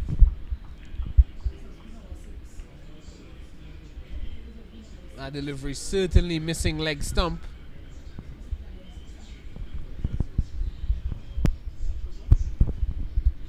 (46-4). And Worrell going to have a word with McCollum. Stefan Pascal still has that slip in play, so he's encouraging his left arm pacer to bowl to the field. And Rashawn Lewis has come out to the deep mid-wicket region for the right-handed McCollum. Ooh, too close for comfort there for McCollum. Poor choice of shot. And Joseph just jigging as he was on the floor there.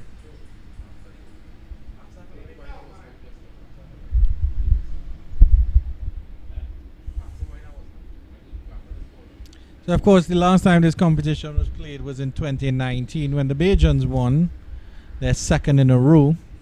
2 years since these under-17 boys would have had a chance to play cricket due to the COVID-19 pandemic. Guided down to third man there by McCollum. He sort of leaned back on that one, created that little extra space required for the cut shot. So it's been nice. It's definitely nice to see these youngsters come out, Visham, but I wonder how many would have been lost in translation, obviously, with 2 years of cricket not being played at a competitive level, especially at the under 17 level. So there would have been a couple players, a generation of players, you'd have to say, that that would have missed out on opportunities to play at under 17 level, and of course we'll be hoping that they move up to the under 19 level and do quite well. The two batters are batting very far outside their stumps for the left-hander.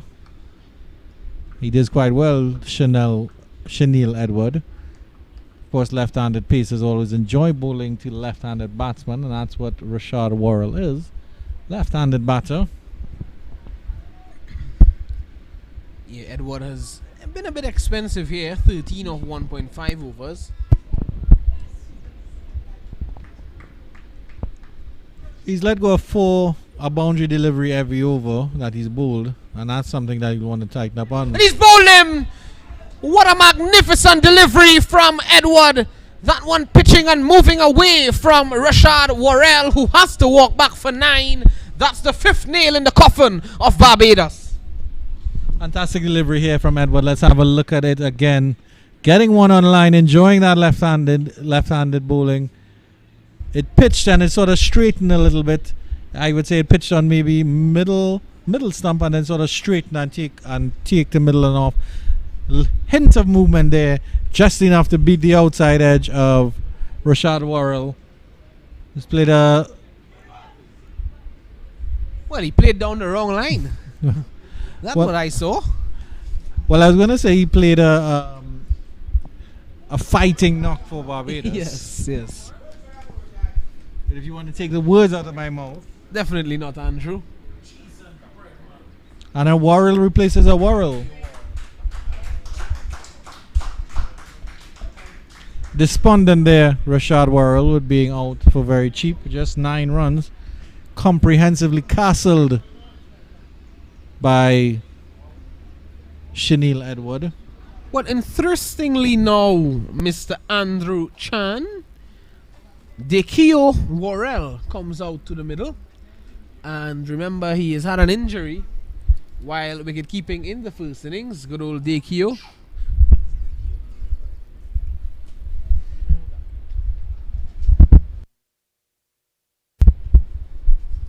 Well, it will be interesting to see how well he moves. He doesn't look to be moving particularly badly. In fact, they had the non-striker then. I think it's going to be spin for the first time. Akeem McCollum is still there.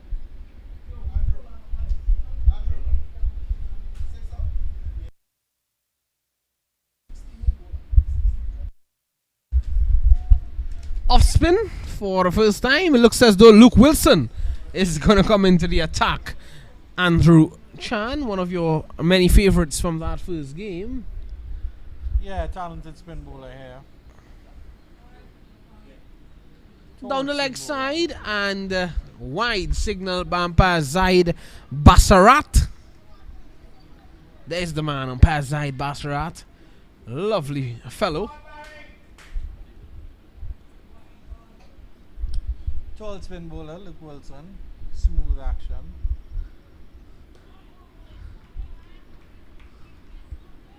Akeem McCollum solid behind that one.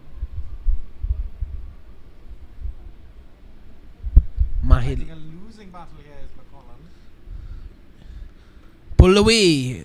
Protection down there at square leg. Deep square leg.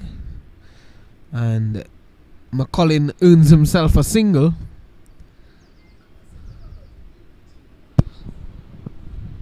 Nishan Mohammed saying that he won't have been taking a single there.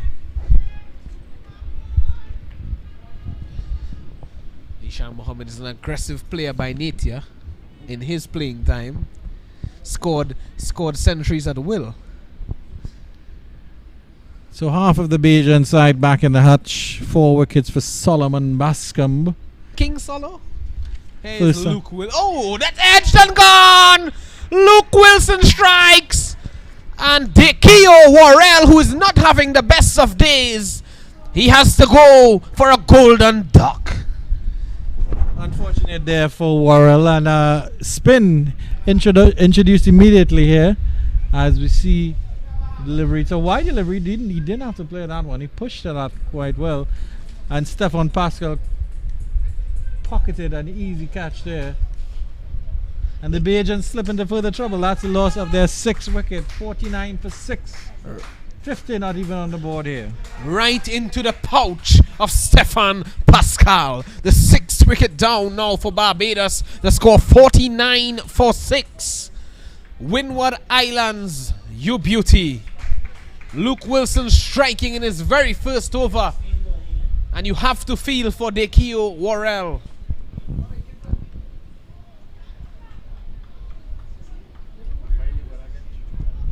A chilly breeze blows across the Gilbert Park as Andrew Chan yawns in the distance. My, my, he almost swallowed everyone here. Just adding to the breeze, the wonderful breeze floating across here at Gilbert Park. And I think that was an ill-advised shot by Worrell as Jatario Prescott comes into the batting position here. I think I can understand why a chilly breeze passes through Couva.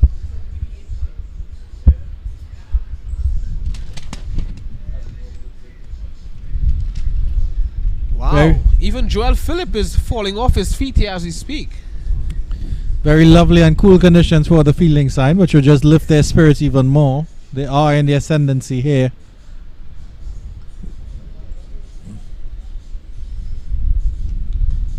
Playing across the front pad there is the tall Prescott.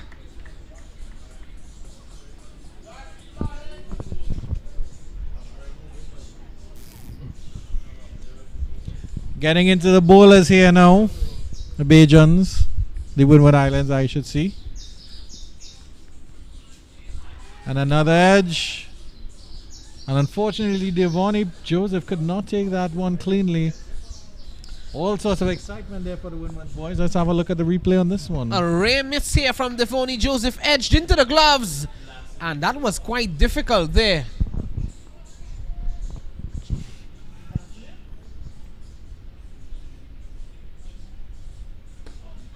It's a bit shorter there from Wilson.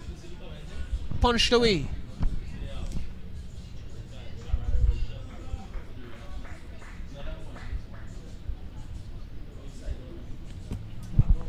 At the end of 17, the Bajans slip into further trouble at 49 for 6. And I think that Stefan Pascal, considering the batsman that he has at the crease, he will want to put a little bit more pressure on these batters.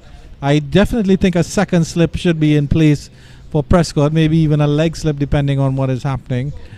And it's going to be spin again. I think it's Jelani Joseph will be resuming action from the northern end. The leg spinner Jelani Joseph really looked promising in the first game. When I was here at Gilbert Park, he bowled well. The Windwards have definitely enjoyed their time here at Gilbert Park. The ground is definitely darker and cooler, but I'm not particularly seeing any rain clouds. If they are, they're very, very high in the sky. Well, there's been a change now. It's not going to be Jelani Joseph. It's Chanel Edward is going to continue. Chanel Edward, a little bit expensive, but taking up a wicket. 1 run away from 50. This one in 3. Yeah, he could be out. Yes, he is. Oh, my goodness gracious me. It's a no ball signaled by the umpire. And let's have a look at that again. This is going to be a free hit. The 50 comes up as well. Yeah, way over the waist height there. Yeah, I think that was a no ball for height. A free hit here for Akeem McCollum. And I suspect he'll put all his anger and frustration into the Bajan innings, into the shot.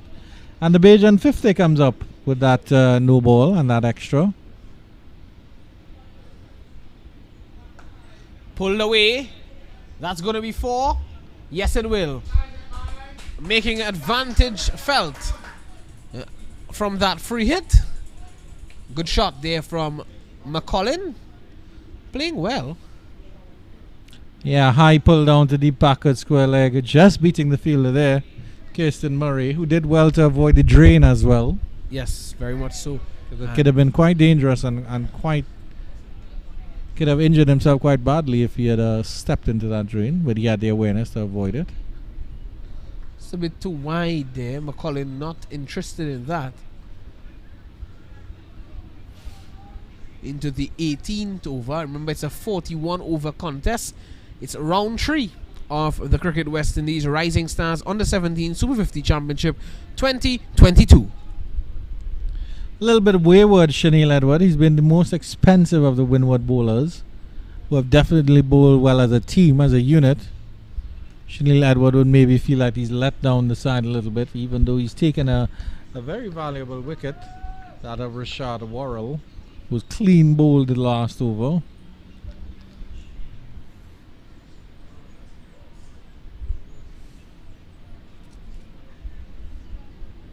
Visham Lalman just checking his hairstyle in the reflection of the of our monitor here. Has plans later today and tomorrow as well. Plans to look at my TV tonight. That's my plans. To read a couple books as well. But a lovely game of cricket. Here's Chanel Edward. So I'm driving sweetly backward of point. And he will get one there, McCollum. Andrew Chan, I'm sure you have plans as well.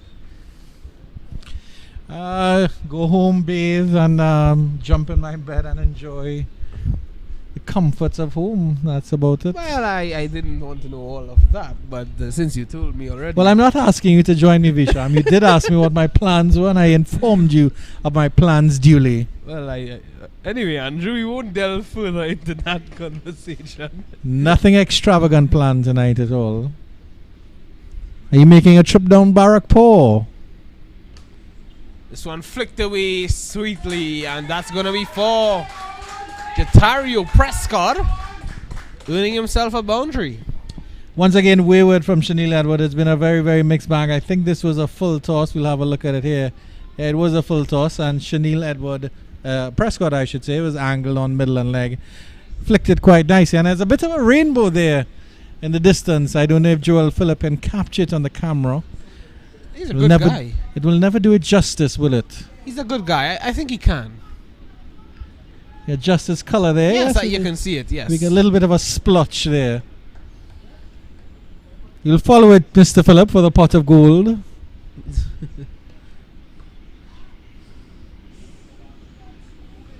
If Joel finds the goal with the camera, well, I'm not sure what will happen. But at the end of 18, it's 59 for 6. And if Joel was fighting with the leprechaun for the pot of gold, my money's on the leprechaun. Well. I think I have to agree with you there, Andrew. My money would remain in the bank. I won't be betting on that.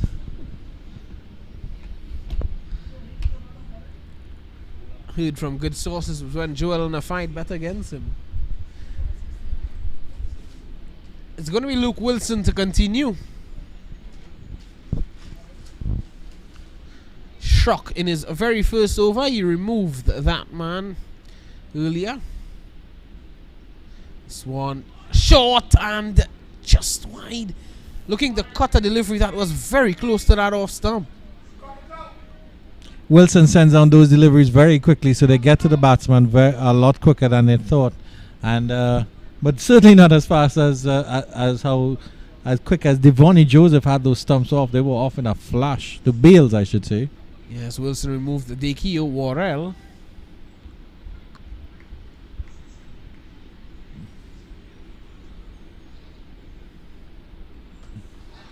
A smashed and all the way for 6. Did that had gone over the fence, Andrew Chan? Just about staying in the ground there as he's pulled that into cow corner. Coming back into him, he picked that off middle stump. Actually, it's just outside the road, I believe. The fielder is on the edge there. And maybe one of the passers-by will stop. Yeah, I think one of the passers-by is going to fetch that delivery there. Well, I think it struck the car. Or did it? We'll have to have a look at that again. The ball seemed to have struck the car. It's just outside the fencing on the inside there, so I don't think it struck the vehicle. But they are inspecting the ball closely. We'll have to look at it. Yes, you can see above that left window there. He's blocking it. You can see above that left window there is a dent. It has struck the car. You can see it there, Andrew Chan. Oh, he is gesticulating, and the gentleman is unhappy about that. That car has been struck by the cricket ball. I don't think there's much he can do about that. Just shake it off and go his way. That's very unfortunate, Andrew Chan. Have a look at that again. It was pulled imperiously by McCullin. The good old Tida was driving on its merry way, and there it was. It struck just over that window, and all the Tida man can do is drive away. Well, that was wonderful connection from McCullin. I think he is going to be coming to the ground, not to look at cricket, but he's going to come to have a stern word with someone here. And good old Mr. Lester Foster may have to deal with that one. And he is pulling into the ground indeed. Oh my. This could be interesting. Here's Luke Wilson. Driven through the gap. Lovely square drive there from McCullin. But I don't know what that gentleman can really say. I mean, I think that's just pure unluck. Pure unlucky for him. I don't know if he's going to expect compensation in any form or fashion. Joel Phillip is eagerly watching the situation closely. This one is into the air. He could be out here. No, he won't.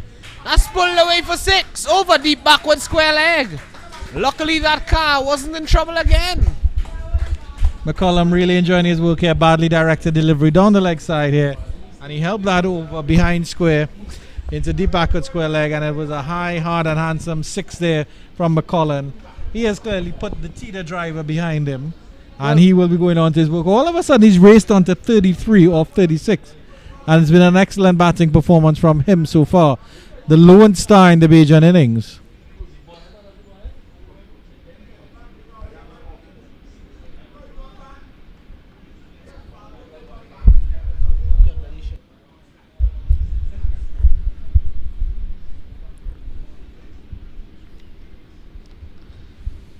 A.S. Wilson has been too short.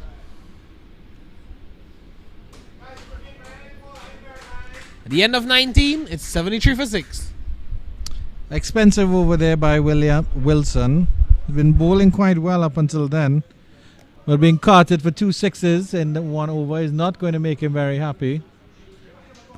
Pascal may have a little bit of a head scratcher here to do.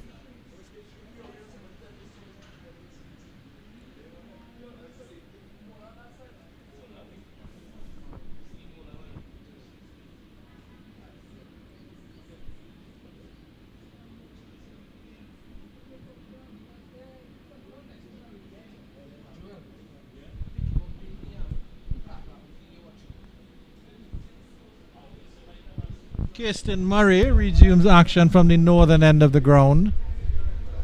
His previous overs were all bowled from the southern end of the ground. Stefan Pascal is having some last words with his young pacer. He's definitely bowled better than his fellow left armer Shanil Edward, even though Shanil Edward has the wicket.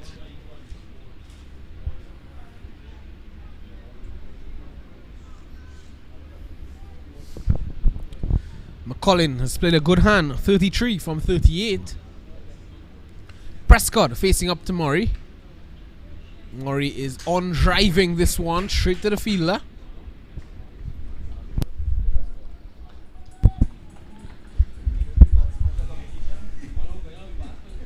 Yeah, so none for 4 of 2 overs. That represents a good return from Murray. As I mentioned, Shanil Edward did pick up a wicket, bowling a Rashad Worrell, but has been generally very expensive. Swan taking the inside edge, running down to wide fine leg. Solo Bascom is there. Chance for run out, and the poor throw there by King Solo. Yeah, covered the ground quite well because he's at a fine leg position and not to run around to deep backward square leg. Picked it up quite nicely, just didn't get the throw back in. But Prescott is quite tall and he's a long fellow, so those long legs getting him in.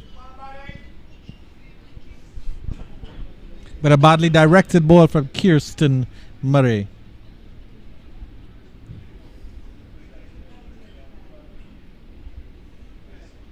Swinging for the heavens and just passing the outside edge. Good take there by Devoney Joseph. Joseph, the nephew of Devon Smith.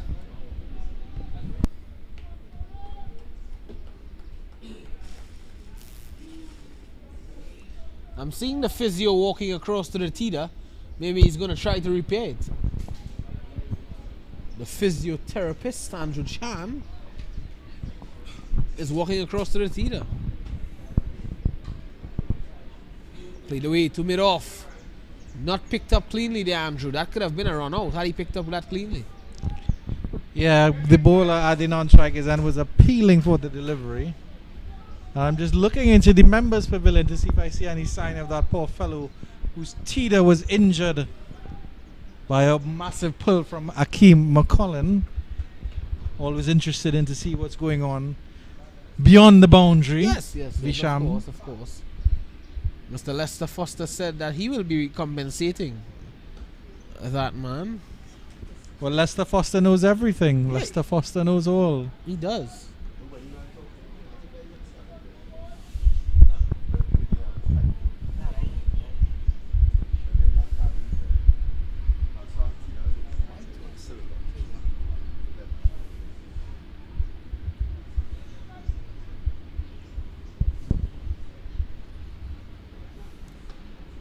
It's a good delivery.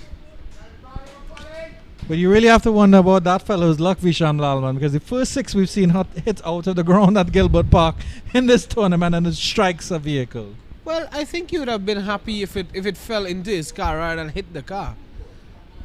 Well, his windows were open, so he's very likely that he could have been struck by the ball himself. So he should be glad One that time, his teeter protected him. One time I was looking at a game in Shell Recreation Ground in Rio Claro, and the ball was struck way outside the boundary rope, and it fell straight into a car. But tell you what, the back windshield was not there. There was a garbage bag that was wrapped up. Luckily, the garbage bag was the only thing being pierced there, Andrew Chan, another windshield.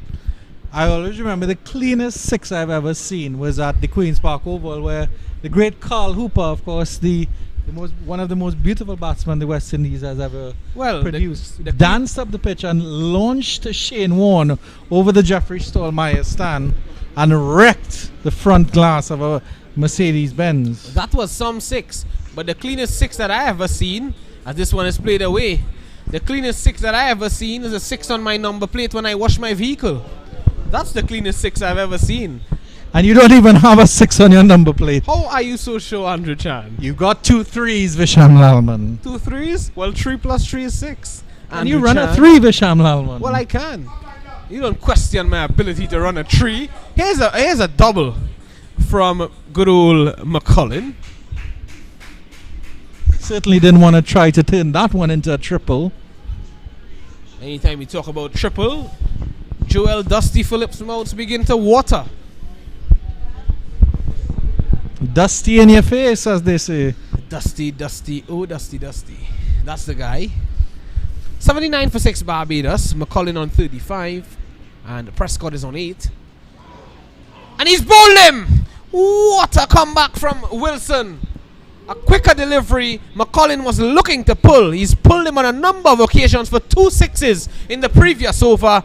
But this was a quicker delivery, and it was through him in a flash. And look at the stumps go. He's rattled the gates of Akeem McCullin, who has to go for 35. Good knock there by Akeem McCullum, but a lone knock there. And vengeance there for Luke Wilson.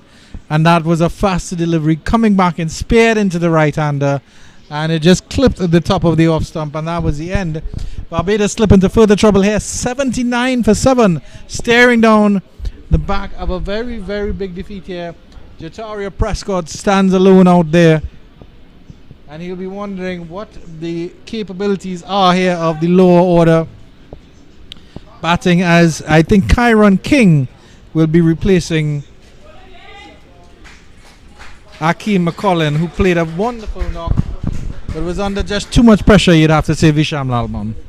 He was. And good hand played by that man, Akeem McCullin. Has to go for 35. He did well. And it's 79 for 7 now. 133 required from 123. As Mikey Rupwa is playing bowling. Not cricket though, but he's playing bowling in the com box.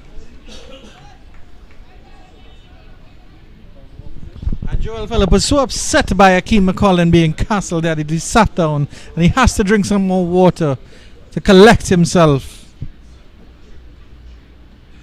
If looks could kill Visham Lalman.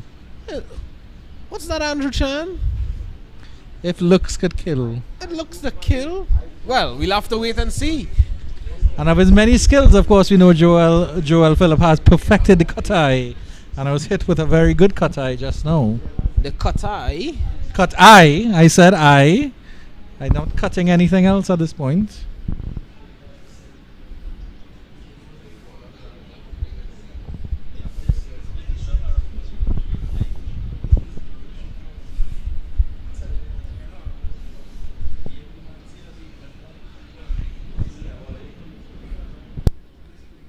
Here's Wilson.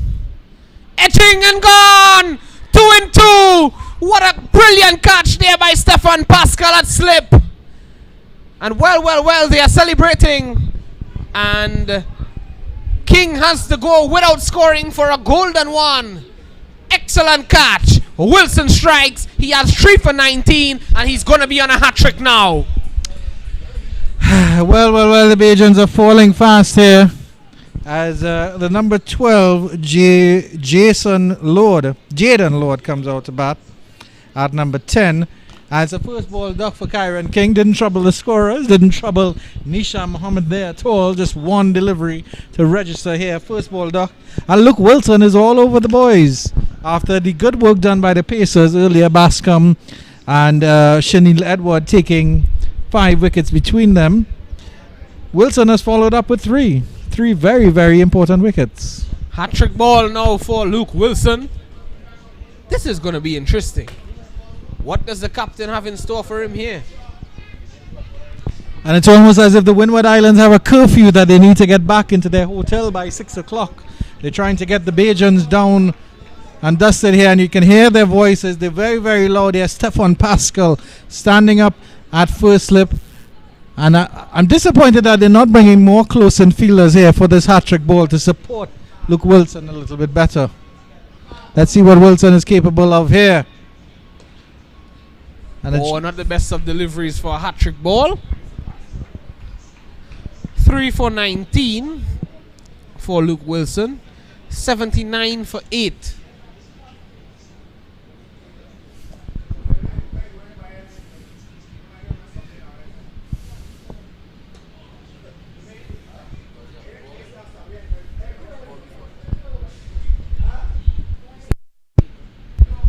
At the end of 21, it's 79 for the loss of 8. Barbados chasing 212 for victory.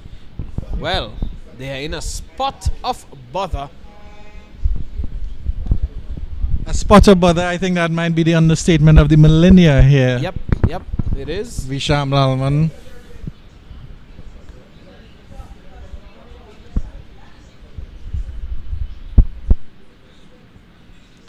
They're continuing the Kirsten Murray, who's bowled excellently, and I feel like he deserves some reward here. So we'll be hoping that he can pick up one of these tail-ender batsmen and just get a stroke in the wickets column here.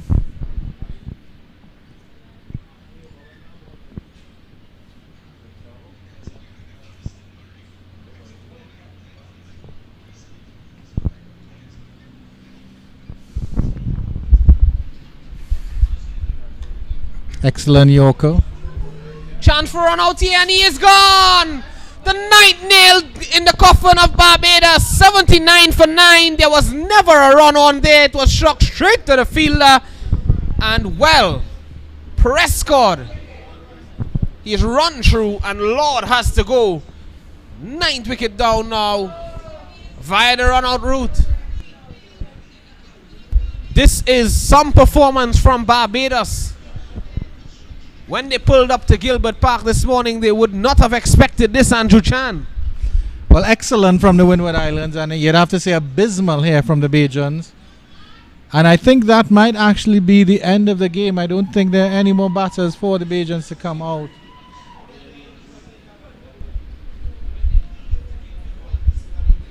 Well, it looks as though it is the end of the game. Well, I think it's safe to say that Windward Islands have been declared victors because the Barbados team are walking out.